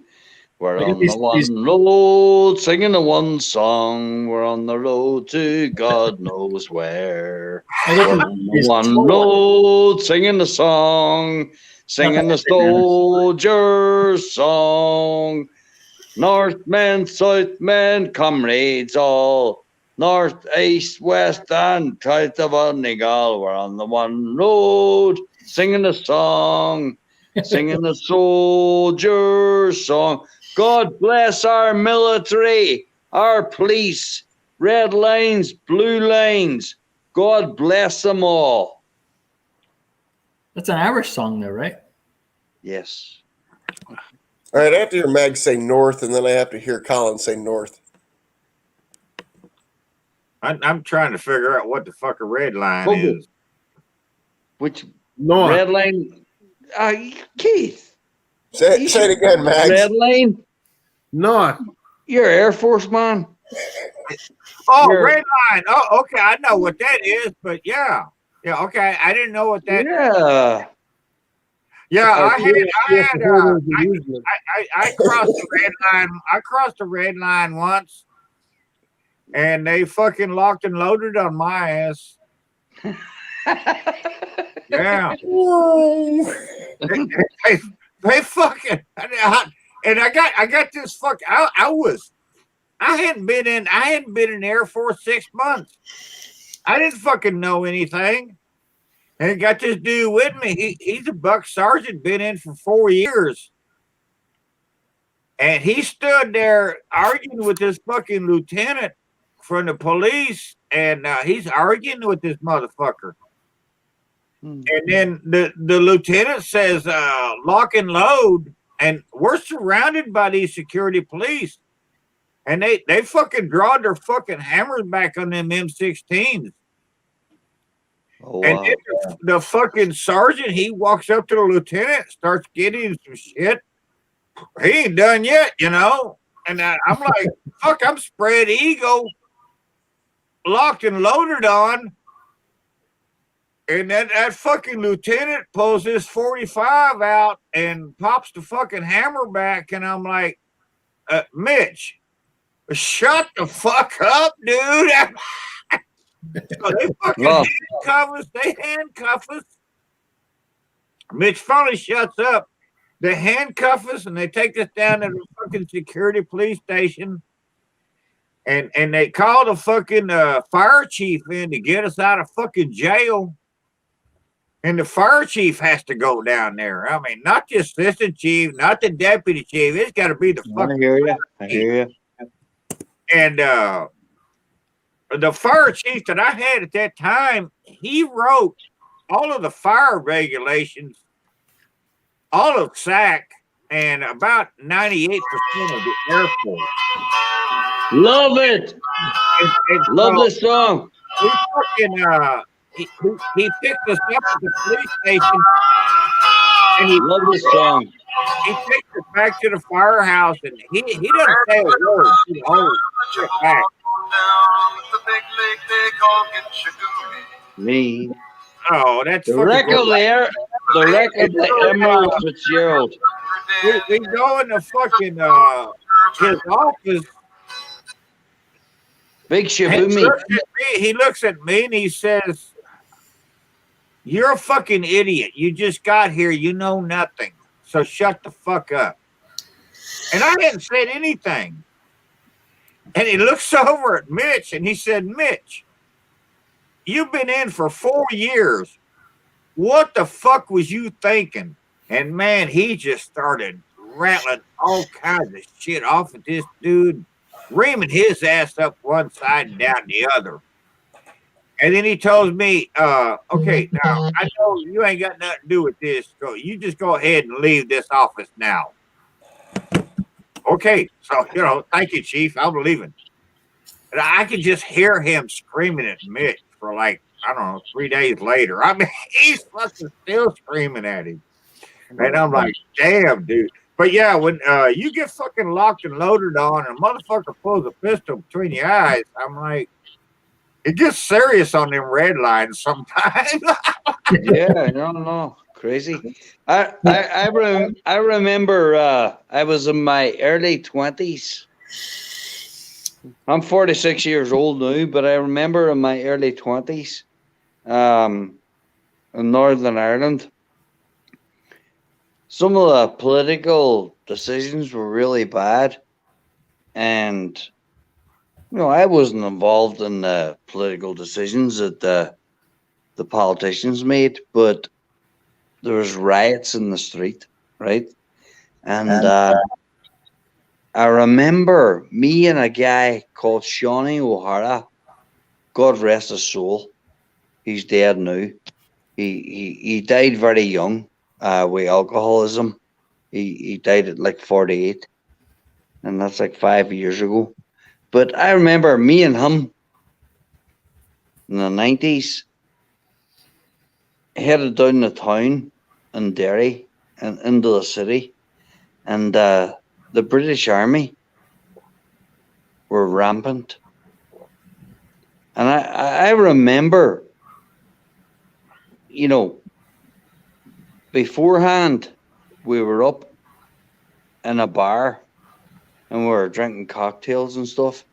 Then we went down and into the city, and the riots were going on. I mean, they were shooting rubber bullets all over the place. Rubber bullets were flying, all the rest of it. The Brits were shooting, and the police. And I remember walking out from behind a barricade. All of a sudden, boom! Right on my back, between the shoulder blades, the bullet hit me. Thank God in heaven it wasn't a live bullet, but it was a rubber. But it floored me, and I remember 3-4 guys carrying me off a street, and a house across the street, and a house that I never knew the people, but the people were in the house, and they put a big ice pack on my back and all the rest of it, And no, it was crazy times. And the crazy thing about it, that guy Shawnee O'Hara, as I said before, God rest his soul,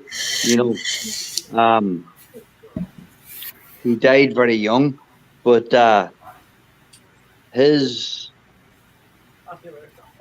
uncle was a guy called Patsy O'Hara, who died in a hunger strike in 1981 in Northern Ireland, and yeah, it's a small world, folks, a very, very small world, but that's just a share and a story from me, That's what we do, man. We share our life. We share our stories. Exactly, Johnny. Exactly. And that's what you know. I always say. I mean, I'll argue politics with anybody. I'll argue religion with anybody. Exactly, Keith.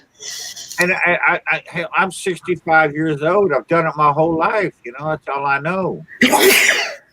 But Yeah. after last year, and I'm like, fuck. You know why? Why? Yeah. Why worry about shit you can't change? Yeah. Yeah. You know, you're not going to be able to change these fucking politicians. No. You know, Exactly. the only way you're going to change a politician is to get one that's been in office for 40 years and get rid of the motherfucker. Yeah. And you're Sure. not going to do that until the people vote the motherfucker out. And they're going to keep voting him back in, you know? And so, you know, I mean, I'm like to the point now, you know, I have tried for 50 fucking years to tell people what to do, and they don't want to listen to me. Yeah. So it's time for me to shut the fuck up and just, you know, go ahead and fuck up your country a little bit more, a little bit more, a little bit more, and I'll fucking make do with what I got, you know. I'm just fucking done with it. I am fucking done with it. Do you know what's wrong, Keith? Everybody's exhausted. We tried that hard. We tried that hard to get another 4 years. You know, it's so weird is because not everybody's exhausted. Just those of us that went through it. Right. Right. And haven't been Roger. able to accomplish Roger that. anything. Roger that. You know, and I'm like, no, I'm fucking done with it. I am just fucking done with it. I'm going to live out my days with whatever I have, and hopefully before this country becomes socialist, I'll be dead. You know, I'm like, God forbid. I hate to see. The one thing that I really pisses me off more than any is the removal of history. Oh yeah, that's You know, the one. you can take a statue down, you can burn a book. You can't change history. It is what it is. Yeah. And you are not here but for that. Yeah, that's Good, what bad, that, or indifferent. It took that to bring you here. And if you can't see that, you're just a fucking moron. I'm like, yeah. That's at 1976. What Donald Trump put in the schools and that, remember our history, yeah, sure, whatever. But that 1976 agreement, they assure that the teachers will teach the students the proper history of our country, and there's me, an Irishman, but I'm American, Irish American, I wish you spoke like an American then. I wish Meg smoked like Sorry, lads. I can't help my accent. But you know, I am so glad you don't. I am so glad you don't. Half the time that Mags talks, I think he's a fucking redcoat. No, they have a different dialect in that country. Big time. I'm just giving him a hard time and good fun. Hey, and I think I'm probably the 1 out of 5 here that thinks Trump is a cartoon and a Russian puppet. But Well, that's your fault. that's But you know what? I still love all you guys. That's fine. No, that you know. We love that- you too, Rob. you know, We that- love you that's too, Rob. what, Big time. that's the one thing that me and Phil over there at Daddy Cooks, always said about one another. Man, me and Phil are so opposed to life. We are so opposed to life, and we always will be. Yeah. I believe Phil believes. I But believe. we let each other believe. We don't have to hate one another. We don't have to shoot one another. No, I mean not yet, right? We can argue and we can discuss. We can laugh and joke and make fun, Yeah. you know. But we don't have to unfriend each other. Right. Yeah. You know, you can still be friends. You know, it ain't my fault you're an idiot. You know? Well, listen. You know, and so I can overlook that. So you know, we're all good. I mean, you know, but people don't look at it like me and Phil do on the most part. Right. You know, I mean, because I mean, Phil can believe what he wants, but if I post a fucking Trump sticker on the fucking Facebook page, Phil can make some stupid fucking remark, but I'm not going to send an assassination squad out after Phil. Right. And he didn't, after I posted that picture, he didn't do it to me. You know? And you know, I mean, after, I don't know, me and Phil been friends for 7 or 8 years. Yeah. And if me and Phil could stay friends for that long, with our differences in politics, you know, life has got to go on, man. Yeah. I mean, Amen, Keith. There's got to be something better, you know. I mean, yeah. You know, I'm like, I don't know. And then there's times I wonder, is me and Daddy Cooks the only people in the fucking world that can see this? Now, I can disagree with you, but I don't have to hate you. I don't have to shoot you. Yeah. You know, and I'm like, sometimes I wonder, are we the only two people in the world that see this? No, you're not. I mean, I call myself like I'm probably a Republican, but I can see that Trump played everybody, and now he's scot-free and off to Hawaii or wherever he went. When I first met Hobo, with the very first time I met Hobo, I told Hobo, I said, Hobo, you're a fucking asshole. And I like that because you're an asshole. Yeah. You know I'm an asshole, and that's why you're here. Apparently, it was an asshole convention.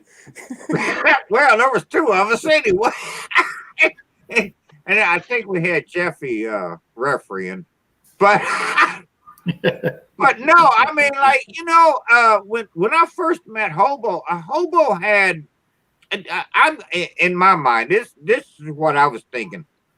Hobo had a bad rep on YouTube. People took him the wrong way a lot of times, and he got a lot of static, you know, out of what he did, because he liked to Hobo liked to stir shit. That's not even true, but we'll go with it. He stirs shit like the barbecue community. And, you know, I'm not even a part of the barbecue community. I am, but I ain't. But Hobo liked to stir shit. And I was like, you know, that's what I liked about this dude. He was fucking real. Yeah. And then when I met him, and I was like, this motherfucker is real. I'm like, he is what he is, and what you see is what you get. You know, he's not going to put on a persona on TV and then come meet you in life and fucking have a fucking ballerina dress on. He ain't like that. You know what you see in the video is what you're going to get with him. It's real. And that was the one that I told Hobo. I mean, that was the one thing I liked about him. I knew from day one from watching him, he was just real. And you know, he believed his way and did it his way. And that's he didn't put on no airs. He's like, fuck you, you don't want to watch me? Turn TV off. I'm like, yeah, hell yeah, dude. So yeah. It's like the old Frank Sinatra song. I did it my way. Okay, so Keith, I have a song I want to play that I want to know if Colin can name what it is. Can I do that? Rob. Well, as long as it ain't 10 minutes long. No. I'll play 30 seconds of it. Okay. I already have it scooted in to the right part.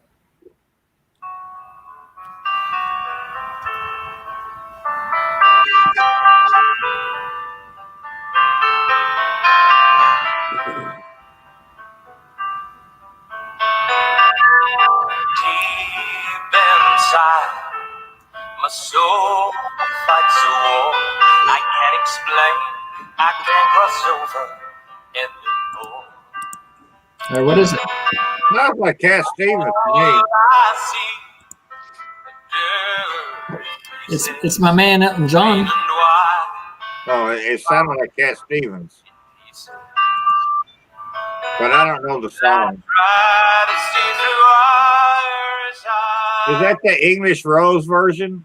No, it was called Belfast. I thought Oh, Colin would get it right away. yeah, okay. No, I No, didn't catch it. But it's beautiful. It's beautiful, Mm. Rob. When was that song recorded? Date? 1984. Oh wow. I'm just saying. I'm taking a guess. Oh, was you say that, Keith? 95. Oh, I was close. I was Well, Rob, I'd love to get a copy of it because I was kind of engulfed as I was listening. You know, I'm always engulfed with patriotic songs. You know, and that sounded beautiful. Yeah, if you can type in the name and the artist, I'll be listening to that tonight. So, what have you got now? You got either the Furies or the.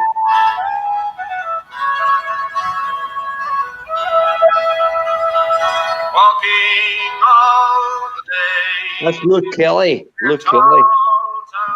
I know his voice. I'll know his voice the other day. Luke Kelly. Silver wing they fly. Song for Ireland. Yep. Oh, beautiful, beautiful. Where's the rest of it? I'm sorry, Keith. I don't want to Keith. What's the Sing a song for Ireland. See, we just got we got you. Walking all the heather rise through deep blue sun. As she rise, I stood by your Atlantic sea, saw somber shores as for me.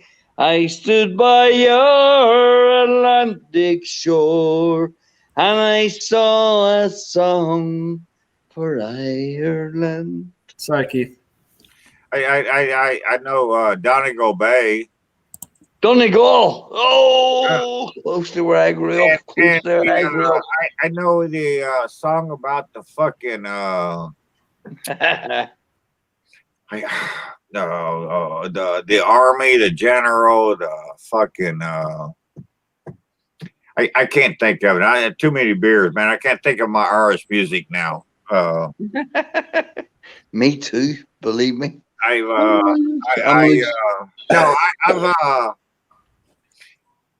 Man, I went through several years of my life, and that's all I listened to was Irish music. And there's songs that I just the one was about cockles. Cockles and mussels. Yes. You like shellfish? Oh yeah, I like self. Dublin's a good fair song. I like that city, song. where the girls are so pretty. I first set my eyes on sweet Molly Malone. As she wheels her wheelbarrows through the streets broad and narrow, crying cockles and mussels, Keith a-lay-o. A-lay-o, a-lay-o, trying cockles and mussels, a-lay-o. What was the one about the dead guy that they buried and All Irish songs are about dead guys. no, this was it was like a historical thing, like a battle thing, and You talking? do what? You're talking about the war? No, I think it goes back before pre-Belfast, but yeah, there was they had a troops and fuck, I can't think of the way it went now. But that was a good song. It was like old historical shit. Yeah, there's one that goes kind of like the green fields of France. No, it wasn't that. It wasn't that. Mm-hmm. I don't want to say medieval times, but You were there. Okay. But no, I no, right now I can't fuck. I've been drinking all day, man. But yeah, I could make you a playlist of Irish tunes and that I listened to, and I was like in my life, and I'm like, yeah. Here, I tell you what. Let me do this. Oh, we had a Let request me earlier. do this for you, gentlemen. Sweet Molly McGee.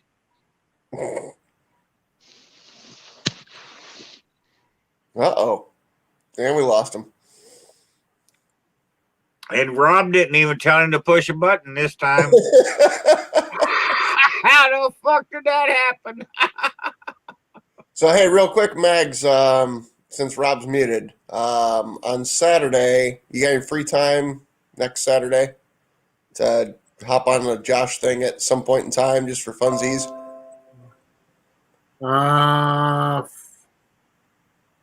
From 9 to 9. From 9 to 9? 10 to 10, because we're on Eastern time. We're 10 Eastern? raising money for Josh again this time. Yeah, because I'll get out of work about between 4 and 5, so that puts me home by 6:30. So yeah, I can hop on after that. Even if you can't, just send a donation to Josh and Babe. I'm going to shave for this one. I know. Yeah, and if I get enough money, hint, hint, I'm going to shave the rest of this shit too. So yeah, Mr. Peanut's going to look young. I would like to raise enough money on this video to where I could look damn near like Josh or you. Like Tom Selleck. I think it's more like 2012 Burt Reynolds. I will draw the line. I'm not shaving my eyebrows. I'm not going to go full Uncle Fester on his ass. I'm going to let Josh hold on to that. But yeah, that's what we're doing this for. And, you know, Rob's putting this on, and I'm joining in with him because I'm the one shaving. Rob ain't. So, yeah. We need people to donate. So you can send people our way to donate, and you can join in, and or you can just send us a check. We don't care. We just want to raise some money for Josh, you know, and thank him for what he's done, man. You know.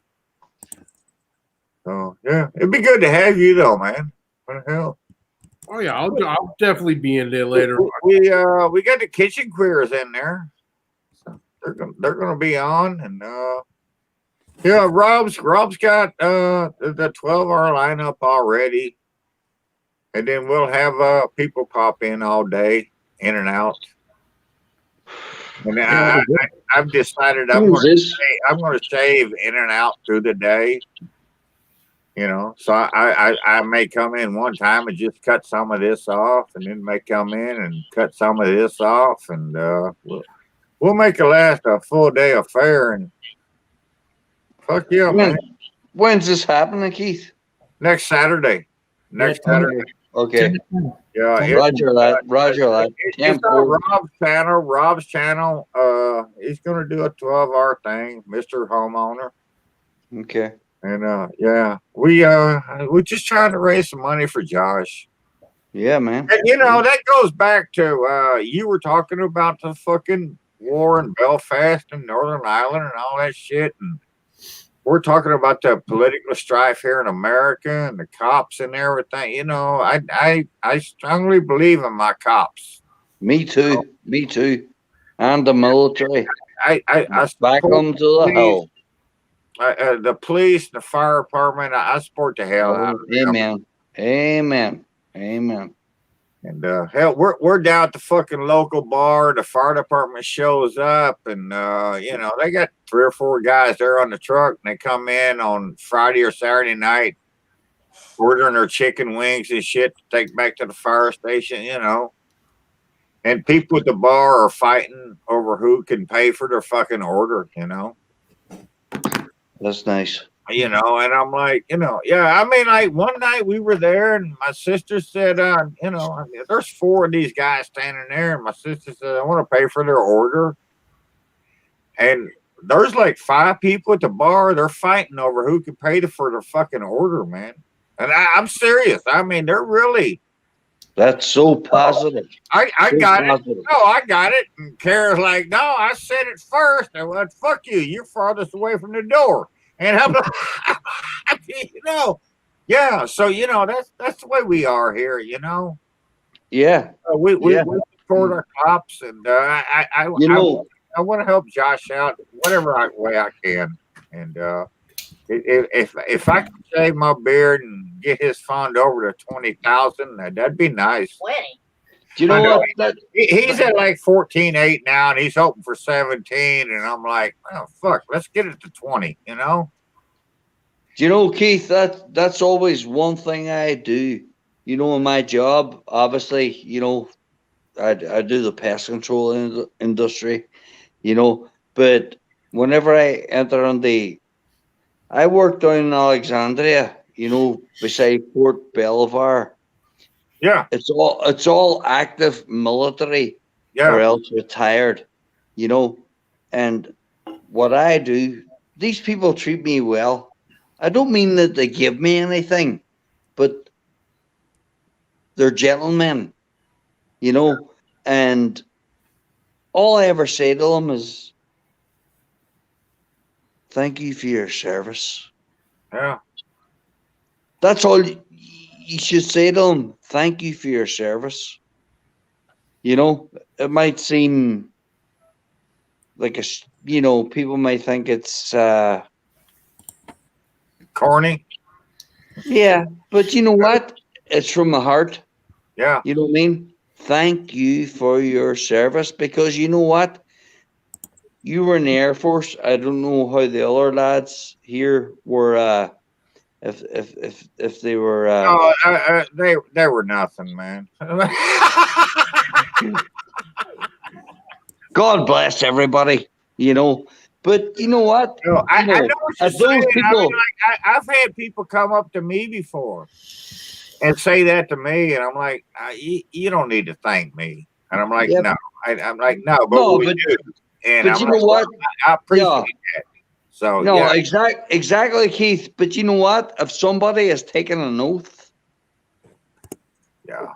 And when the call of duty comes upon them and they're prepared, they go to a foreign country and protect their citizens at home, life or death. Hey, that's a massive gesture. And you know, I'm an immigrant, maybe 30 years, whatever, but I'm an American. You know what I mean? I might be an Irish American, like all our ancestors before us. We all came from somewhere. Yeah. But I always say thank you for your service. Maybe a guy 20 years younger than me. And I hope when he sees an old guy like me saying thank you for your service, I hope he gets great inspiration to go ahead and defend this country. Hey, I Keith, know. I've seen guys. Not some more now because I'm pretty much living my house now. But Mhm. before I retired and I was working every day, I was out with the public all the time. And not everybody, you don't know everybody's a GI, you don't know everybody's a veteran, Mhm. but you can see some of these guys, and there'll be like 92-year-old men, Yeah. and they got a World War II hat on, and they got 72 fucking ribbons and badges and pins and campaigns they was in, Yeah. and they're not flaunting it. It's something that the VFW give them or the, whatever. Mhm. But it's just a hat that they're wearing. Like I'm wearing this hat now, and I walk up to this old man, and I'm like, "Oh man, thank you for your service. I appreciate it." And next thing I know, it's 20 minutes later, and we're sitting there talking. And we're not even talking about the war. We're not even talking about the battles that he went through or nothing. We're just talking about living our everyday life. I'm 60 and he's 90. Mhm. And that gave me a lot. Amen. I don't know what it did for him, but I'm sure it did something. Mhm. I walk up to a cop on the street corner, and I say, "Thank you." Amen. This fucking dude is just standing on the fucking street corner eating a donut. And I'm saying thank you, And I'm like, and I really mean this. You see a firefighter, I'm like, yeah, I just, a lot of that's got to do with the way I was raised. Mhm. And a lot of it's got to do just the way my mind thinks, hey, Keith, can I play you this video real quick? No. What do you want to play now? Go, Rob. Go, Rob. Go, Rob. Go, Rob. Wait, Mags is bringing in the wood for some stabbing. Well, thank you all for joining my channel for as long as it was up. I think Rob is going to end it tonight, but Now, Keith, I think you'll like this one. yeah, but we'll YouTube. You worry too much about that. This is the before a hockey game, Kate Smith singing the Star Spangled Banner. I don't like Kate Smith. Oh, no? No. I won't play it then. Same realm as Lady Gaga? Hobo, I'll block you out of this channel. Bring it, bitch. That was the sickest thing I've ever seen in my life. So it's funny you say that because back when she did the Super Bowl in 2017, I made a comment on Facebook and said she looks like a stripper wearing these fucking ridiculous fucking heels, and the show's about her. It's not about the Star Spangled Banner. And then in the inauguration, I sat there and I watched it, and I had the same opinion. was, first off, she opens the door. There's no mask. Everybody else She's wearing a fucking parachute. Like, I don't understand how the show becomes more than the song. No, and I don't know what that big fucking gold eagle fucking thing on her face was, but that fucking Wasn't on her face. parachute that she was wearing, that was the stupidest fucking thing I've ever seen in my life. And I'm not picking on her for that. It's just one of those things of, like, I feel like there's like a handful of times you should try to be respectful. Yes, and this was not one of them. And she's done it multiple times. Oh, I understand that. Yeah, you know. This is the dress, her appearance alone made me think this is worse than Roseanne Barr, because everybody knew Roseanne was an idiot, but this was. And I know I get grief from people because, but I this is one of the things that I do. I watch the inauguration every year. You know, I don't care who it is. I feel it's my duty to watch it. That fucking chick that did that poem to me was the best part of the entire fucking day. I missed that one. That poem was really moving, and I don't care what your politics is, or was, or will be, but that poem was moving. If you listen to the words in it, and the way she stressed those words at certain times, and this girl's only 24, man. I'm like, and from fucking LA, you know. There's hope for you, Keith. No, there's hope for her though. Yeah. No, I'm like, you know, no, that fucking chick was right on, man. There's hope for you, Keith.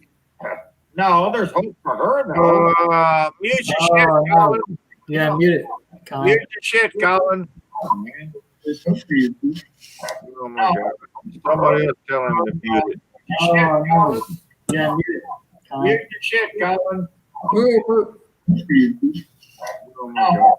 Somebody else tell him to mute it. Boop. Boop. Boop. Okay, now he's muted himself. Colin, this is your 732nd time on the show tonight.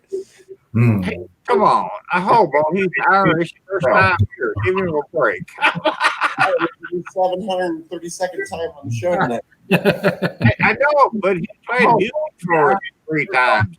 Give him a break. Now he's playing the ad before your video. Yeah. I know. 3 times. Give him a break. All right. Let me see. Colin, mute your stuff. Keith rules with But you. no, I really, Keith's getting the hang of this. I really, I enjoyed that poet. That was unreal. So, but yeah, you know that's another thing. I need a beer. Fuck. Yeah, you do. Yeah. No, Need you a don't. beer. Terry, I tried. I'm grabbing a water because I gotta wake up early and cook meat. Okay, me and Mags are the only 2 men in the room.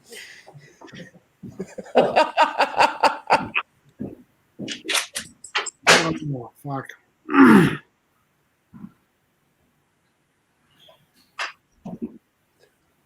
I know I give you shit about this, but it was fucking ironic to me the day that the fucking 50 boxes, these motherfuckers showed up.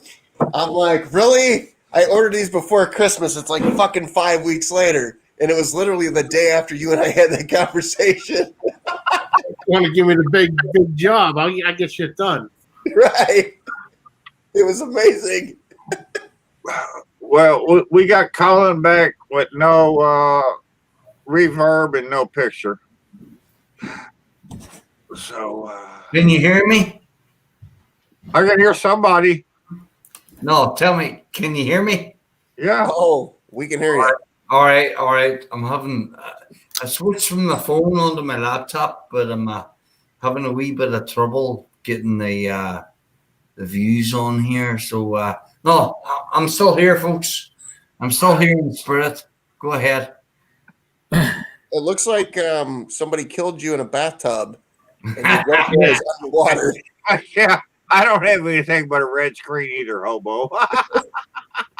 Yeah, I see. No, go ahead. I'll keep contributing. What? You gonna make that screen more red? Or If it turns yellow, I know that he decided to throw the fucking hair dryer or the No, brothers, I'm still here. That red screen, it's not communism. Don't worry. we're safe, hobo. It's not communism. China took over Colin's channel. Oh my gosh. Hey, Joe Biden.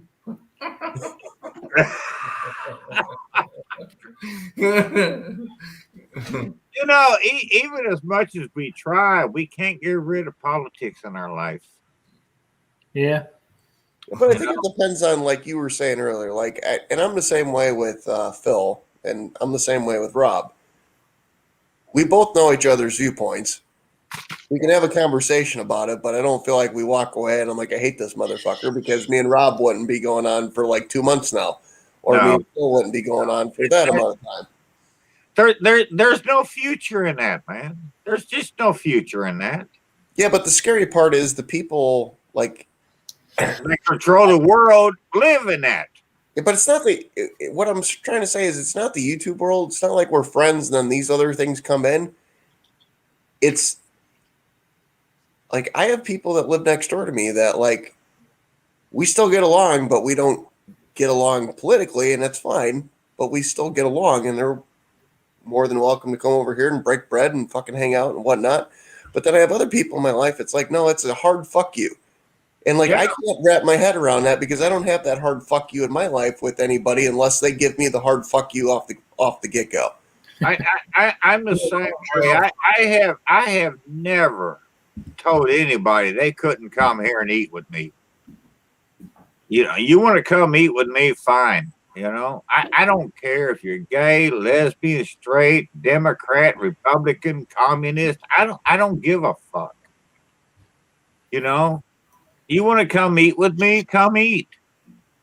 You know, my kitchen's always open. You know, I'm not here to judge you. I can tell you you're a fucking idiot, but you can tell me I'm an idiot.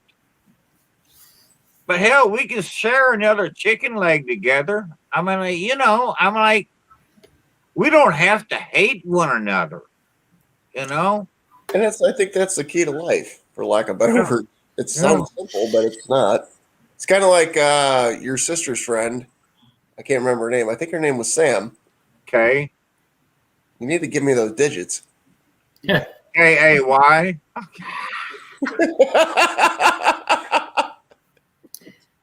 Hey, so I'm going to. Hobo, if you could only spend a night at a bar with Kay with us, man, I'm like, she is so much fun.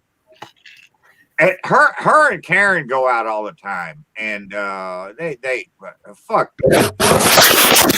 went to a casino one night and got barred from the casino before they even walked in the fucking door. I feel like I should have been a part of that night. And the casino,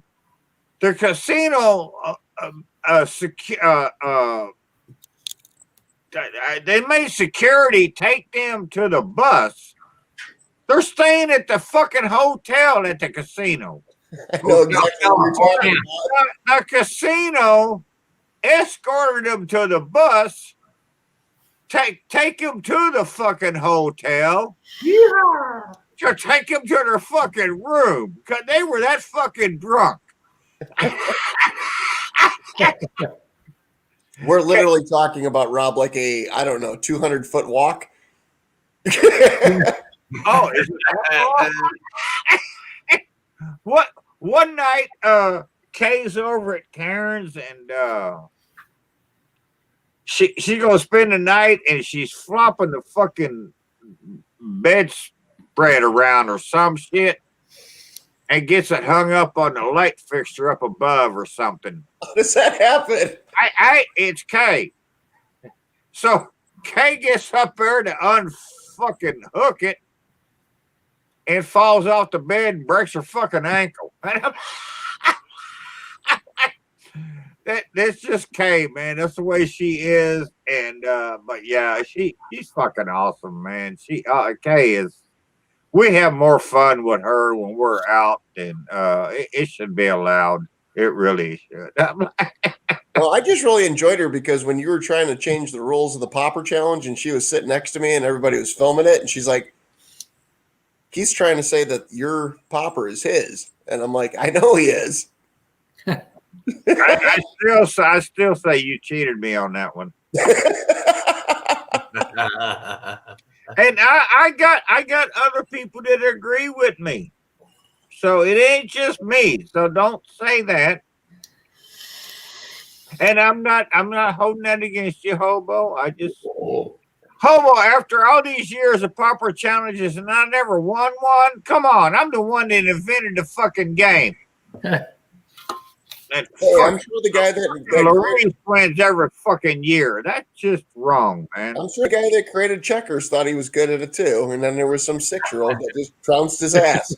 Oh yeah, oh look, we got marbles now. We have Chinese checkers. We can beat you. Hey guys, can you see me? Yep. Yeah, we see it. All right. I like you. You're going like I this. don't like man. your. I don't like your background.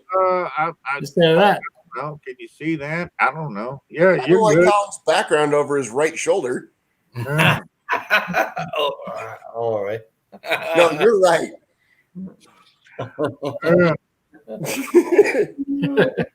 No, I'm Right. glad I figured this out. You know what? I'm going to go drain the main vein and grab a beer. I'll be right back. Hey, Colin, it was great seeing you, man. I'm going to hop off here. Oh, you serious? You heading off now? Okay. Yeah, I'll hop in the chat still for a little bit, but I got to hit the hay here pretty soon. Before you go to bed, Rob, go dust that broom. Oh yeah, that broom's awesome. You got to dust it. You got to dust it. Keep it The clean. night is still young. Keep that broom clean, man. I'll be right back. There's a lot of salt that needs cleaned up at that house. I don't want her breaking that broom over nothing while it's dirty. So you keep that thing clean. I will. I'll keep it clean. Go ahead. Rob, if we don't see you again before next Saturday. Well, I'm sure one of us will go live before then. Oh yeah, I'm sure one of us will. Yeah. But Yeah, yeah. We'll see you before then. So, Oh, good to talk to you, brother. All right, Colin. how you feeling, dude? God bless you. God bless Thanks you. for joining in. You're a gentleman, a scholar. Yeah, thank you. All right, brother. I wouldn't go that far. He lives in Pennsylvania. All right, Keith. Keith, I'm going to drain the main vein. I'll be right back. I thought you already did that. Mags, you still awake over there? I'm still going. Tell Mrs. Baggs I would have voted for her, but if it wasn't for all them damn rules and regulations I had to go through on this page. Oh, I hear you. It's crazy. Yeah, it was. I don't like rules and regulations and links and clicks and accepts and don't accepts and fuck all that noise, man.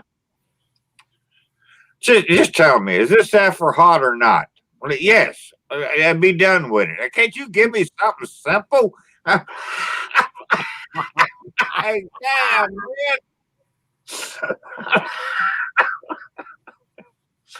But yeah, even if she don't get it officially, she's got my vote now. My vote now. So yeah.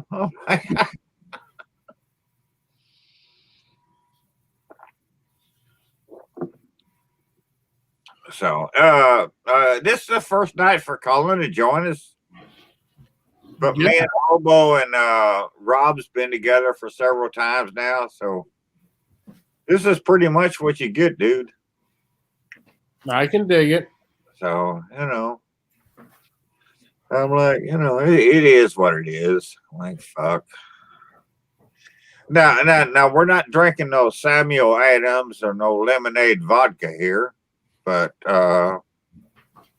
Exactly, Keith. ain't that what you drink? Lemonade vodka? Yeah, I was on a kick for a while. No, that's what it was, though, right? Oh yeah. Yeah. Okay. Yeah. It was. I think it was pink, even. In fact. Yep. Yeah. So see, I'm not a complete idiot. I see some things and know them, and oh yeah, a lemonade and vodka. I just can't do that. I'm like, no. I don't drink liquor at all. What the fuck, man?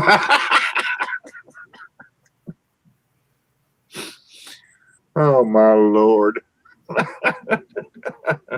What up? Colin, You. one thing, only one. I don't mean a whole fucking meal, just Right. one item that you miss eating from Ireland. Don't compare it to American shit. I'm just saying what you had in Ireland, one item that you ate that you really miss. Bacon and cabbage. No, that's two I items. know you hate That's cabbage. two items. That's two items. Okay. The one thing I hate, or sorry, I miss. What the? All right. He misconstrued the whole question, hobo. Johnny, Hobo, Keith, sausage rolls. What the fuck is a sausage roll from Ireland? I've never seen that one. Okay, pork meat. Yeah. Ground it up. Yeah. And you have sausage. Yeah, pork meat ground it up into like a sausage without the casing with a pastry. Almost like pigs in a blanket. It's like a beef Wellington made with pig. There you go. Yeah. I've never seen that done before. The only thing you gotta watch out for, massive heartburn. You know, pigs in a blanket, no, sausage rolls. But to be honest with you, Keith, there's many other things that I try to recreate over here as well. It's like a meatball Irish stew, I had to hop in here for the. Go ahead, Johnny. I had to hop in for the. Rob. I had to hop in for the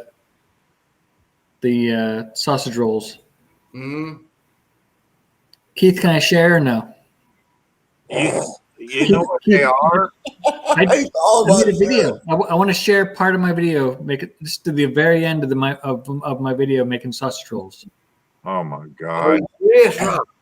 If Rob was an STD tonight, we'd all be pregnant and die.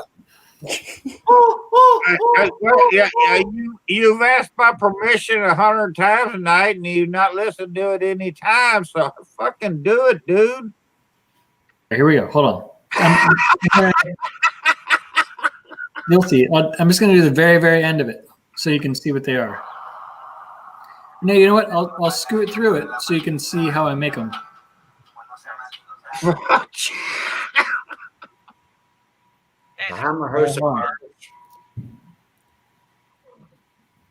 have never heard of them. Here we go. Keith, it's just like pigs in a blanket. No, I understand that. I'm just saying I have never heard that term, sausage rolls, and I've never. I'm waiting on you, Rob. I'm waiting on you. You're gonna love them. Hold on. Here we go. Oh fuck! Now I got to open up a new link. No, you don't. It's right here, right? You can see it.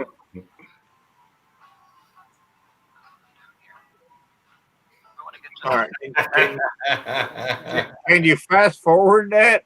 Yep, that's what I'm doing. Wait, go back to where you show my full sausage length. Hey, Oh, Hey. there you go, hobo. hey, it's like a pig's dicky. Yeah, but it's girthier.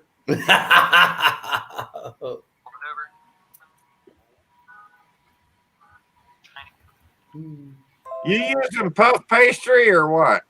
Yep. Wait, go back to the rolling technique. All right, hold on. And then whatever you have. There was no technique there, hobo. No, there was. Yeah. Go back just a hair back. All right, so you put the egg and then you rolled on top of 2 layers. I'm just trying to wrap my head around this. He put the egg on it so it'd stick, but Right, but after he does the first roll, then he puts another layer and then rolls. So you got. yeah, but he doesn't butter it or egg it. He did. Oh, yeah, I didn't see him do it second time. Guys, delicious, but make sure you take your Zantac.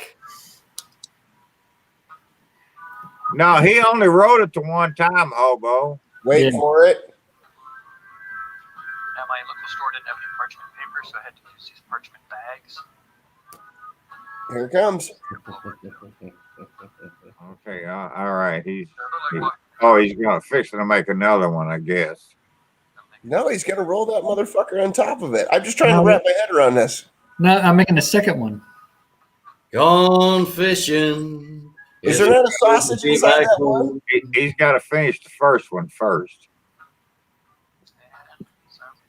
Gone fishing. It's so good to be back home. If I'm gonna learn something, I want to learn it right. That's just cool. Really cool. Oh, okay, so it didn't get rolled on top Oh, of he it. didn't even roll that up.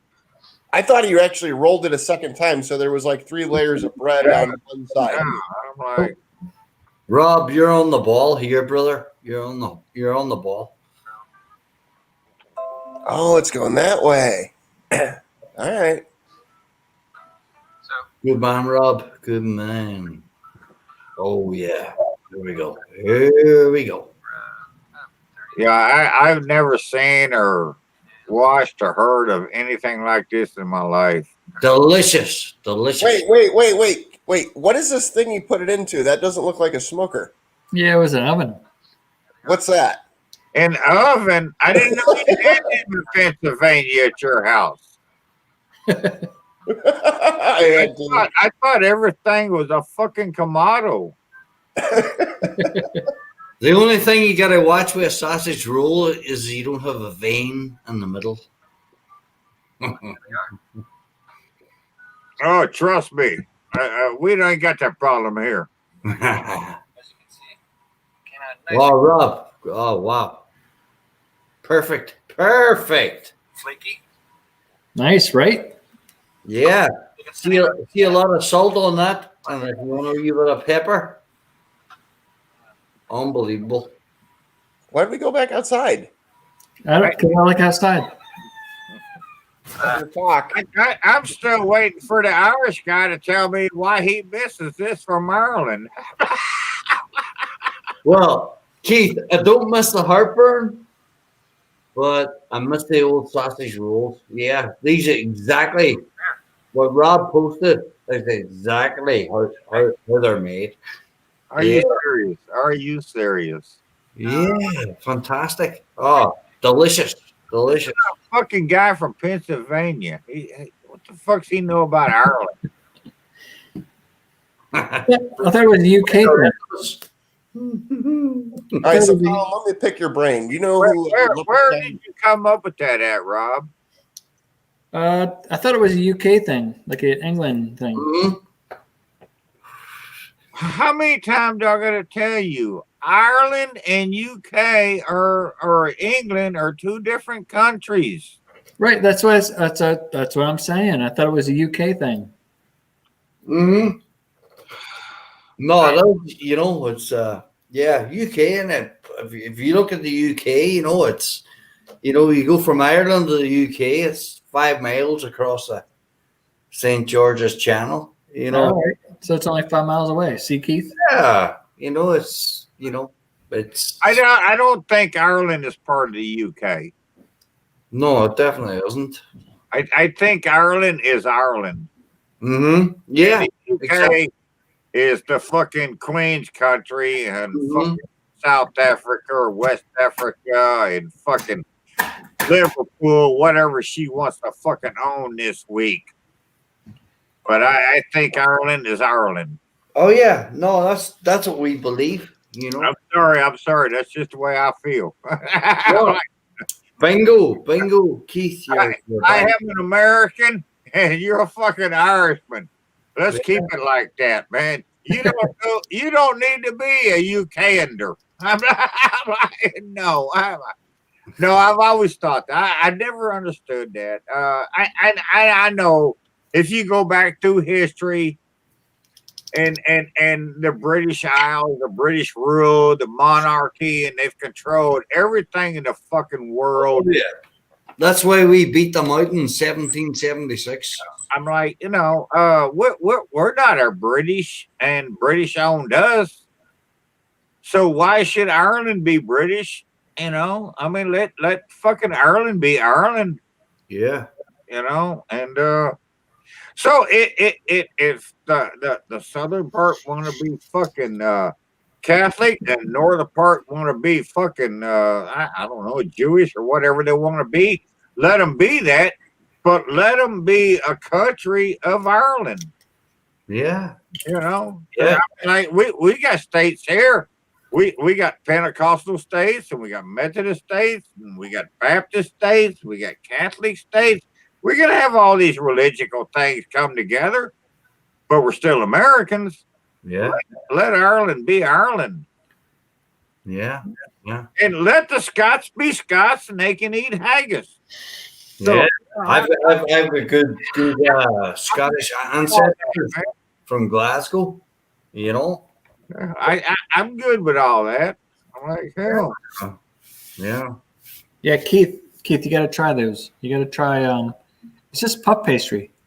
So you get like just Exactly, sausage and puff pastry. Yeah. You do it up in the oven, 350 degrees or something like that for 30 minutes. Yeah, Rob, you nailed it. It's I didn't think of it. They say it, but it's the puff pastry. Yeah, you put a little mustard in there, little nutmeg, a little sage. Yeah, I can honestly say I have never seen or heard of this in my life. Hey, Keith, one Rob, and they're the best. Oh, great. They're So good. Do you know? Do you serve them with anything, or you just eat them by themselves? You eat it by itself, or you dip it in mustard or whatever. Yeah, Brian. I used to do the brown sauce years ago in Ireland. HP sauce, brown sauce. It's like one day at Harris Teeters or somewhere like that, and you get their steak. H1 steak sauce. That's the best explanation I can give. Well, we can get HP here. Yeah. You just dip those things in the HP sauce or the shit, whatever. Mustard? Yeah. And deadly. Yeah, Keith, if you try that recipe, I'll put $100 towards Josh. Ooh. Do I have a time limit on this? No, you can. You know me and fucking pig, man. If it's big, I'm going to do it. You can get HP sauce at Walmart. But you don't need the extra sauce. You don't need the Green sauce. River.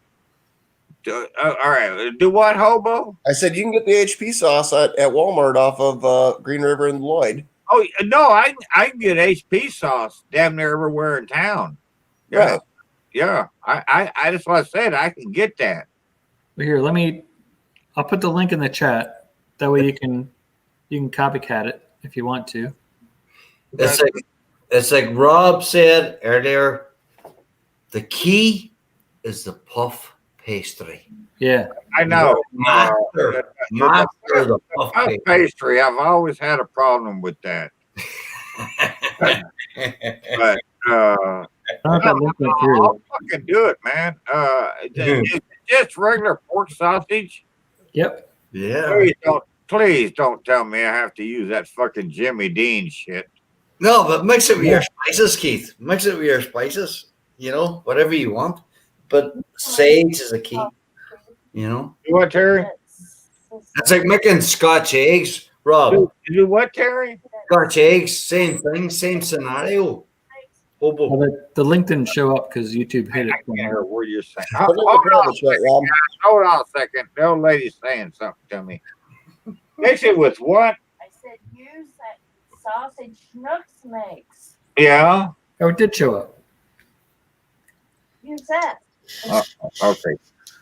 All right. She's telling me to use a store brand sausage that we get here. So, Colin, I want to pick your brain real quick. Mm-hmm. So, in Cincinnati, Ohio, there's a place called Jungle Jim's International Grocery Store. Lovely place. I wish I could visit. It's my Disney World. But anyways, I picked up some. They were called Irish bangers, which I Right. believe are close to English bangers. But what's the difference between English bangers and Irish bangers? Hobo. Seriously? Same thing. The country. Yeah. Yeah. Well, Yeah. there are Right. different sections in the thing, but I brought some back to. I don't know if you know Leprechaun TV. He's a buddy of mine who's Irish and half Puerto Rican who lives up in Cleveland. I brought him some and dropped them off, but they were frozen, so I didn't get to try any. And he said they were great, but I don't know because they were fucking Irish sausages. I don't know how fucking good they were or what the difference is. No, it's hobo. Hobo is it's the same thing. You know, it's like if I don't go out too much anymore, you know, but if I headed down to an Irish bar around here, you know, you get Irish breakfast. And then, you know, if there was a soccer game on, somebody would invite me over, we get English breakfast. It's the same thing. So no. Okay. Yeah, same thing, brother. Hobo, a banger has a completely different taste than an American sausage. Oh, I know. I've had the English ones. I dropped those No, ones. oh yeah. I'm like Colin. Yeah, it's the same thing. Irish and English is the same thing. Sausage. I tell you what I do here. Same, but they're different than our sausages. Right. Yeah. And I know here I like to do my bangers and mash. Mm-hmm. I like to do mine. I like to do mine with a Guinness gravy. Mm-hmm. And Terry pretty much leaves the house for a week when I do that. I mean, Terry doesn't like Guinness anything, and I do these bangers and mash when I do them, and I'm like, I fucking love this stuff, and it's weird because as much pig as I grew up on, and Terry says, yeah, it's because she's not Irish, she's German. That's why she leaves the house. The Irish banger or the English banger, either way, they don't taste anything like the pig that we grew up on. It's a completely different flavor sausage. And it's all it is. It's a sausage. Right. It's like when I talk to the two guys from England that I'm friends with, and I go, "What the fuck do I do with this?" Oh, Heinz Big Beans. Oh my God! I will say you have to put that on a proper English fry up. I know, but this is literally like having baked beans and spaghetti sauce. It's Heinz like Big the Beans. worst. Whoa! Being an American hobo, those are the worst beans you'll ever put in your mouth. I don't disagree, but I feel like I'm either not understanding it or I'm not doing it right. Or Irish or Scottish or whatever, that's the best beans you'll ever put in your mouth. Well, speaking about putting in your mouth, we got George Mullahan says, "Hey Keith." Hey George, what's up, dude? We also got Green Bastards in the chat. Oh, gee, what's up, buddy? My God, man. We're still going. We got 15. That's the one thing I've learned, hobo. just living here in southern Indiana, my own little cocoon. A proper English fry up or a proper Irish breakfast are basically the same.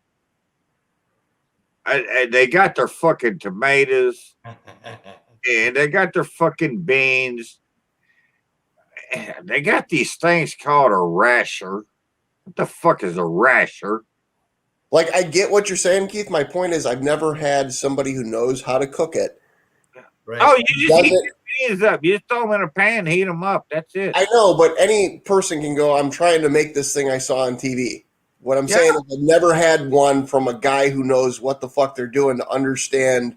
I feel like if you put all these 4 or 5 things together, it makes sense. But if I just have these fucking blue can of beans and I try them and I go, this tastes like hammered dog shit because I'm not used to the taste. But if I Even, have it together, even if you make a proper fry up and put them beans on a plate, they're not going to go with anything. No, those- right, but when I talked to Ryan G and Matt, they told me, they go, you got to doctor them up. Like, you can't just, it's like what we do. Like, I don't take a can of beans from fucking bushes and go, these are the greatest thing ever. I fuck with them. Yeah. I just don't know how to fuck with tomato sauce fucking beans. Yeah, I'm like, no, I don't know. But I want I've been to places where they served that to me just the way it was, you know. And I'm like, no, I ain't eating it, you know. It's just fucking nasty because I know what it is. But yeah, I didn't know people actually doctored them up though. I didn't know that. That's what Ryan G from England told me. He's like, yeah, you can do this, this, and this. And I'm like, all right. Well, get you a ball of HP and dump it in there. Yeah, it's like you know, people hear of black pudding or white pudding. Yeah. You know, black pudding is That's blood pudding. blood Yeah. sausage. You know, Yeah. I can never find it over here unless you like go. You have to go to a German Yeah, butcher shop. unless you go like to one of these, you know, Yeah. places are gonna send thee. But the only place I can get the blood pudding, and it comes in a sausage form, like a thick sausage, is in the Spanish market. The Spanish market. Yeah. It's called morcadillo, I think I call it. Correct me if I'm wrong. Morcadillo. I But don't speak Spanish, so I don't know. yeah. But it's a thick sausage blood pudding, and that's the closest I've ever got. And I occasionally buy it, you know, and I'll cook it up like on a Sunday, like tomorrow, Sunday breakfast. That's a traditional thing in Ireland.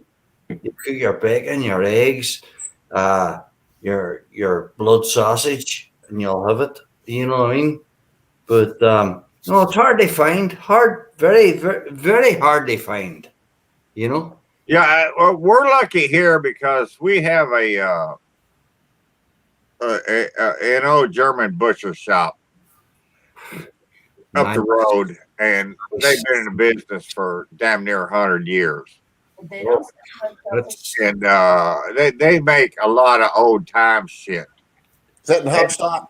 If you see it, if you don't see it in the case, then you can ask them, "Can you get me some of this?"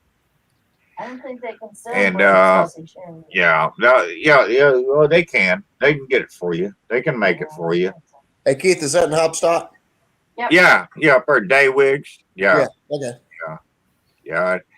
That was cool because I grew up there, and you could go in there, and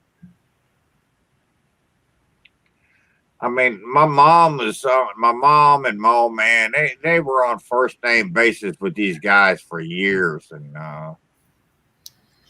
when mom got older, and you know, I mean, she couldn't travel as much, and she just called them up, and she'd say, "Okay, I'm going to come pick this up. Have it ready for me."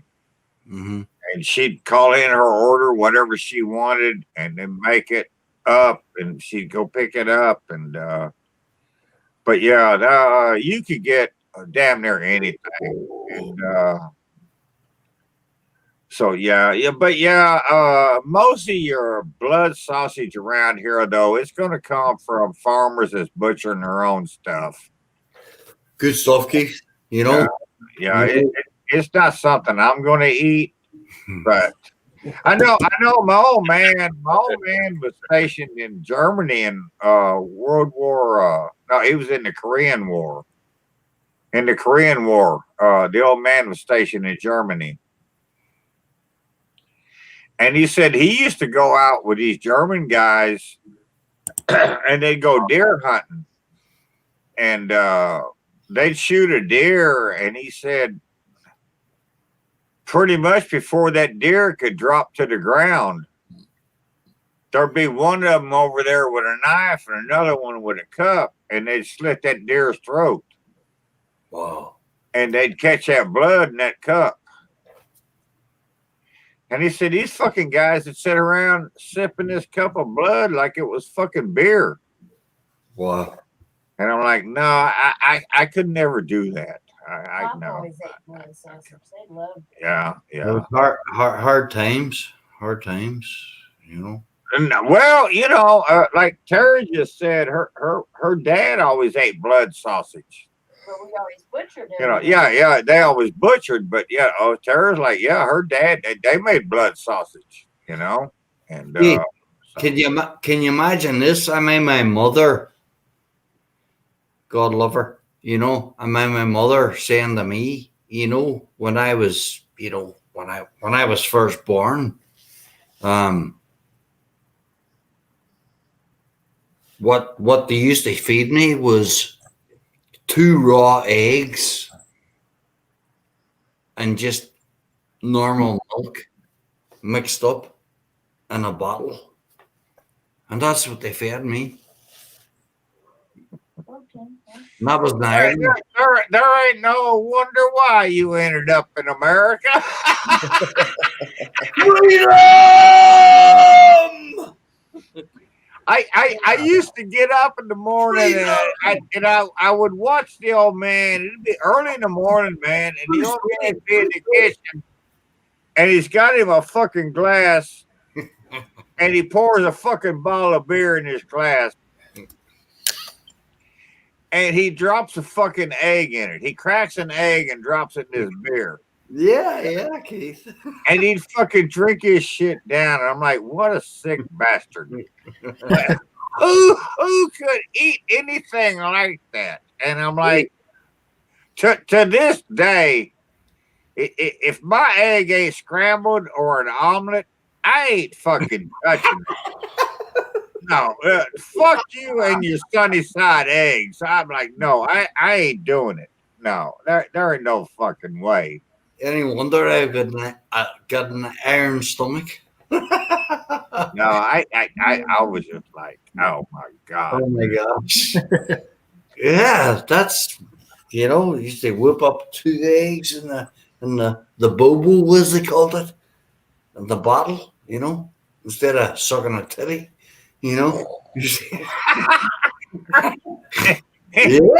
I get 2 eggs. Instead of serving a titty, they gave you a chicken and said suck. Oh my gosh. Maybe turn me off. Oh my god, man.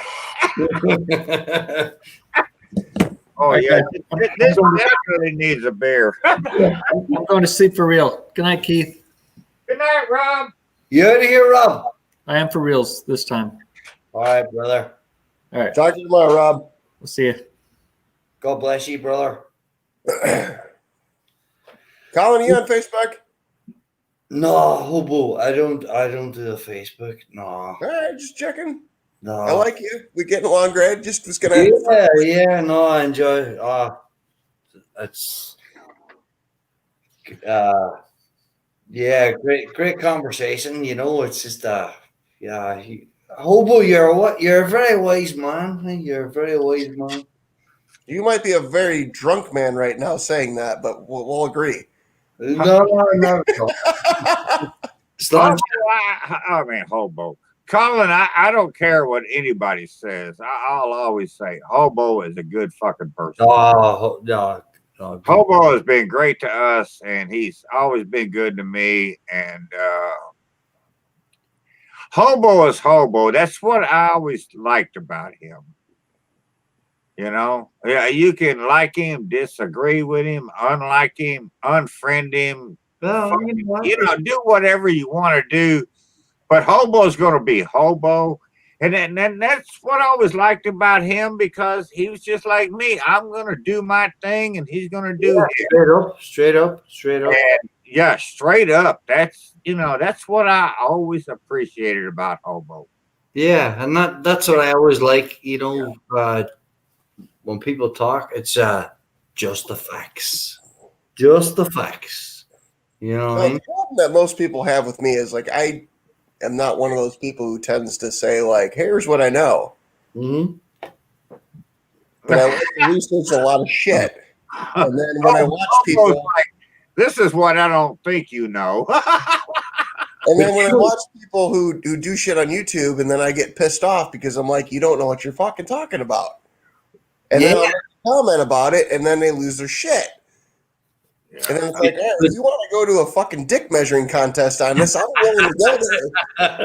But it's not going to go well. Yeah, Hobo is the real deal, man. He is the real fucking deal. Like him or love him or hate him or whatever, but no, you'll never hear me say nothing bad about Hobo. Yeah, but you know what the quality is about you two guys and many of the other people that are even in chat and never speak like we're speaking tonight, and even, you know, also the people that are speaking. Honesty, straight to the point, and as I said, Keith, just the facts. You know, it's you know, powerful conversation. This is what I believe. If you don't like it, well, fuck you. Yeah. Tell me what you believe. I'm like, you know, I'm here to listen or argue or like or dislike. I don't care. Mm-hmm. I'm not going to kick you out of my house because you're an asshole. Yeah, exactly. If you want to start beating up people and shit, then you know, we can call the cops then. But as long as you just want to stand here and be an asshole and argue, that's cool. Well, you know, just don't be getting violent. But yeah, we'll let you have your piece. I'm like, you know, go for it. Keith, is most people can't articulate their viewpoint in a proper way, right? To have an argument, and it's not really to have an argument; it's to have a discussion. To have a discussion.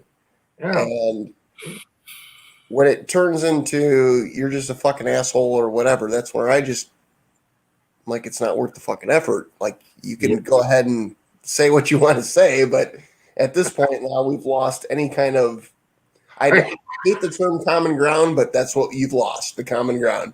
I quit listening 30 minutes ago.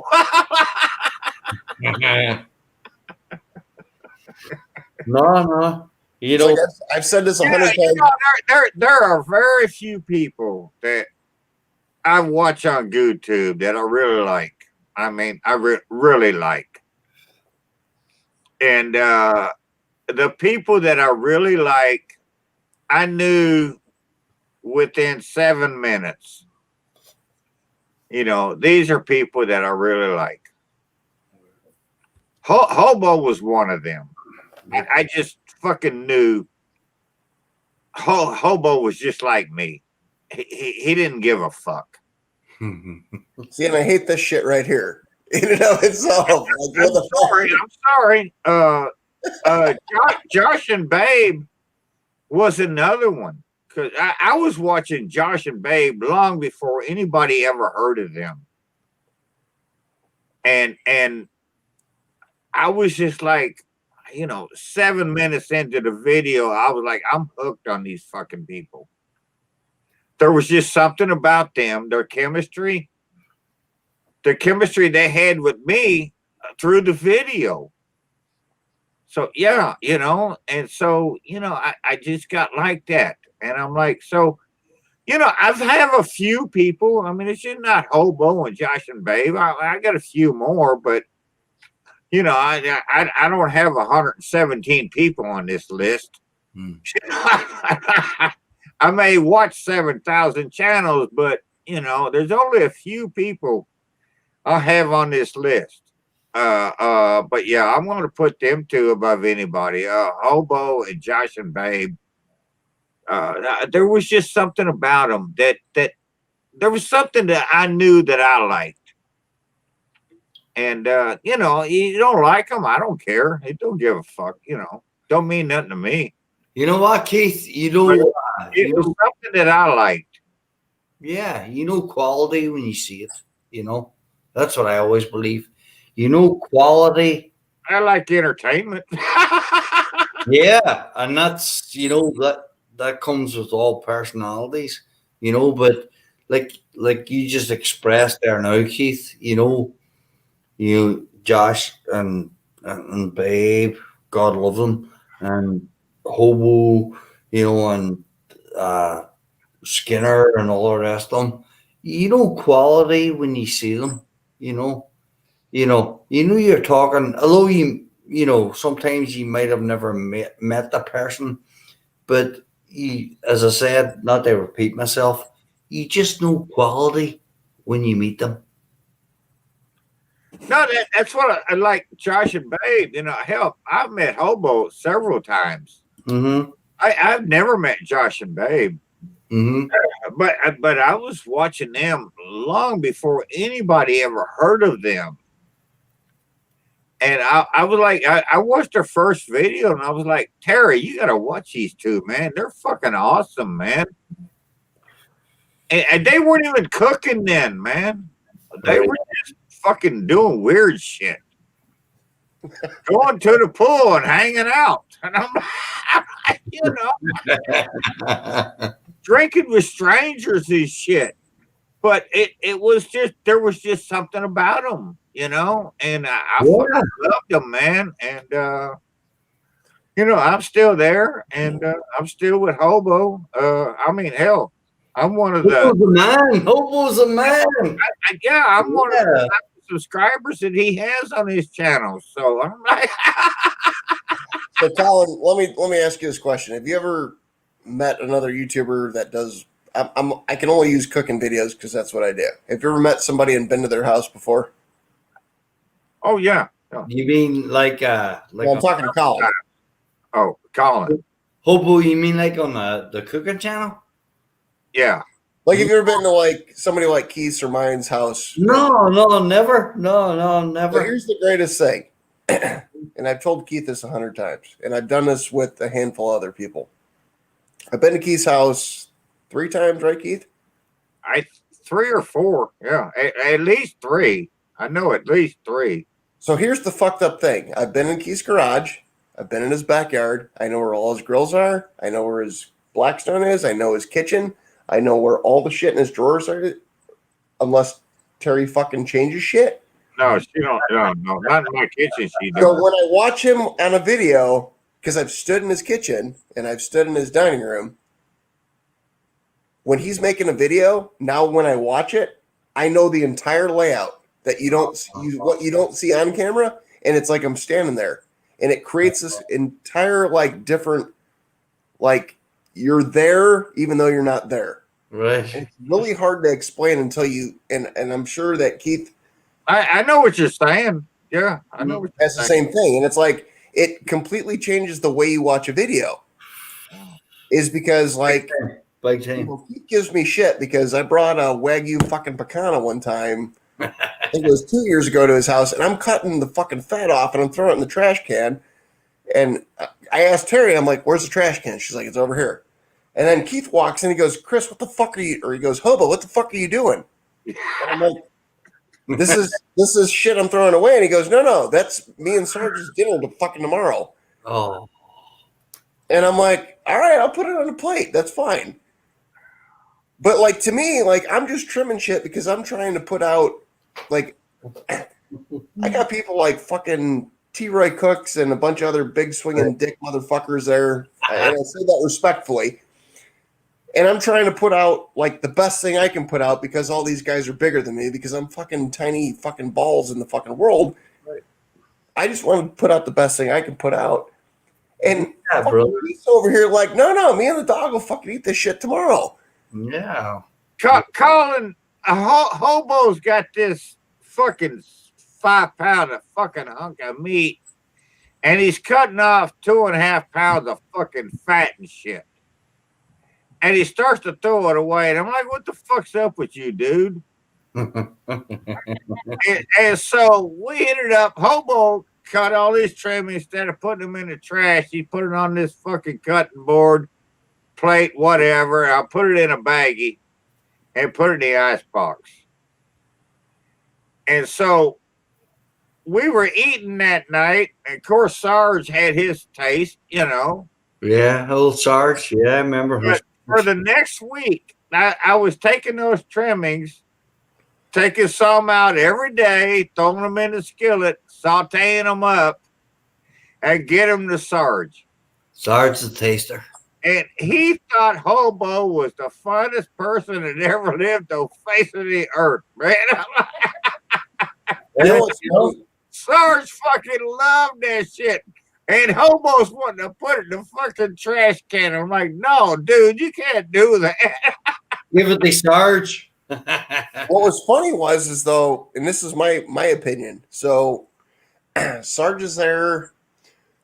Keith, who is the guy who was deaf? Oh, that's Gilbert. Yeah, Gilbert. He's in my Facebook group. So did they have a dog with him? It could have been Bob. It could have been Bob. It's the gray-haired guy whose wife would always do the signing, which I fucking love. No, that would have been Bob and Marge. Yeah. Did they have a dog with them or no? No. Okay, so it was just Stuart. Yes. Yeah. Had Rusty. Yeah. So Sarge is walking around, and like every time he'd see Stuart, he'd get in this like real aggressive, like "fuck you, get out of my kitchen." And there's like 25 people in the kitchen, and I'm standing there way back because I'm one of those people that I'm gonna be way back in the background because Keith's doing his thing, and I'm sitting there going, "Fucking Sarge is gonna bite the fuck out of me." No, Sarge wouldn't bite you, but fucking that other dog would have. Rusty would have bit you. I know Sarge wouldn't have, but just the way that because it's Rusty was in his house. Yeah. Like I'm sitting there going, around though, way back in the corner. Like I was scared shitless of Sarge if there was another dog. If there was no other dog in there, didn't scare me. For whatever reason, if there was a dog that I think it was the 2 times I was in there, I was like, fuck, I gotta get the fuck away from here. I never seen Sarge go after a person. Never. I didn't either, but that was the first 2 times I was in there, and I'm like, yeah. But when Rusty was here, him and Sarge didn't get along. Yeah. And what's weird is like Rusty was so like Sarge by himself when Rusty wasn't there was cool as fuck. Yeah. When Rusty was so Colin, I don't know if you know about Rusty, but Rusty can fucking read goddamn 3 languages. 3 languages on cards. Yeah. Oh my gosh. So we're talking about a dog, dude. Wow, that's crazy. But you know what? Yeah. Wow. No. Oh, Rusty, he's a super fucking cool dog. But he was aggressive towards Sarge. He didn't like Sarge. Well, they both were towards each other. And but yeah, Hey. What? I'm gonna go use my free slot play while you're. All right, go ahead. Bullshit. But yeah, yeah, that's funny, man.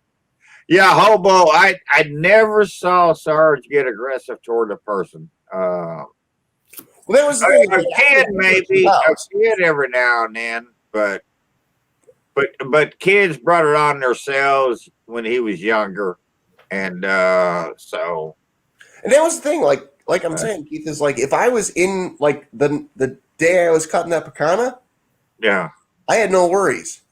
Yeah, he wasn't going to try to bite you or jump up on your cutting board. He wasn't like that kind of a dog. But when when Stewart was or Rusty was around. He was Rusty was there with Stewart.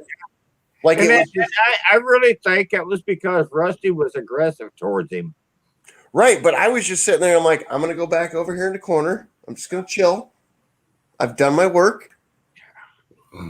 Don't want to be a I fucking. know, and that was what when SARS died.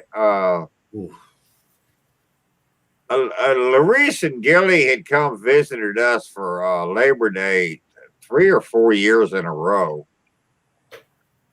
and whenever they got there every year, the first thing they did was they go to the back door and they open the door to come in the house, and Gilly would get down on her knees and hug Sarge and talk to Sarge and rub him and stuff. And Gilly showed Sarge more love than any person ever did. Right. And How old was Sarge? do what? Keith, how old was Sarge when he passed? 13 or so. So yeah, he had a good dog's life, yeah. Oh yeah, and he was a mutt. I mean, he had like 17 breeds in him, so you know. Mm. But I know when I just know when whenever Larice and her daughter visited every year, Larice's daughter gave Sarge so much love, and when he died, and they came visited him next year, and I came out and met him in the driveway, and I hugged him, and hello, you know, welcome to Indiana, and all this shit. And I grabbed her daughter Gilly, and I'm like fucking crying, and I'm like, you know, I just want to thank you for the love that you gave Sarge through the years, because he was such a good dog, and I know you always was the first thing you ever did. He was a mascot. He was a what? The mascot. A mascot. Yeah, for your videos, you know. Oh yeah. You pretty much, yeah. Yeah, for all videos, the very first videos I started to watch. But I told Gilly, I said, everybody Sarge has ever met in his life, you showed him more love than anybody ever did. And I'm like that really, you know, I was impressed by that, and it meant a lot to me. And, I mean, I know. I had so many people that through the years doing the videos, and people commented about Sarge, and finally I did that video that time about let's meet Sarge. And so I sat in front of the fireplace and I told the story about Sarge, you know, where we got him, where he come from, and he was a fucking mutt, and you know, but I'll never forget. I had a paper plate, and I'd put potato chips and goat cheese and dog food, and I don't know. I had 5 or 6 different things on this plate, and I think the first thing that Sarge went to was the goat cheese. I mean, he ate that first, you know. Like, well, fucking hey, man, I told him right, you know. But yeah, I mean, we fed the dog off the table. We fed him shit he shouldn't ate, you know. And I know I used to do beef. Well, I still do. I braise beef shanks and red wine and stuff, kind of like a poor man's ossobuco, you know. And I'd save those bones and I'd give them to the dog, you know. And my God, we had 10 or 12 of them bones in the floor out here in the living room at all times. And after Sarge died, I was picking them fucking bones up for months, man. Terry says every time I moved the furniture, I had to pick up another one. Yeah, they were under up the couches, chairs, coffee tables, whatever. I mean, they were everywhere. But yeah, SARS loved them things, man. And How much you want me to bring home tonight? $609. So Yeah, you know, our old dogs, you know, it's unbelievable. Yeah, I had a husky, 15 years. The dog. I can't. Hold on a second. I'm not gonna be able to do. I'm not gonna be able to do this properly. But give me a minute. Give me a minute. Right, I'm gonna grab a beer too because this one's the well, as they say, the well has run dry. All right. Well, okay. That's the best that I can do it from here. Can you see that? Yeah, a nice fireplace.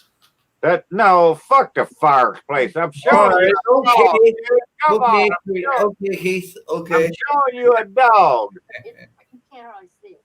I would Yeah, I know. I said you can't hardly see it. I got my key. That was Karen's husband.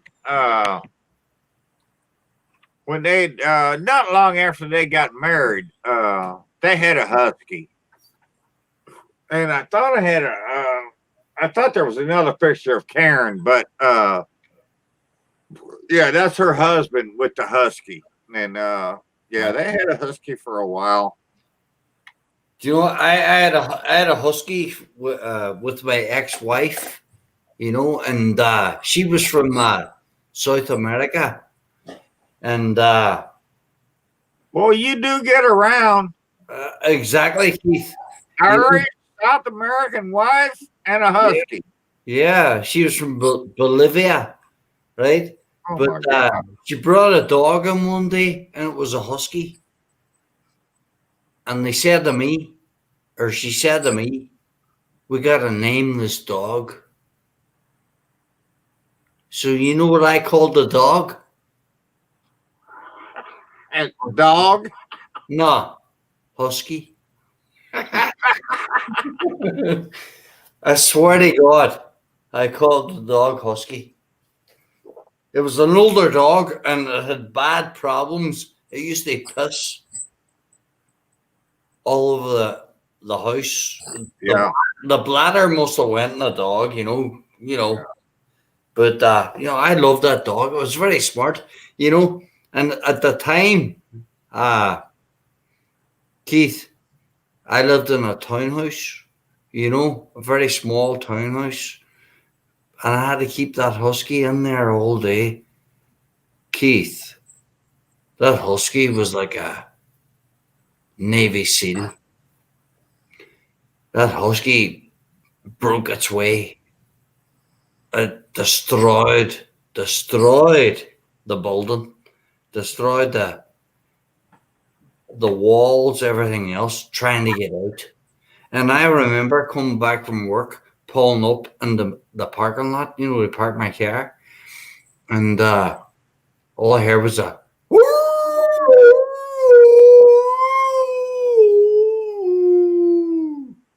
This husky dog is like a wolf, you know. Yeah. My wife should have never had. My wife at that time should have never taken it on unless you lived on a farm like Skinner, you know, Josh, you know. But this dog locked in the house destroyed the whole place. Eh? Oh my gosh. Yeah. And that was, when I was stationed in Virginia, uh-huh. I had a friend of mine. He had an Alaskan Malamute. Oh. Big Hey, old Keith, check your basement. dog. That's a mixed breed. That's a mixed breed. Yeah. Okay, keep talking. I'm listening. I'm grabbing a beer. Hey, Keith, check your backstage. Oh shit! Hold on. You got a pretty little lady back there. Oh, lovely Lady Jules. And she's in my spot, but I'll let her have it. What's up, young lady? We've been on 4 hours and you're just showing up. It's bedtime. Yeah, I know. Sorry. Good night, sweetheart. Wow. So I don't sleep. yeah, Colin, I had a friend of mine when I was stationed in Virginia. He had this Hey, Alaskan Moot, and Hi, Colin. it was a big old snowy white dog, and we were in the service then, and we were both in the fire department, and we get a call at the fire station. Your dog's out again. So they had to let him off work so he could go get his dog, put him back in the house, or the pen, or the cage, or the fence, whatever the fuck it was. Mhm. Well, then it went from there to he started getting phone calls where your dog was out and he killed a couple of ducks. Mhm. And because the city had ducks and geese swimming around and floating around in the ponds and lakes and shit in the city.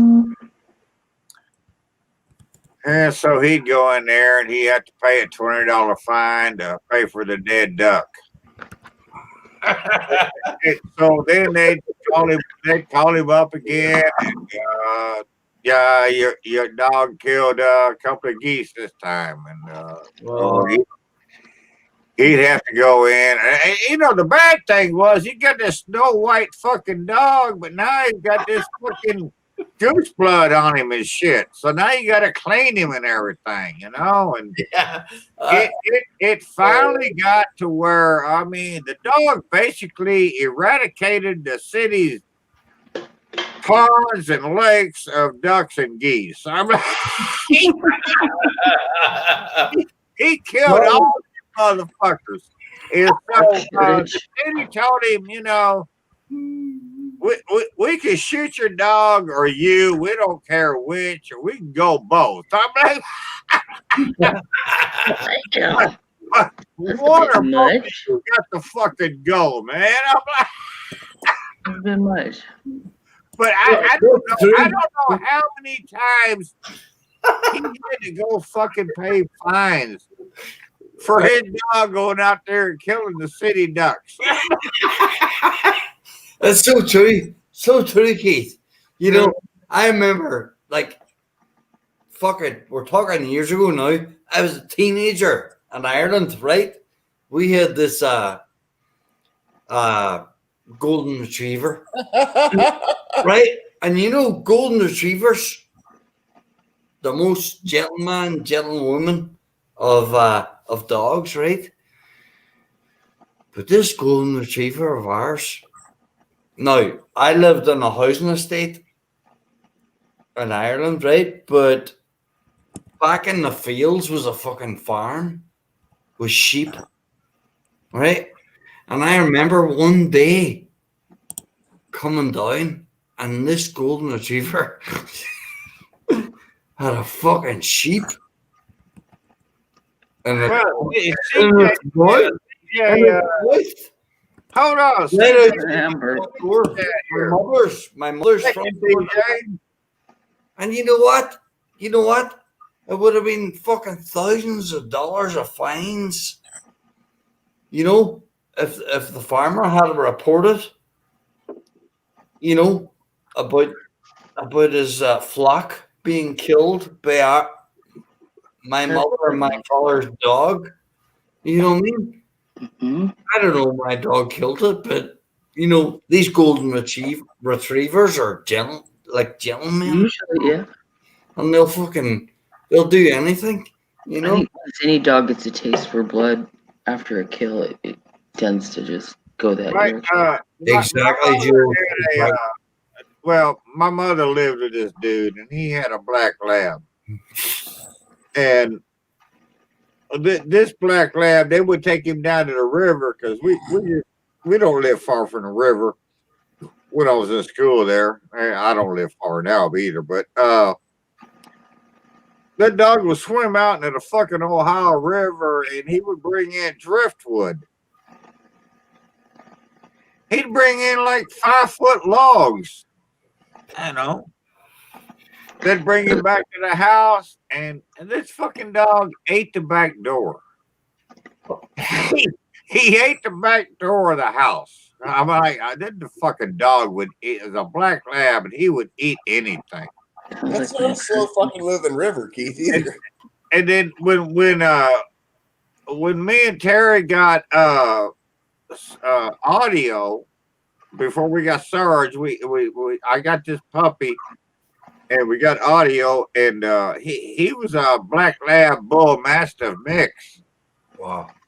And audio got sick when he was young, but before he got sick, he was fucking huge. He was gonna be a huge fucking dog. But audio never ate a thing in our house. Never. And I tell you what, this dog was so strong. I used to fuck with him. And Terry told me, she said, man, now when he fucking hurts you, don't be bitching. And audio would bite me on my arm here. He would bite me right here on my arm. Right. Because we're playing, you know. But he was being gentle, right? Right. We're just playing, but he still bit me. He fucking bit me, dude. Come on. Oh, yeah. I could feel his teeth crushing my bone. Yeah. Yeah. Literally. I mean, crushing my fucking bone. And then when he took his mouth off of my hand, I never had a mark on my arm. Not one mark. He never left a mark. And I mean, he was just he was a good fucking dog, man. And when he died, he finally died. He died in my lap. And we were up one morning. We got up one morning, and I was sitting in the living room with Terry, and I was fixing to get up, and she said, "What's that noise?" I said, "I think audio's got to go out." And I was just getting up to take him out, and she heard another noise, and audio had fell down, and she said, "What's going on in there?" I said, "I think audio is dying." And I went over there to the door because he was right there by the back door to go out. And I picked his head up, you know, held it in my lap, and you know, I could tell he was dying. And so I sat there and talked to him, and Terry standing behind me crying and shit. And next thing I knew, you know, I mean, he looked at me and took that last breath, and he was dead. Yeah, probably parvovirus. And then the son of a bitch pissed all over my kitchen floor. Nice. And the whole time we'd had this dog, and that was the one thing about audio. He had never went to the bathroom in the house. Never. He never pissed in the house. He never shit in the house. He never done none of this. But he knew that morning he had to go out. Yeah, he was on his way. And I just couldn't get to the door in time to do it. You know? Yeah, he was on his way out. You know? I remember, and just a quick story, Keith. Jules. I'm itching my Chef Johnny's in the house now. Just a quick story, Keith. Hopefully we get Chef Johnny in there next week, and we get more money in there for Josh next week. Hey Keith, put the link in the thing. You know what I can do? I think I still have it in my. Yeah, I can't do that, hobo. You know. I got you, boo boo. Got it. Hey, I arrived in America from Northern Ireland, 1986, right? First time. I got 2 times, but this was the first time. We're talking about dogs here now, all the rest of it, right? But I was in Pennsylvania, Schuylkill County, a little town called Ashland, Pottsville, you know, but I was a little town called Ashland. And the family that took me over were the McLaughlins, who were ancestors of the Molly Maguires, if anybody knows about them. And they had a wee dog.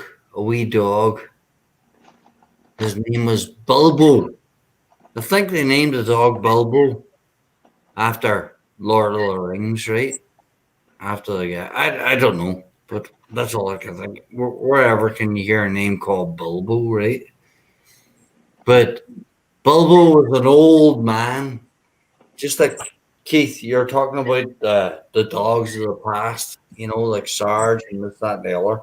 I thought you were saying just like Keith, he's an old man. Keith, we're all getting there, brother. We're all up there. You know, Keith. If I think when I came to the United States for the first time in 1986, if I was 11, you know. Anyway, Bulbo was an old dog, but he was a fluffy dog. Great dog. He wasn't a bitchy, but you know, you're coming in the house, you go, woo, woo, woo. He'd give it the heat. Bulbo's problem, he couldn't take a shit. That's not good. Yeah, exactly. What's wrong doing that? Every time Bulbo took a shit, it was.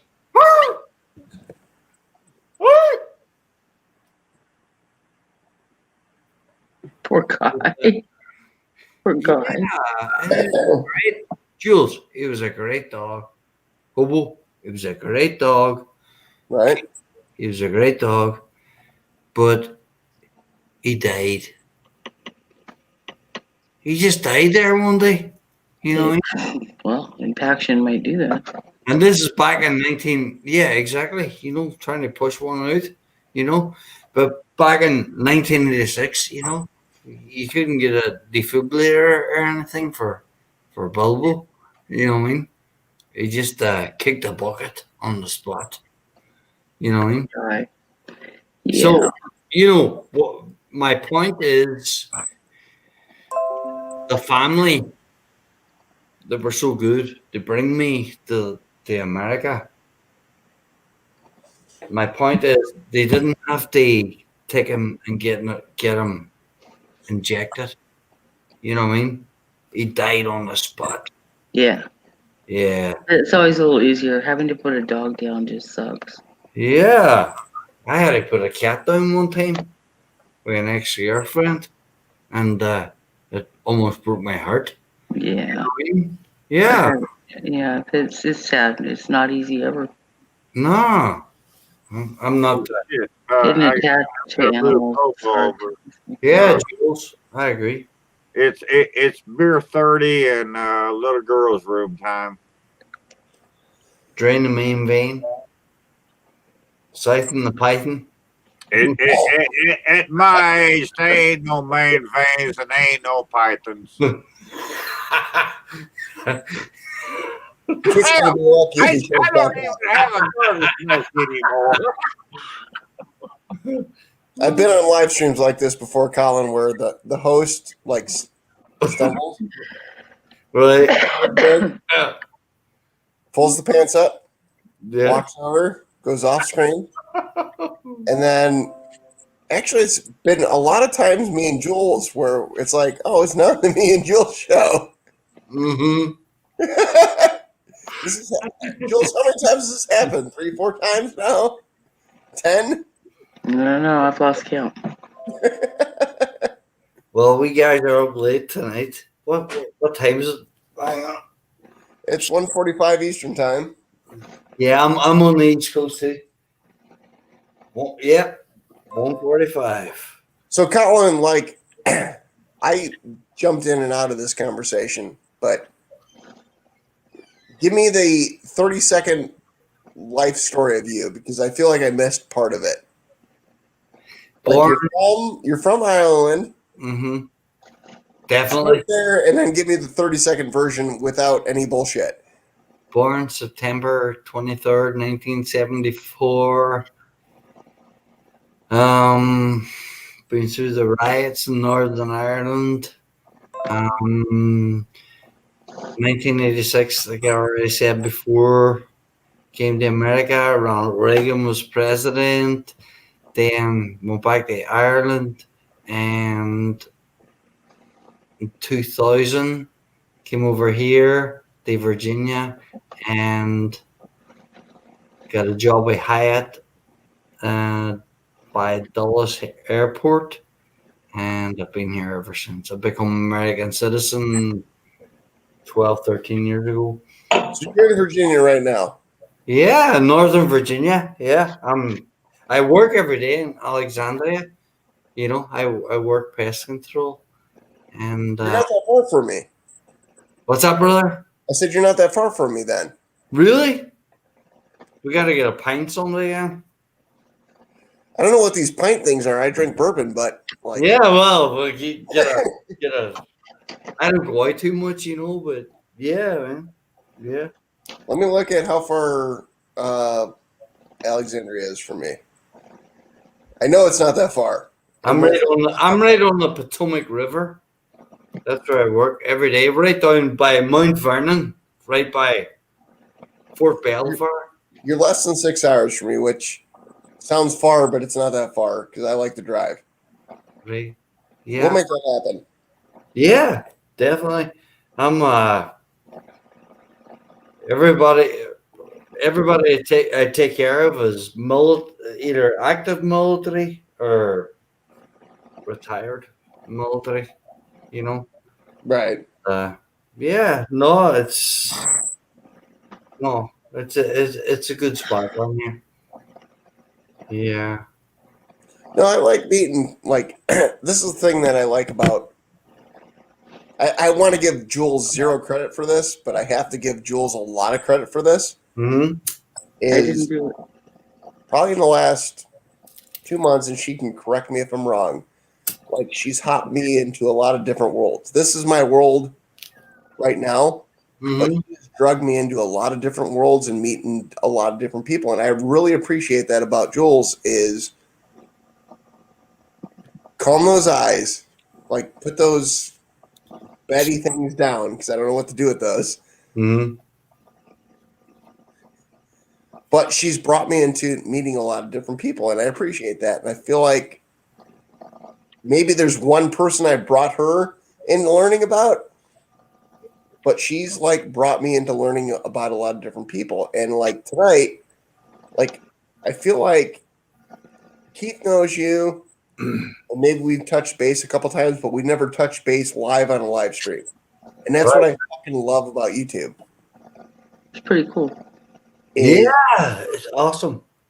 I've had a lot of people text me like, what the fuck am I watching right now? And then 5 minutes later, they're like, you know what? This dude from Ireland is cool as fuck.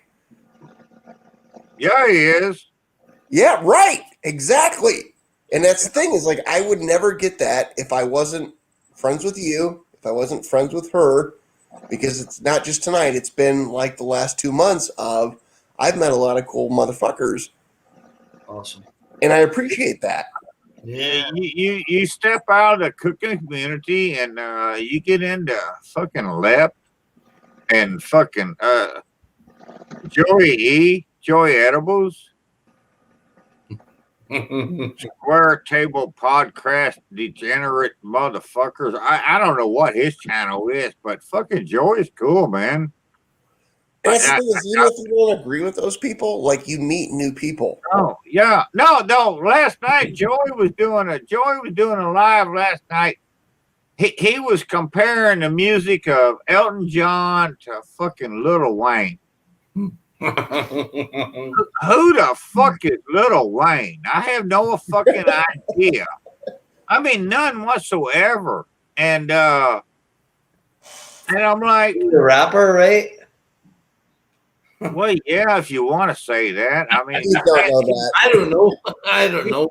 He spent every other year of his life in jail. So I'm like, you know, Little but King. you're going through this video with Joey last night, and he's got this other dude with him, and Joey is fucking. He's reading off of Wikipedia. And just telling you what Wikipedia tells you about Elton John and Lil Wayne. And he's telling, you know, the life, where they come from, all that shit, their music, what they did, you know, the money they made, the albums that they made, you know, the highlights of their life and shit. And it was weird because when he started the video, and I'm like, okay, I know who the fuck Elton John is, Right. but I've never listened to any of this Lil Wayne shit. I have no fucking idea who this fucking guy is. Little Pain. And Joey and the dude he had with him, you know, they both knew who Lil Wayne was, you know, and they knew a lot about him.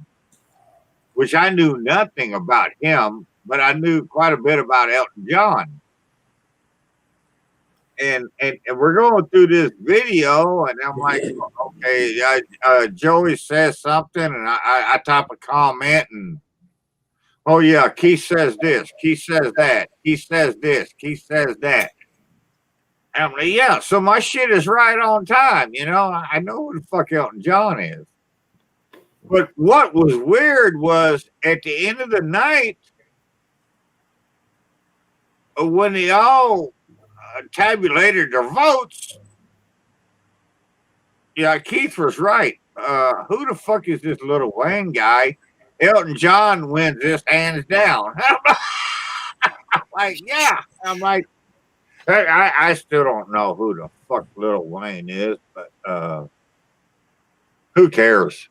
But I'm with Hobo. You meet different peoples, and yeah, true enough, Keith. True enough. I've seen Jules in different chats too, Hobo, and I'm like, what the fuck, man? That's all this girl does is troll all of us YouTubers and doing lives, and I'm like, here's the thing, Keith. That's funny is that. Like, Jules doesn't make content. At least I don't know that Jules makes content. If she makes content, I don't know that she does. Yeah. I'm not aware that she does. But what's funny is that you can have somebody who doesn't make content drag you 7 ways to Sunday across all different spectrums and be like, you know what? She brought me into the beer community, which I don't give zero shits about beer. But I've gotten really good friends with a lot of those guys because on a lot of different dynamics, we make sense to be friends. And that's one thing I appreciate. I'm pointing the wrong way. We'll go this way. To her is, if it wasn't for her, I probably wouldn't be in those worlds. But I love being in those worlds. And I get different perspectives from people in those worlds. It gives you a different perspective on life. It's not even just life, it's different things of, like, I like to learn different things. Well, ain't that life? Ain't that life? It's not about learning. It's not about life. It's like, there's a guy down in Cincinnati, which Jules knows, Rod J. He lives right next to Jungle Jim's, the place that I talk about, that is like my Disney World. He's not a food guy. He's more a beer guy. But if I go down to Jungle Jim's, I'm going to hit him up on fucking Twitter Bang and be like, hey, dude, you want to go to Jungle Jim's? Because it's got beer and it's got food and we're going to have a great time hanging out. And it goes, again, with one of those things of, we don't agree politically, but we both agree we can get a, it's like you and, God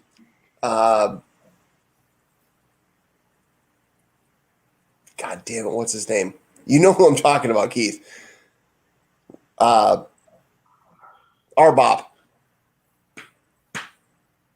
Oh, Phil?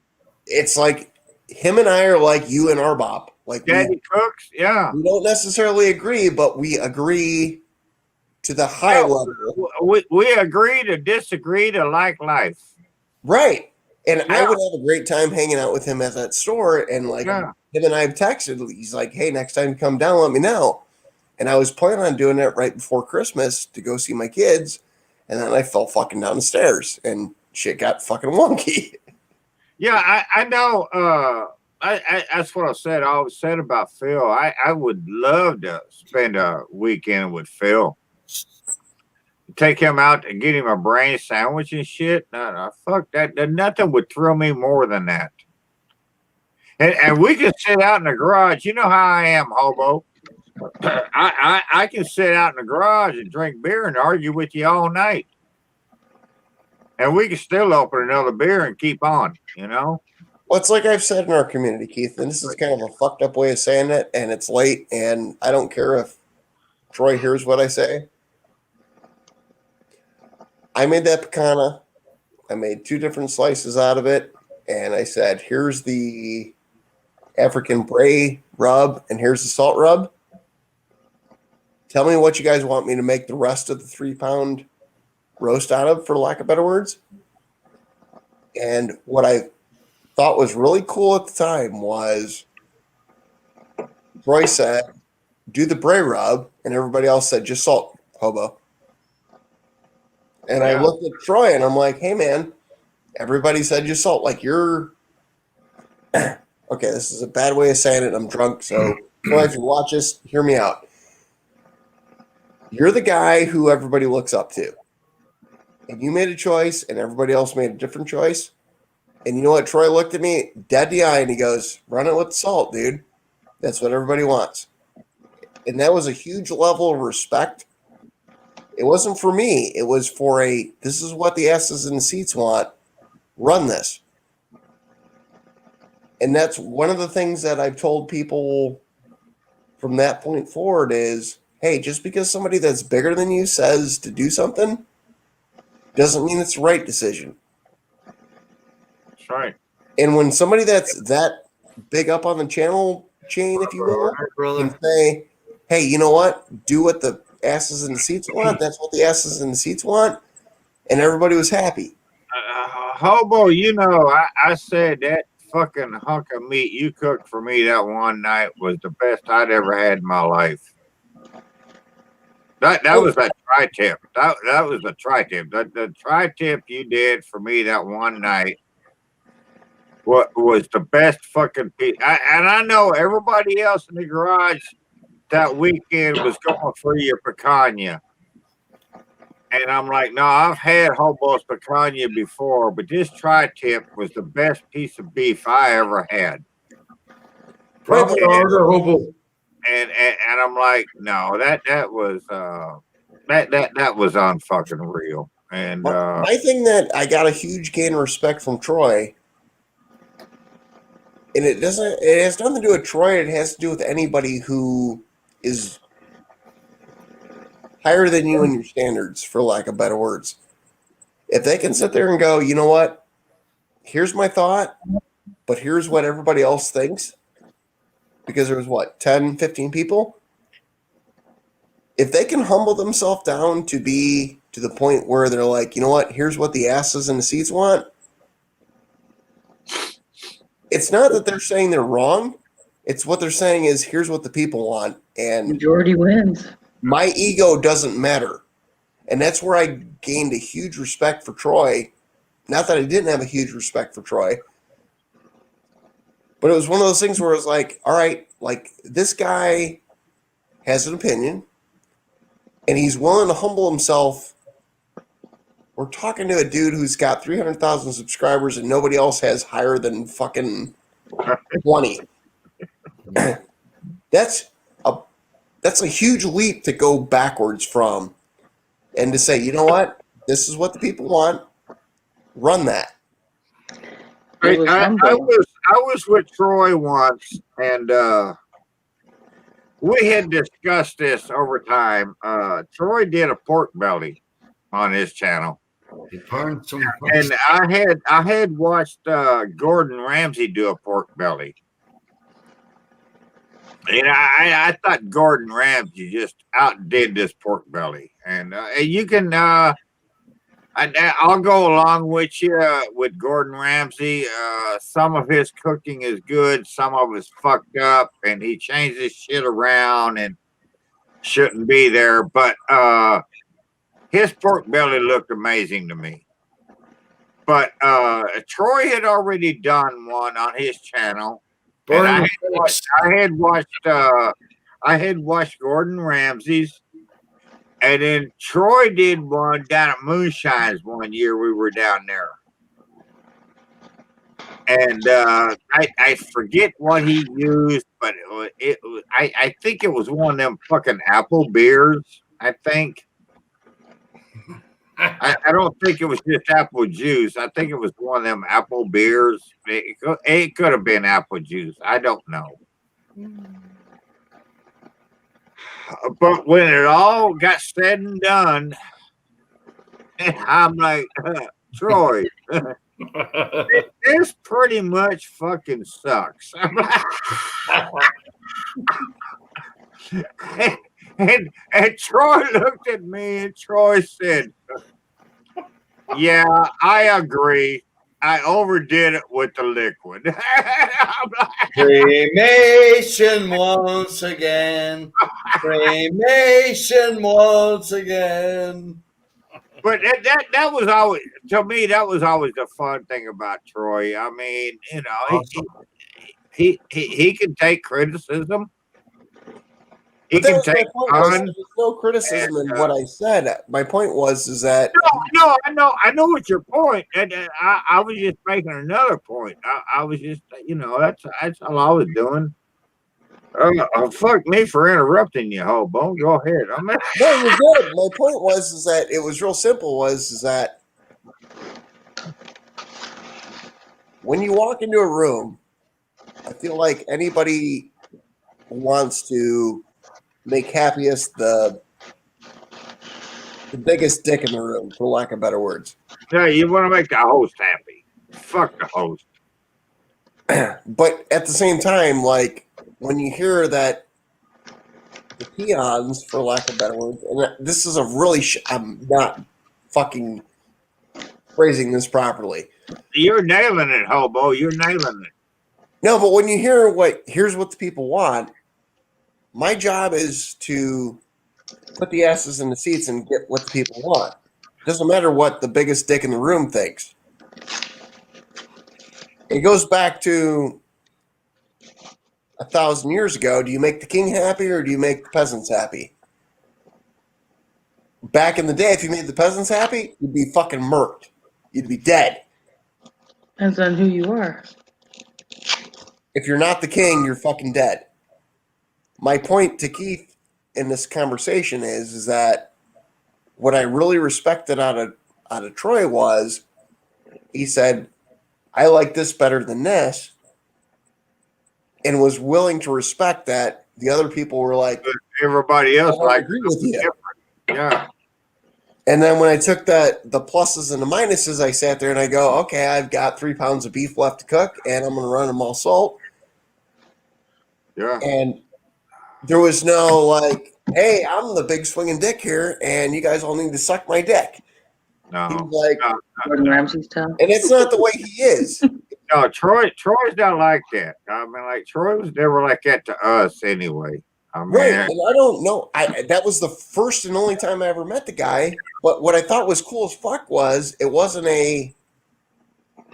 I've met people that are high up on the totem pole in life that will say like, "Here's my view," and then everybody will disagree, and they'll get like side conversations like, "No, you need to go with what I'm saying," and he's like, "I don't give a fuck. Cook whatever the fuck you want.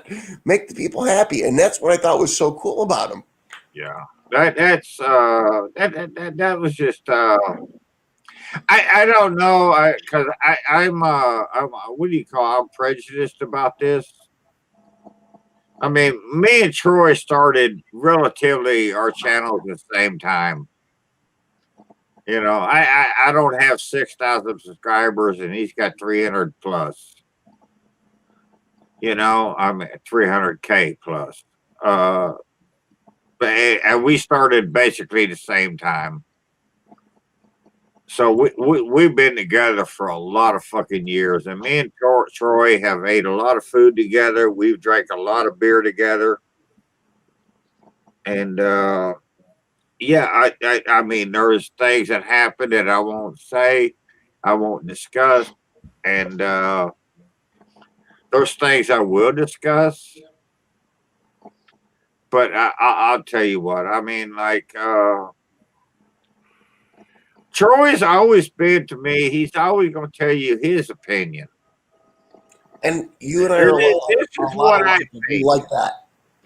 Huh? You and I are a lot alike that we like that. Yeah. Fuck you. You don't like it? I don't care. This is what I'm going to do. You know? This is my opinion. And you know, like it or leave it. You know, and you can... You can live and learn from that. You can go from it, share from it, and you know. But yeah, okay, we got you back, Jules. Hey, so now I have to go this way. But yeah, that's over there. So I got you back. But yeah, that's the one thing I've always liked about Troy. He's always. I don't know how he is to anybody else. But I know how he is to me and Terry. He's always been honest to us. He's always been a friend to us. And I know other people have their feelings on Troy. And, you know, I respect that. You can have your feelings about anything or anybody, you know. But that's not going to change my feelings. You know, I mean, everybody's got their own opinion. But not everybody can think for themselves. Do what? Exactly. But not everybody can think for themselves. Exactly. No, exactly. But yeah, I just know when Troy fucked up that pork belly. And he fucked it up big time. He burnt more Crispies than you can ever imagine.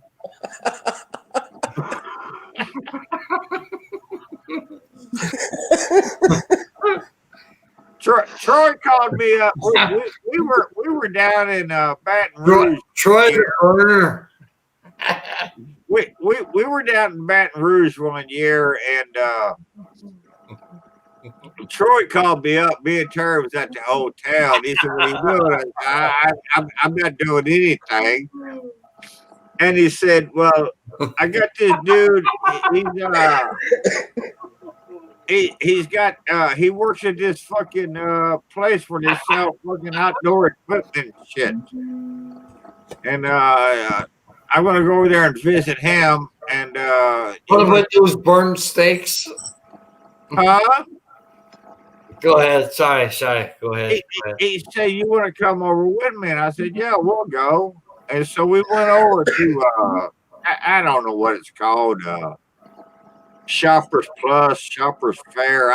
It's some fucking outdoor fucking kitchen barbecue fucking place you can go to in Baton Rouge. But when you go to this place, they have they pretty much got like a fucking football size arena set up, and all these fucking outdoor kitchens set up. Every kind of grill you can imagine.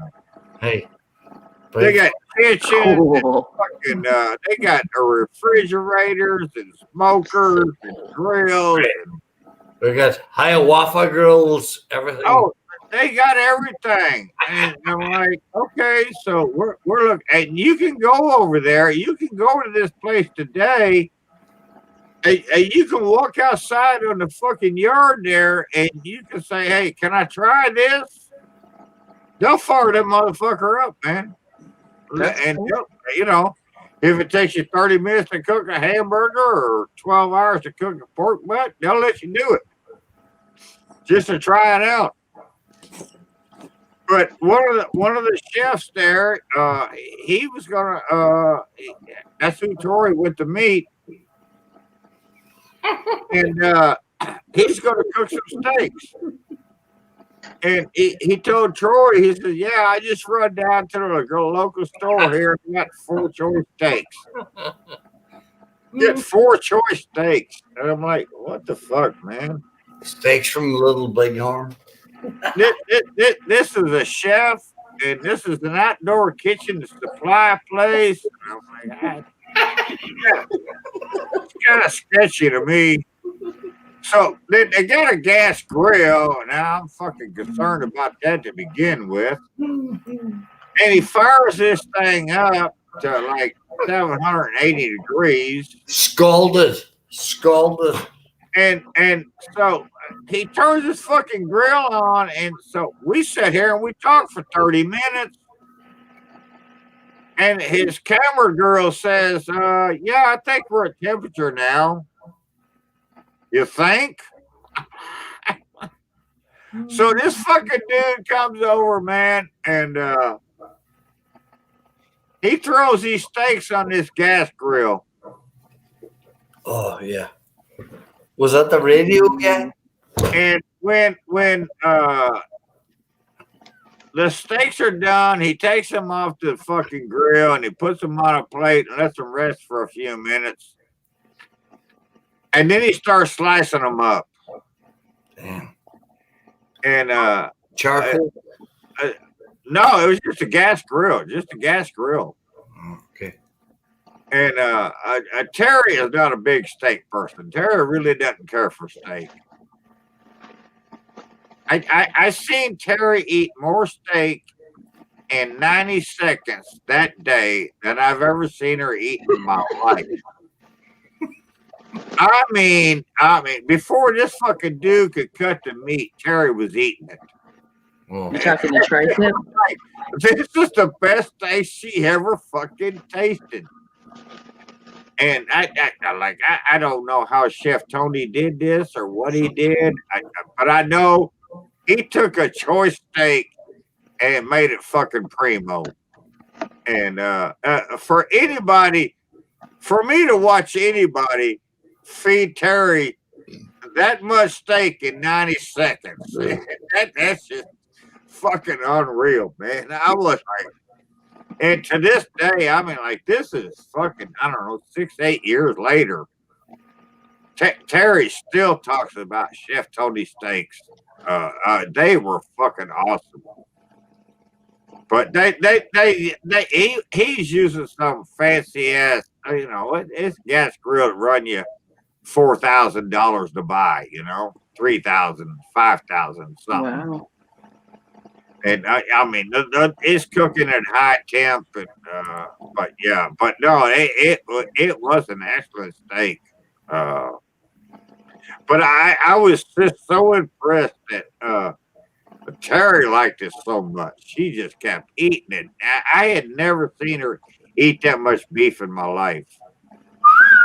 And I mean, fuck. She was tearing that shit up, man. I'm like, must have done something right. Yeah. Yeah.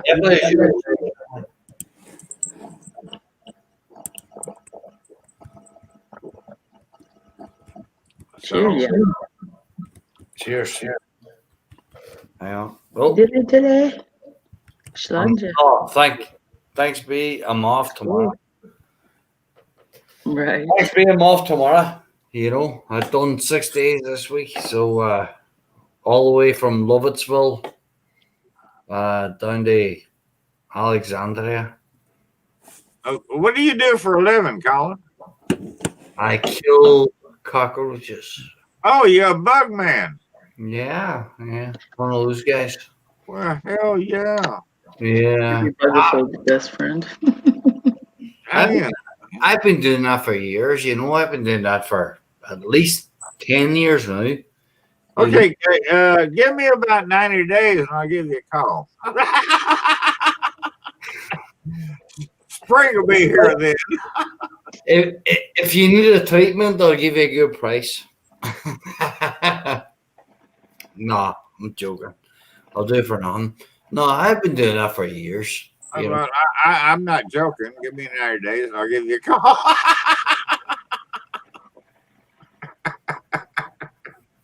No, it's my work is always down in Lower Alexandria, where Keith, you said you stayed many years ago. No, yeah, In the dinosaur. I was stationed in Hampton, but I went through a motel. I spent the night in a hotel in Alexandria one night. Bed bugs.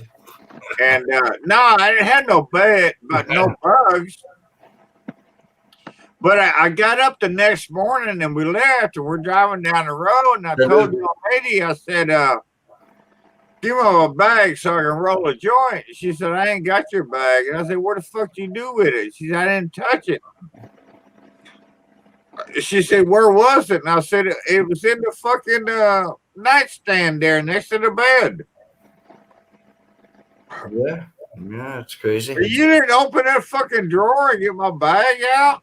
No, I didn't. Well, you fucking dumbass. So now I got to drive back to Hampton without a bag of herb. And I'm like, what the fuck, man? But yeah, I'll never forget that night. Virginia's crazy. Virginia's crazy. As I say, I'm in the northern part, you know.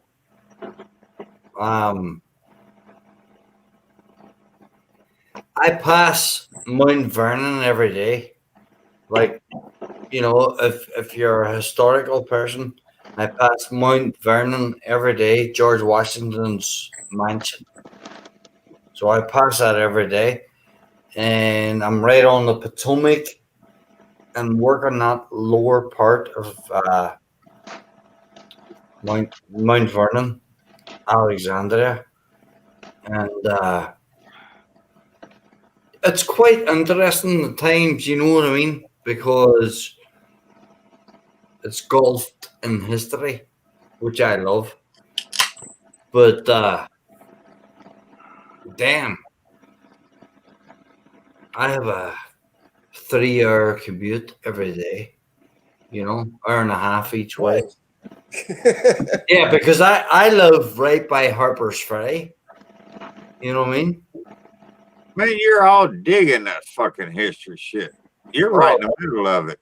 Oh, and you know what? That's a blessing for me because, yeah, I'm intrigued by all the history. Why don't you have a fucking channel sharing this fucking knowledge and wealth of information with all of us? Well, because I know all about, you know, Mount Vernon and fucking Alexandria and Fredericksburg and the Civil War and Harper's Ferry and, you know, John Brown and all that bullshit. Yeah. But I'd like to see more videos of it, especially from an Irishman's aspect of it. Yeah, why not? Why not? Yeah. You know, believe it or not, in the Civil War, we had Irishmen fighting in the Civil War. Yeah. You did. Get your camera out and start your channel. And man, you wouldn't believe how many fucking historical channels I watch on my fucking page. You know, of guys doing, you know, historical shit. Do you know what? I love that stuff, man. Yeah, me too. Do you know what, Keith? Obo Jules, if you ever want to watch a fantastic documentary, pulled up on YouTube. Now, it's recorded. It lasts like for about an hour, but it's not like HD definition or anything like that. But it's Ghosts of the Dead, Little Bighorn, and it's about General Custer. You know. Yep. I've watched so many Custer videos. I don't know. Well, Keith, watch this one. Watch this one. It's guys that go in there, archaeologists go in there, and they start digging up the earth. Cool. And They, you know, obviously, if they're going to do that, they pull up fragments of bones and stuff, and Yeah, with that comes No, yeah, I've seen interesting things that videos might like happen. that before. yeah, exactly. Jules. But I know I know I go back and forth between the Revolutionary and the Civil War, just because so much of it, both of it, revolves around Virginia. Hey, tell me this, guys. Do you believe in ghosts? No, I'm like halfies. no. Well, I'll tell you. I'm going to tell you something now. We've never met each other in person, right? I live in Virginia, Northern Virginia. I've pushed out a little bit west towards Maryland, right? But I'm still in Virginia. I live in a place that was, you know, well, the German settlers came down from Pennsylvania in the 1740s, right? And I live in a place, right? Yeah, it's reconstructed, right? But you know, it's back in those times, and I can tell you something now. I'll tell you something. Not. I went out one morning. To go to my work, and I leave my house, or not my house. I leave my apartment here, and it's not an apartment complex. It's a building that's whatever it is, but American. no. I forgot the word. But I was out one morning, and 5:30 in the morning, still dark. It was cold. I'm in the mountains, and I looked behind where I walked out, and I saw a woman. I saw a woman, like right over here, just outside the house. But you know what? It wasn't like a woman. Like I could see Jules, or like a man I could see Hobo, or like a man I could see Keith. It was a figure, like black and white, right? But I thought he was going to say she was Kelly. standing there. She was standing there. I don't know if, you know, you might say to me, how do you know it was a woman? Well, it looked like a woman to me, but you know, I could see the hair was like a bob style down to here. She was standing right there. Black and white figure. And I tried to focus. I'm leaving at 5:30 in the morning. I'm sober as a judge. You know? I tried to focus on the face, but I could not see the face. Was it the Banshee? Jules. Jules. She wasn't crying, so. Well, you're good then. You're all good. Yeah, thankfully not, Jules. Thankfully not. No, but I couldn't see the face was blur, but figure was there, and I could tell it was a woman. And as I said, this is an old, where I live now is an old German settlement from 1740, even below or before the colonial wars. And I tell you the truth, I believe I saw a ghost that night. You know, Did all the hair on the back of your neck stand up? Oh, big time. Goosebumps. Even though, even My God, I'm telling you. Jules, I've had blondes do that to me. Wait, did I just hear back of the nip stand up? The back of my hair stand up. Oh hell yeah, I've had blondes do that to me. I think Speaking of ghosts, though, this is a true story. I'm serious. Speaking of ghosts, I don't believe in ghosts. We have in this town reportedly several ghosts in different places, but we have a library here in town. A library, a place where you read books. I'll take you another one after this. Go ahead. They've done what that was that TV show. I never watched it. The fucking Ghostbusters or Ghost Hunters, whatever. The Ghost Hunters or some shit. They went into this place. There's YouTube videos on this. There's actual videos. There's fucking TV shows about the Willard Library.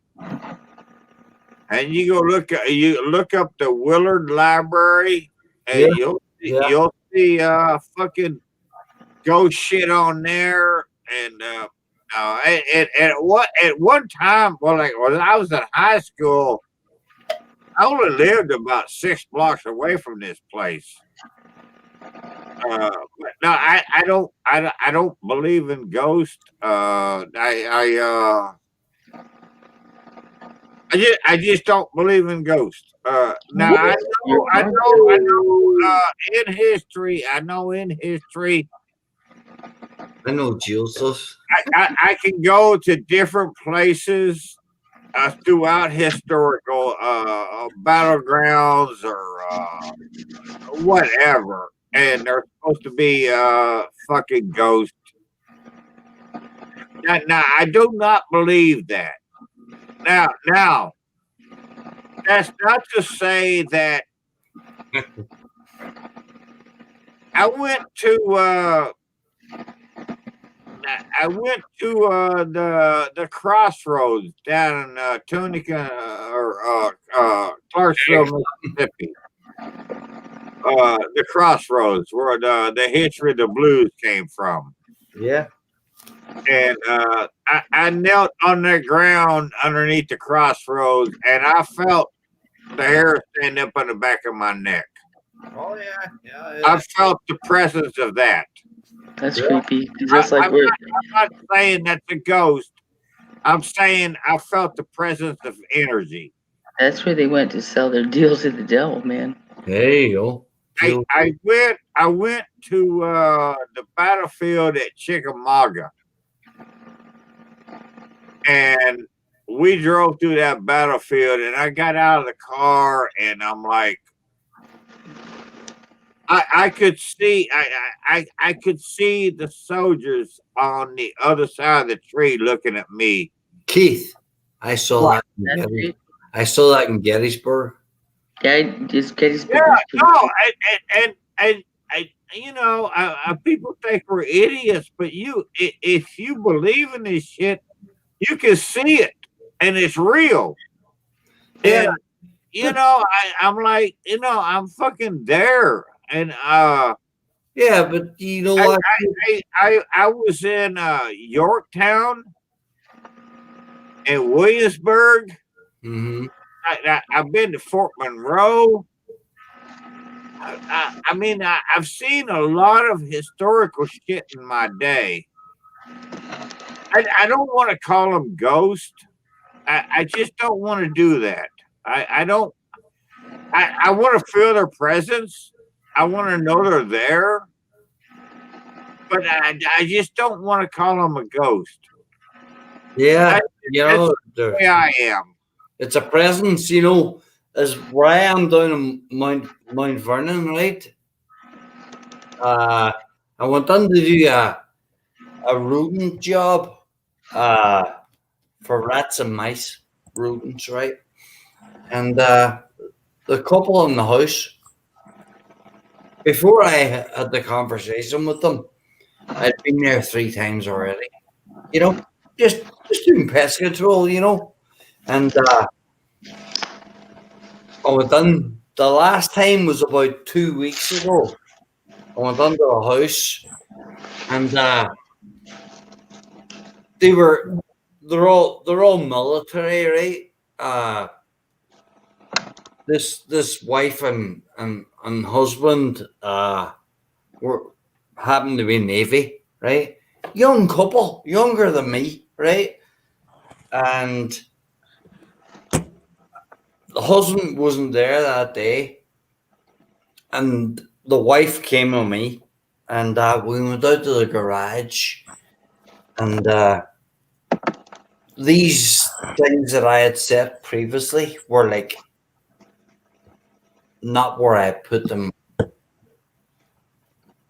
previously, you know. That's creepy. Over here, and I said you know, the young lady, the wife, I says, "Hey, what happened to these boxes? You know, it was boxes for rat poison, you know, for." I says, "Did you move them or did the ghost move them?" She said, "I don't know." And this is a young Navy couple, active duty, down by Fort Belvoir, right? She said, as soon as I said, "Did the ghosts move them?" She says, then she clicked on to my conversation. She said, "Do you know what? We've been in this house 6 months. 6 months. And at night when we're sitting downstairs with a big screen TV, we hear boom, boom, boom, boom, boom, boom, boom, boom, boom, boom, boom, boom. Somebody coming across the top of the stairs." And the most crazy thing she said to me, she said, and like her husband was deployed, you know, at this time when she shared with me, she said, "My husband, he was downstairs and I heard a, oh!" She said she walked downstairs. I said, "What's wrong? Were you behind me?" "No." She said, "Well, somebody was behind me." Wow. Crazy stories, but true. And this is where I work. And I see it all the time. Keith, I know it's crazy, but you know, No, I'm not saying it's crazy. I'm just saying I don't believe in ghosts, but I believe in the presence of energy and the energy from before. The people that lived and died, gave their life, they suffered, you know, whatever they did. I think you can feel that energy. I don't care if you was a slave owner, a Civil War general, fucking Revolutionary War fucking private. You could feel the energy from all of them. Yeah. And that's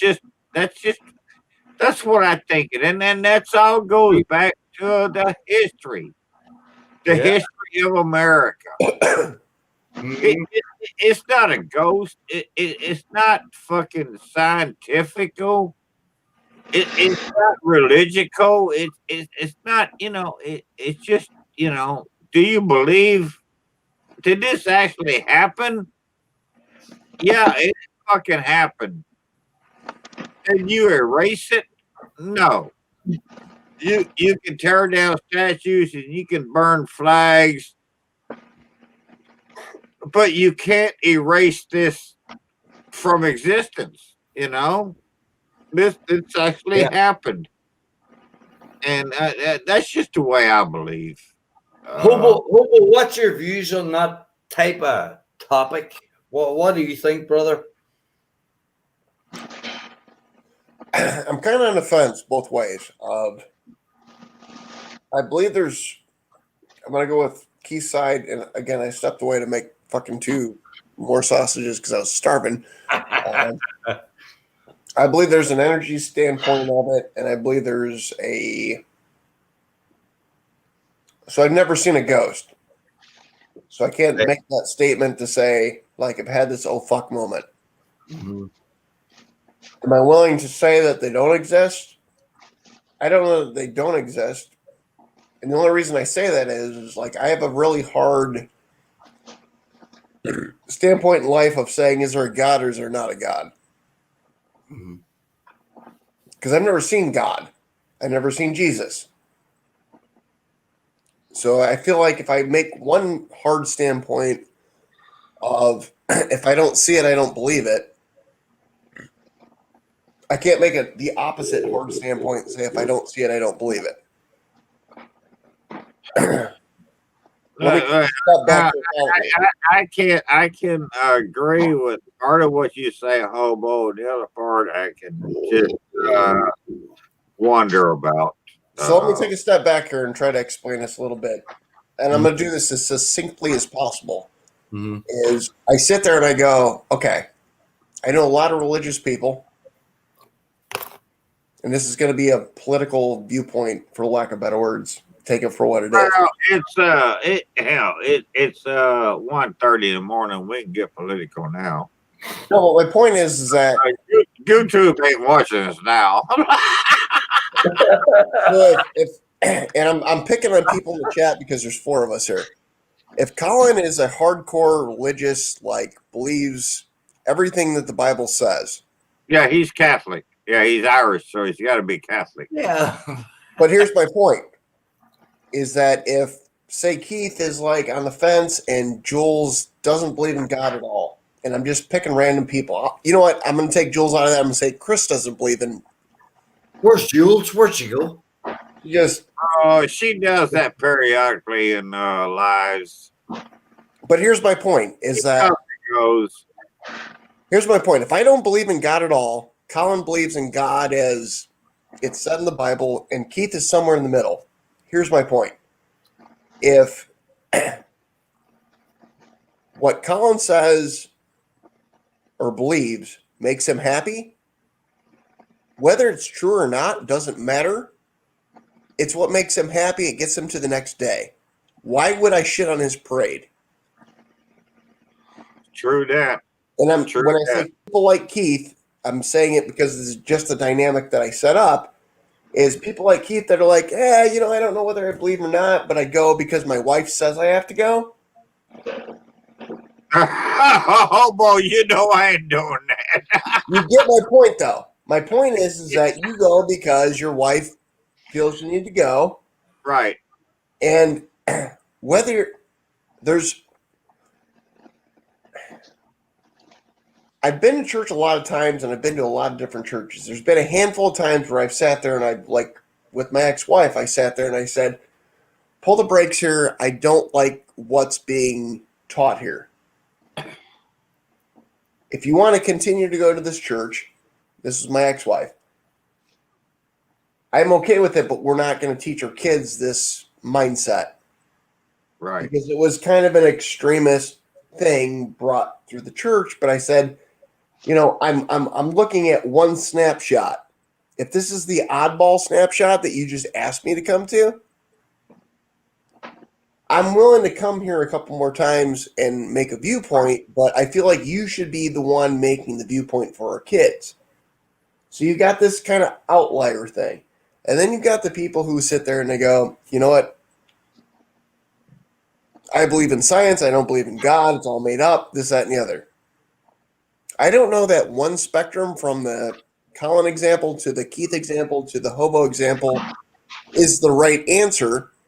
But my point has always been in life is I know a lot of people who are living week to week, day by day, who they go to church and that's the only thing keeping them from putting a gun to their head and blowing their brains out. Why do you want to pull that away from them and take it away from them? Even if they're wrong, let them believe that. Have that viewpoint, and it makes them happy that they keep going. And then I look at the other spectrum, the example I put on myself because I don't want to put it on Jules. I sit there and I go, and this is not me. I just used me as the example. And I go, I'm the super scientific person, and there's no way that there's a God and this, that, and the other, and it's all bullshit. And I'm right, and you guys are all fucking wrong. Great. Does that give me a 10-foot dick? No, it doesn't. It just sits there and makes me look like I fucking have explained science to a level that doesn't make any sense because I can't prove it. So where's the right answer? Is it somewhere in the middle, the Keith level, or is it somewhere in the Colin level, which is on the, I'm going to call it the high level? What Colin's doing is not hurting anybody. What Keith's doing is not hurting anybody. And what I'm doing is not hurting anybody unless I fucking literally politically weaponize it against people. So why fuck with people on shit like that? I right out the bat, I gotta say, Hobo, your aspect is all wrong. You want to go shoot every fucking body? No, that. No, I don't want to shoot anybody. That's the point. You can stick between a combination of me and Colin, and you be good. But no, my point is that the people who just choose to not believe that there's God, and I feel like you can choose to believe or not believe. That is true. I'll grant you that. No, but there's 2 just points. Because you choose or not to choose doesn't make you a fucking asshole. No. The point is that Keith, there's 2 people in the viewpoint that I just put myself into. There's the people who choose to. No, I understand that. That's what I'm saying. I understand that. You know, Keith, there's people that are in the viewpoint that they don't believe in God and they think everybody else is fucking retarded. And then there's the people who don't believe in God and sit there and they go, whether you're on the 5, 10, 20, 35, 100% level, it doesn't hurt my life. Where I have a struggle with is the people who aren't in the 5, 10, 25, 35, 100% level, because those people are sitting there going, these people are just fucking stupid. And when you get to the level where you just get to a point where you're like, these people are fucking stupid, you have no boundary of having a conversation. Like, you've literally put these people into a bucket, poured water on them, and drowned them. That is a good thing about you, Hobo, is all right, this conversation's over.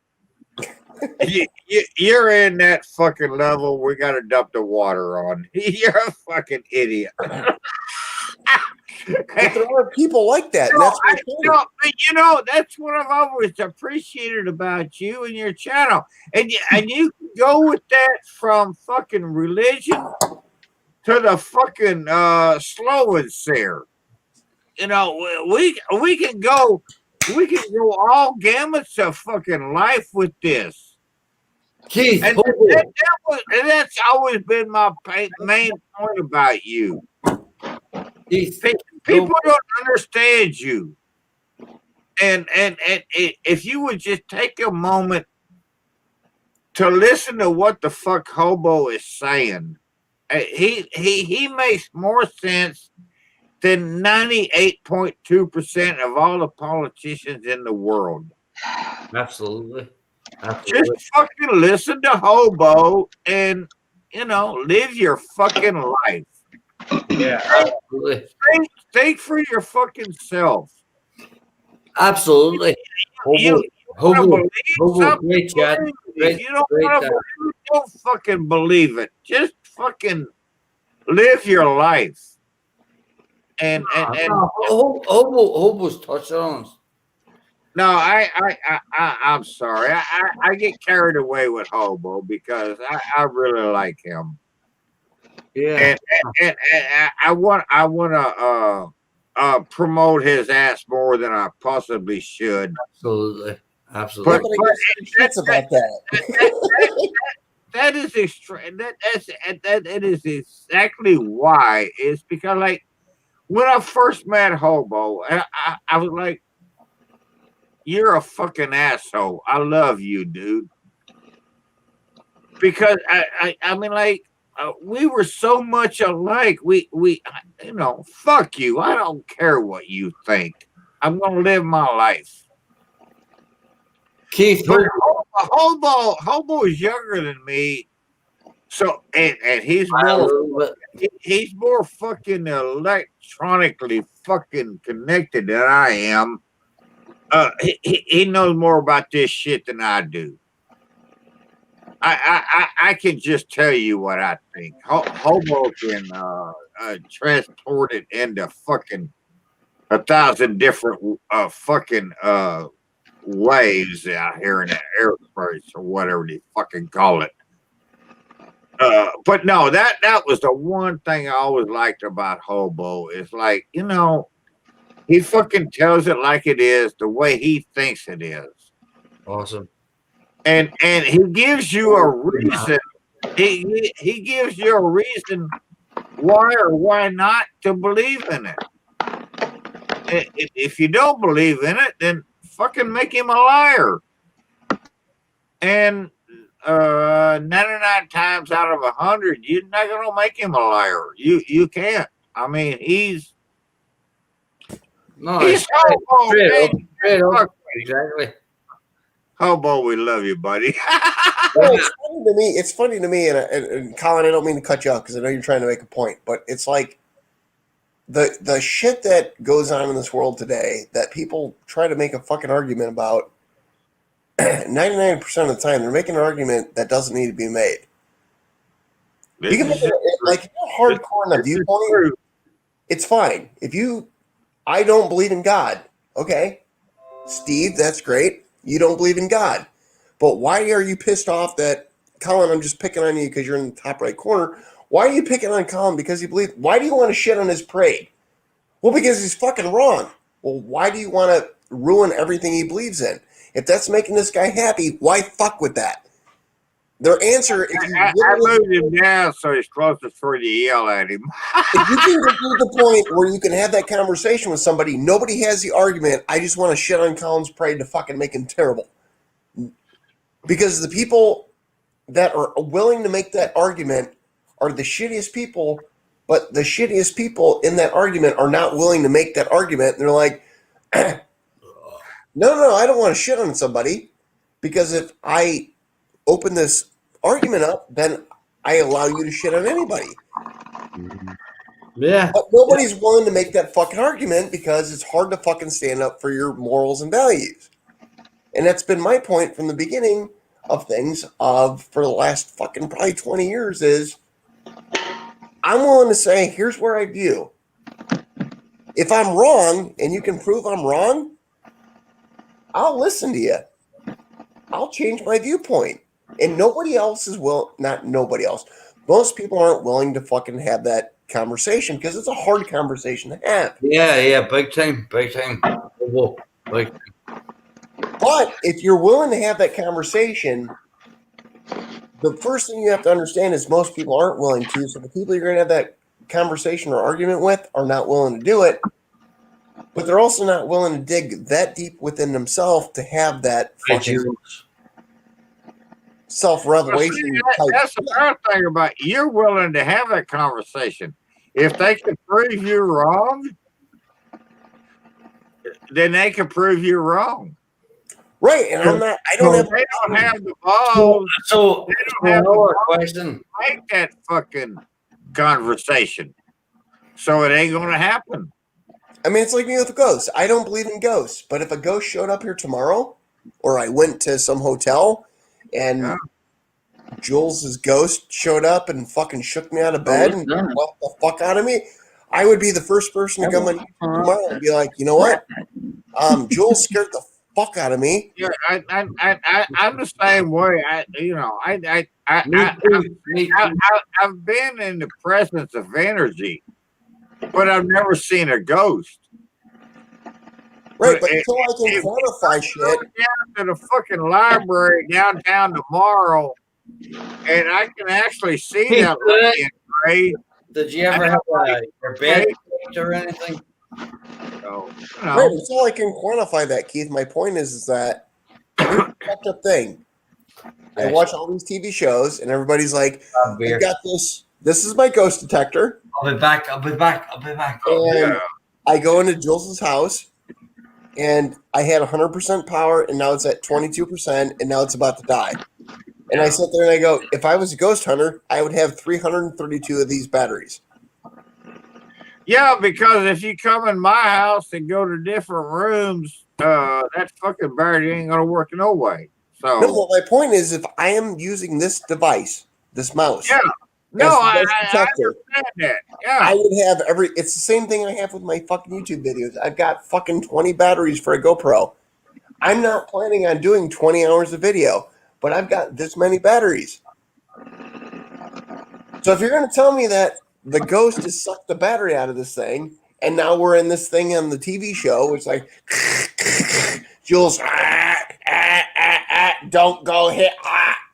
We don't know what the fuck we're talking about. And Jules is sitting there going, what the fuck am I supposed to do now? And she's like, I don't know. And a guy that's the TV show host, that's like the goddamn fucking ghost husper, is like, well, we don't have conclusive evidence, Jules, but you might want to move the fuck out. And she's like sitting there going, don't know what the fuck to do. This motherfucker needs to have like all the AAA batteries that fucking Duracell can make. It's dumb as fuck, but it's TV. yeah, it is TV, but I know before TV, I know at our local library that this ghost lady was in fucking. They've talked about her for years, and it's nothing. I've ever believed in. I mean, hell, they talked about her when I was in high school, and this was before the internet and cable and all that shit. Well, the thing is, Keith, is like I know that story because I lived by you, so I know. Yeah, I know. I just. I know our story. We're telling our story. I just don't believe in it. Teach your own, Bubba. My point is that, like, I know Keith, you, and I know you, Jules, and I know Colin about 10%. So I'm going to take Colin out of the conversation. No. Keep me on there. Keep me on there, hobo. But hear me out, Colin. Like, taking you out of this conversation. Okay. I have my views. Me and Keith don't necessarily agree 100% with all good, brother. All good. I know from talking to Jules, I don't agree with her 100% in Jules my views of things. But here's the thing: is I can tell you this right now: is I don't feel like Keith or Jules can ever tell me Chris has ever been a dick to them in their views in life. I would never say that. I would never say that. If you were though, I'm going to pull a step back and say that maybe something I've said that's not been in a conversation with them, we've had disagreement with, because that shit can happen. But if I can talk to Jules or I can talk to Keith, and I'm going to say this right now, I can talk to Colin, we can have a conversation and get to a point where at least I can, and I'm going to use Colin as the point is, because he's the newest person to me in my life, we can have a conversation, and maybe tonight we don't agree, but then just agree to disagree, man. I think it's very gentle. I think everything's very gentle. Just because you don't agree with somebody doesn't mean I'm like, hey, are you on Facebook? Like, I want to know more about this guy. Like, I want to learn more one way or another. Like, whether I get Colin's cell phone number, which we'll do not on this fucking live stream. I want to know more about it. Talk to people on phones, but Colin's on damn near every one of my live streams. And I need a beer. But here's the thing, Keith, before you get up. Here's the funny thing about me. You've been on YouTube longer than I have. Yeah. I've been alive longer than you. No. You've been on YouTube longer than I have. I probably know more people on YouTube than you do. Oh, like 10 times at least. But here's the funny thing. Like, when we look at the Rob thing of trying to do what he's trying to do for Josh. Right. Back in November, he's sitting there freaking out. and he's got more. He's got twice the subscribers as I have, and he's like, "Oh fuck, we got to get asses in seats." I'm like, "I got you, boo boo. We're gonna be fine." And then I call 12 people. I get asses in the seats, and he's like, "All right, we're good," because he's freaking out. And it doesn't necessarily have to do with how many people you know, how many people you have subscribers. It's how many people you know that you can call and put. I can call Keith today and be like, and I think I did that to you. Yeah, And you like- did me on Rob's last thing. Yeah, and I'm like, hey, dude, can you show Yeah. up? And you're like, yeah, I got you, boo boo. And I can do that with people. I don't know about the boo boo thing, but It happened. Just Yeah. one. But here's the thing: if you want to Well, say that watch your Bobo life. is the person that most people hate on YouTube, it's really funny that I can be the guy that I can call up and say, "Hey, can you show up here on December 30th and do X, Y, and Z?" And I can fill 4 seats in a minute in fucking 15 minutes. it was so weird because you asked me to do that, and I'm like, well, fuck yeah, I can do that. And I ended up spending 4 hours doing that. Right. But my point is that it doesn't have to do with how popular you are. It has to do with what your reach is and where people are comfortable. Yeah, with well, where you stand in life. that's the way I am. Oh, fuck, I don't want to be popular. I just want to be rich. Right, but the point is, you're willing to shave your beard and your head, and here's my. You are literally summing up the I'm point. rich or popular, and I'm shaving my fucking beard for somebody else's benefit. Right, So- because you're doing the right thing, and that's the point. Is that if you have people in your life who are willing to do the right thing for you, and they're willing to do the right thing for you back, right? those are the people who are your friends. True. Yes. A lot of people sit there and they go, "I've got 4,000 people on YouTube I'm friends with." Okay, can I call up any person on my Facebook group and be like, "Hey, are you willing to shave your head for fucking $3,000?" And be like, "Fuck you." See. You know what? I have a handful of people that I can do that with. Now that's something that I need a beer. Hold on a second. Go God on, damn it, boo-boo. I feel like I can carry this conversation on with Jules, and I can carry this conversation on with Colin. Is how many people do you know in your life that you can ask that question of? I didn't ask that question to Keith, but that's what happened. But how many people can I? Okay, today is Saturday. Jules, can I ask you next Saturday to show up for something you don't know about and hang out? Donate money. Sure. You gotta If I can, I donate will. money. You have to donate money. No. She doesn't even have to donate money. She just has to show up. Or Colin, I just met you tonight. Basically, we may have met somewhere previously. But if I asked Actually you had this happen. next Saturday to show up, and I said, "Hey, would you show up? Would you show up?" Oh yeah. Maybe. Now, how many I might. people in your life do you know that Depends on a couple that things. way that would ask you that you would actually do it for? Do you know what, Hobo? Just going back to my own life, not too many. But you know what? If somebody asks me to show up, I'll show up. Might not be much, but I'll show up. But that's my point, is that like you have people in your life who make real connections, like me and Jules, and I'm going to be very sincere, honest, and concise in this point. Me and Jules for the last 2 months have made this long running. Is the person that we can't have this conversation in front of Jules around? Sleeping. Okay. So me and Jules have had this running joke back and forth. Banter. I feel like both of us know that this is not real. This is a running. She calls me Romeo. I hit on her. It goes back with the fucking 100 other things. It's a running joke. It's fun. Yeah. It makes Hashtag ring con. right. It makes people have a good time. We Yeah. play with it back and forth.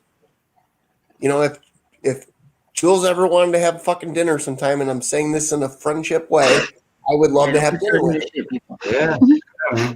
But the back and forth, her calling me Romeo and me hitting on her, it's a running joke. Right. A lot of people don't get that shit. And I've had a lot of people tell me, like, oh, well, what are you doing? Like, you know, she's married. And, like, it's been both sides of the gamut. And I'm like, people don't fucking understand what the fuck's going on. Married don't mean nothing. How It's about, not married. how about, wait a minute.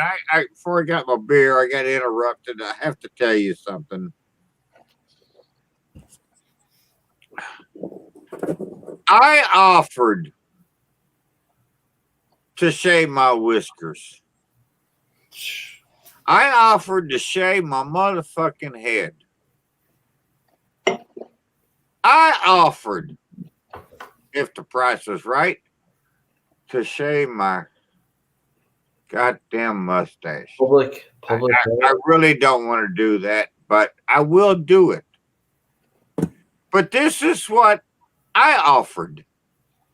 Didn't nobody ask me to offer it. I came up with this and said, Rob, let's do this.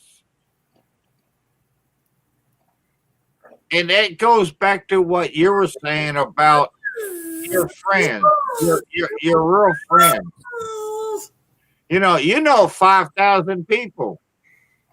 And you can call up, well, maybe 2 of them and they might show up. You know? But hell, I know I know 3 people, and none of them's going to show up. But that's the point, Keith, is your ass is showing up. Yeah. You went from a here's what I have to do, and here's my expectations, to within about 2 days of I'll start slowly shaving my shit. And that's where I give you full credit of stepping up.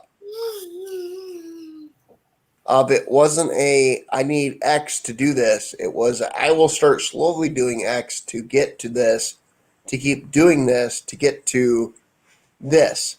No, well, I said my beard was coming off. And that's my I said that. That's the way it is. I'm gonna shave this. You make a carpet? Right. But for my head and my mustache, that's gonna cost more. But no, I know that was something that I said from day one, you know. I would shave this. And so then I can go to Fresh Market tomorrow and nobody will call me Uncle Si anymore. So, you know, I don't have to worry about that. But, you know, and I'm like, you know, but yeah, this is something that, you know, they didn't nobody have to call me up on this and ask me, can you do this? And I'm like, no, this is something I'm going to do on my own. And that's my point. That's literally the literal point I'm trying to make. Is that no, that's what I'm saying. Yeah, you stepped up. Like Rob has asked me, Chris, why are you doing? Let's look at and I'm taking this from a holistic standpoint. Josh and Babe are getting money. And this is nothing negative. I'm just making a literal point. Josh and Babe are making money. They're in a shit situation. That makes sense.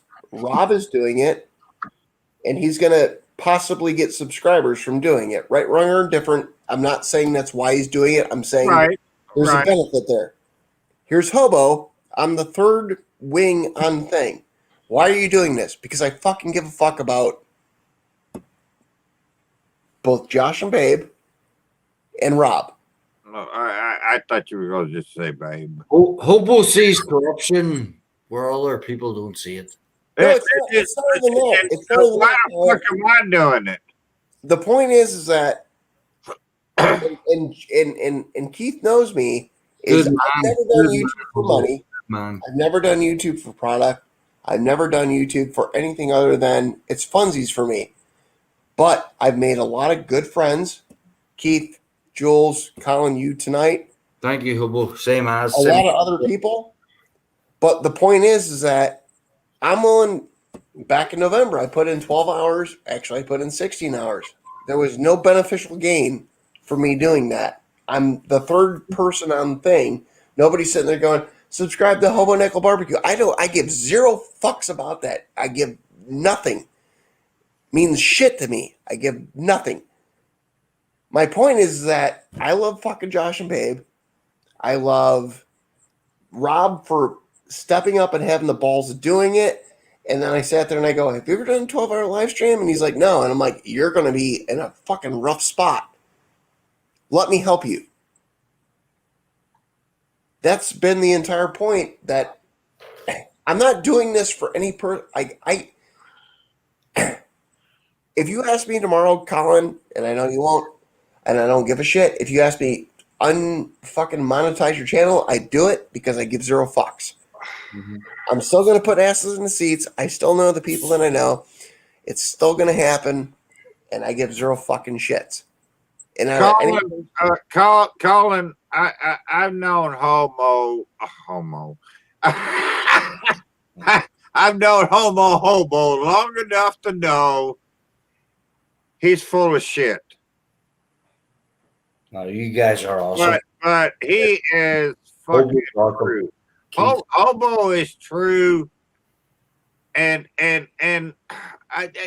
the one. I don't know. Everybody in their life has known somebody. The first time they fucking seen them, they knew they were right on people. Like, you know? I mean, the first time that Mick Jagger met fucking Keith Richards, that they knew that was true. You know. Mm-hmm. I mean, the first time God met Moses, they knew that was true. You know, the first time I seen Hobo, I knew that was true. Yeah. He's going to give you him. Take him as he is. Absolutely. Like him or love him, fuck him or hate him. I don't care. Jules, take it. But yeah, no, Hobo, that first 12 thing out, the first 12-hour thing, that was great. They raised a lot of money. And I know Hobo has networking skills out the motherfucker. I couldn't network like Hobo did. Did you see the picture he gave on you about 3 weeks ago? Chef Bordeaux. He posted it on the chat. It was you, Keith. I don't know. I don't remember it. Yeah, Hobo put it on there. I think he was working on it. That was it should have been saved. You know, it was you with that chef. And I know I piss Hobo off a lot because I praise Hobo a lot because I've always liked him just because who he was, you know. The thing, Keith, is that I don't like getting credit. Like that's the hardest thing for me to ever get. You're a fucking person, Hobo, and you do your fucking life. You live your life, and fuck you. You don't like my life, I don't care. And that's, I told you that from day one, man. That's what I've always liked about you, Hobo. I know you have, and that's the hardest thing for me. Like, I don't like getting credit for shit. All right. From now on, then fuck you, Hobo. I don't care. I'm good with that. Like that gives me a goddamn baby arm. I can do that with most people, but I can't do that with you. My hardest thing is like I'm not doing this for like. I feel like a lot of people on YouTube do this shit for some kind of vitriolic bullshit, and I don't. It's like I give my viewpoints on things. And most people do shit on YouTube for money. I know, but my point is that like I do shit because it's the right thing to do. It's the right thing to do, but I've also was previously given a gift of having the ability to buy shit that a lot of people couldn't buy. And I gave my personal opinions on things, and I'm not saying they're right, wrong, or indifferent. because a lot of people have different views. Where I got a very strong thing was I would get a new cooker and people would say, when are you going to put a video out on this? And I'm like, I have to cook on this for a long time. Right. And people would say, yeah, but like, I want to buy this. Tell me what you think. And I'm like, I can't do that for like 6 months. And people would have a hard time with that. Like, I would get comments. It wasn't on YouTube. It was on Instagram. But people like, because I would be like, I bought this. Like, I could show you like half my, there's shit in fucking boxes back here that I've not fucking opened yet. And they're like, why haven't you opened this yet? And I'm like, because I haven't gotten past the first thing. And I got people bitching at me, not on YouTube, but on Instagram. Like, because I would post like, I bought this. And they'd be like, oh, what do you think? And I'm like, I'm not there yet. Yeah, hobo. Yeah. Give me time. And then they'd be like, well, why haven't you put like the Green Mountain Grills pellet cooker? I had people like, all right, dude, you've had this for 6 months. Fucking quit buying shit and fucking tell me about this because I want to buy one. And I know you're gonna give me a non-bullshit answer. And I'm like, I don't have enough time under the saddle with this. And they're like, what do you mean? And I'm like, every time you cook on something, whether it's a Weber kettle, it doesn't matter what the fuck it is, you learn something. It may be this minute detail, it may be this huge detail, but you learn something. And I'm not going to be the guy that bought this yesterday, and I have a lot of friends on YouTube who would post in the Facebook group, like, I bought this yesterday, and then the next day I'd see them going, it's the greatest goddamn whatever for chicken ribs, pork butt, whatever the fuck. And I'm like, you've had this thing for 12 hours. Like, you can't make that statement. Like, this is mind-boggling to me. What the fuck are you doing this? I know. I'm going to finish this because I got to go to bed. Fuck this. I hear you. Like, I've rambled. I appreciate you letting me ramble with your shit. But I learned something tonight. I have a Weber kettle out in the garage, and I have one in the house that ain't even been unboxed yet. But I learned today I have to unbox my one in the house because my one in the garage I fucked up. And I took it out of the garage today, and I was going to cook them wings on it, and I couldn't get that cocksucker to open up at all to fucking scrape the ashes out. And I'm like, why is this fucking thing all froze up? And I'm like, what the fuck, man? I've never had this problem before. And then when I got it all said and done, the one prong, if you look at Weber kettles, they got like 3 prongs to fucking, you know, and the one prong was at like about 45 to 60 degree angle on me. Like, what the fuck, man? So anyways, I got that figured out for today, and I got my wings cooked. So I'm gonna delegate that motherfucker back to the back porch, to the patio, and then I'm gonna break out my new one and put that in the garage and use it. So, man, what the fuck? Sounds good. Hobo, great story. Hobo, you know I love you, buddy. I tell you what, guys, I'll just share with you now. You don't know me from Adam. We've never met, and hopefully someday we'll all meet. You know.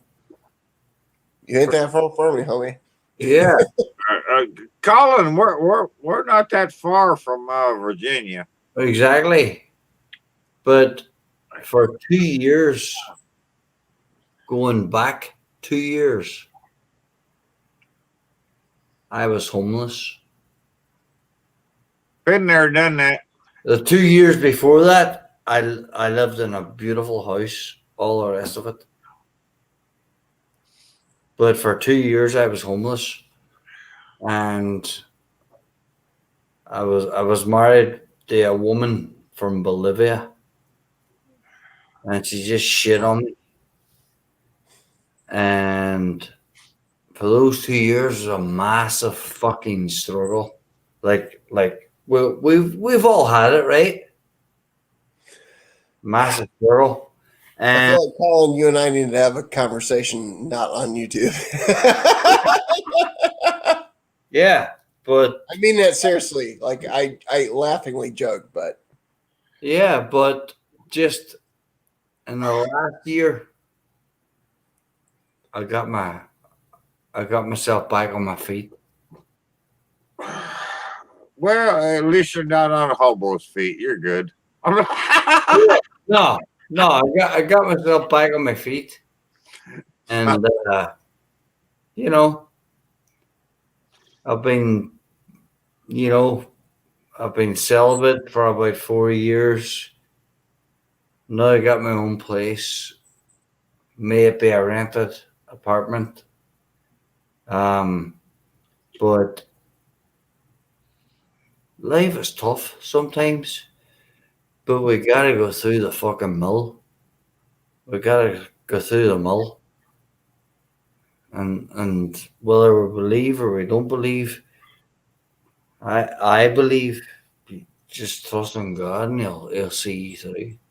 You know? Because I tell you, I thought I had friends in Virginia, but I tell you what, I have no friends in Virginia. Because when the times are tough, people who care will stand up for you.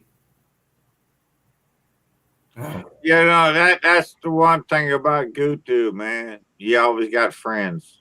Yeah.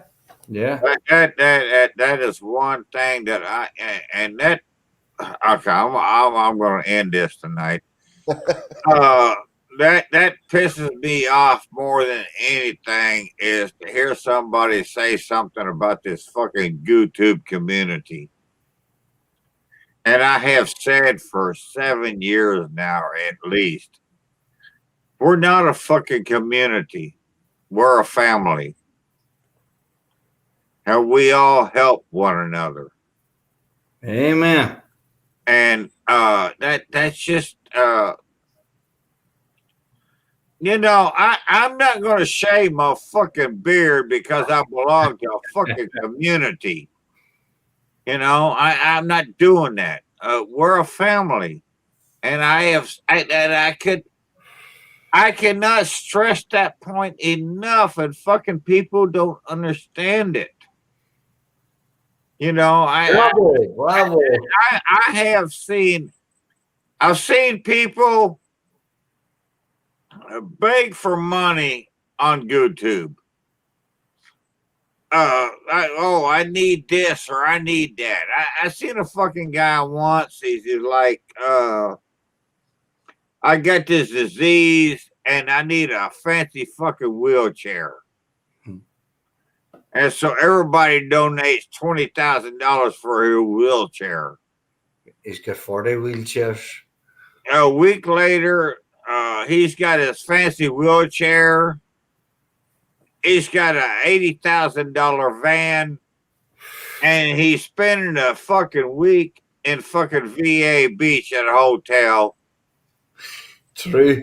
And he's bitching because the fucking hotel didn't have a fucking handicapped bathroom. They gave you a fucking free room, motherfucker. Yeah. And you just made $130,000 on GooTube.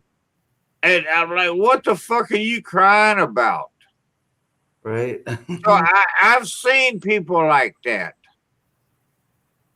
Yeah, man. But then I've seen people that, you know, they're nothing like that. You know, can you help us out? You know, I got $175. Oh, thank you so fucking much. That, you know. So yeah, No, we're a family. All things considered, you take the good with the bad. We're a family. Yeah. We help one another. Hobo, Colin has now he's been joining in on my live chats for a long time, and he's donated a couple of super chats, and yeah, so okay, he's fucking Irish, so I'm going to give him credit for that. I'm going to give him credit for the super chats. I'm going to give him credit for joining in on the live chats. And so, yeah, Hobo, I'm going to say you're 65% clear with Colin if you want to talk to him. No, I'm gonna be honest with you. Like, I'm gonna get after you end the live stream. Me and Colin I'm gonna get Colin's cell phone number if he'll give it to me, and we're gonna fucking become friends. Like it is. Love it or hate it, don't give a zero fuck. Absolutely. Ain't gonna fucking lie. I'm gonna get out of here. Whoever was in the chat tonight and I didn't see your name, well, sucks to be you. Hobo, thanks for being Hobo. we appreciate that. Colin, thanks for dropping in, man. This was cool. Yeah. It was good having you in here, dude. So Thank you.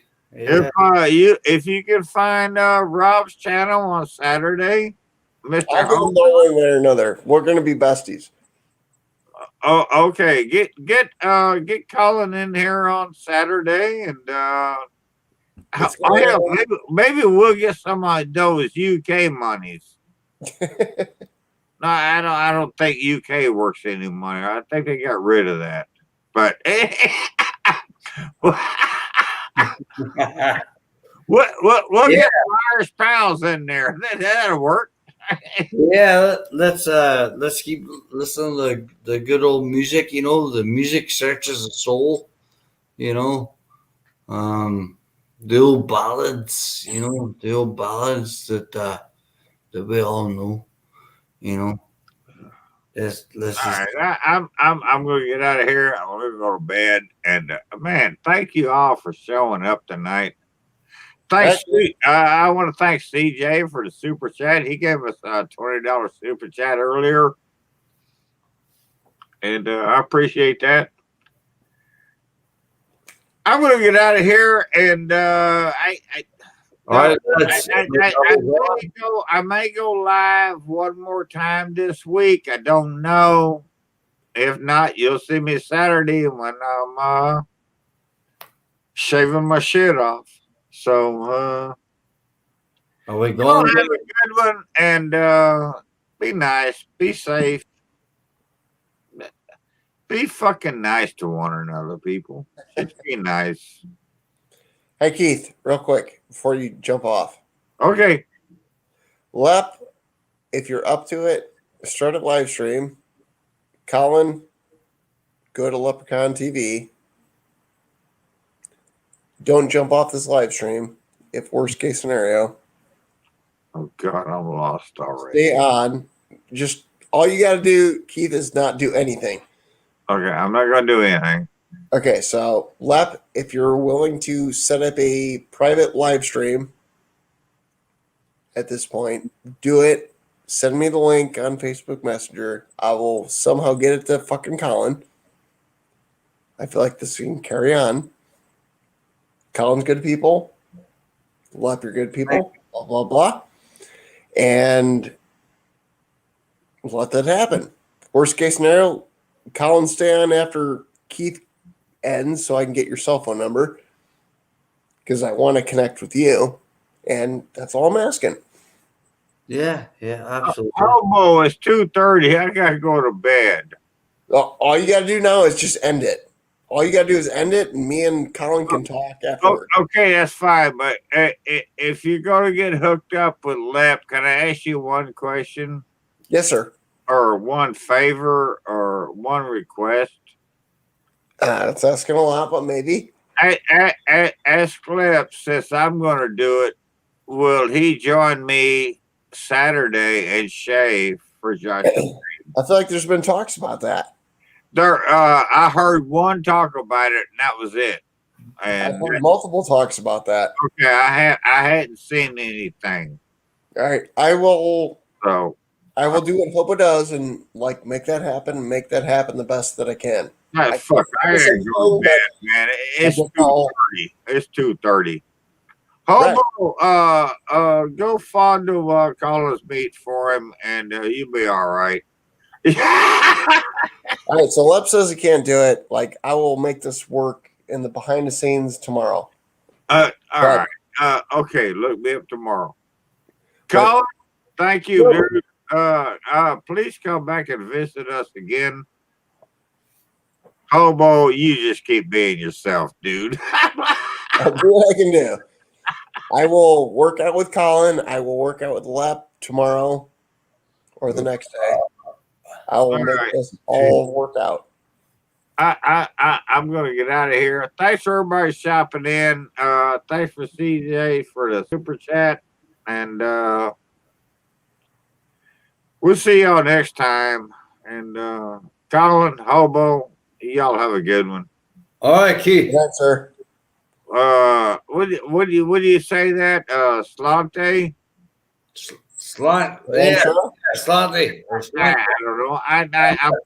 I'm a hosier. I'm trying to pronounce it the best I can. Indiana's okay. Pleasure.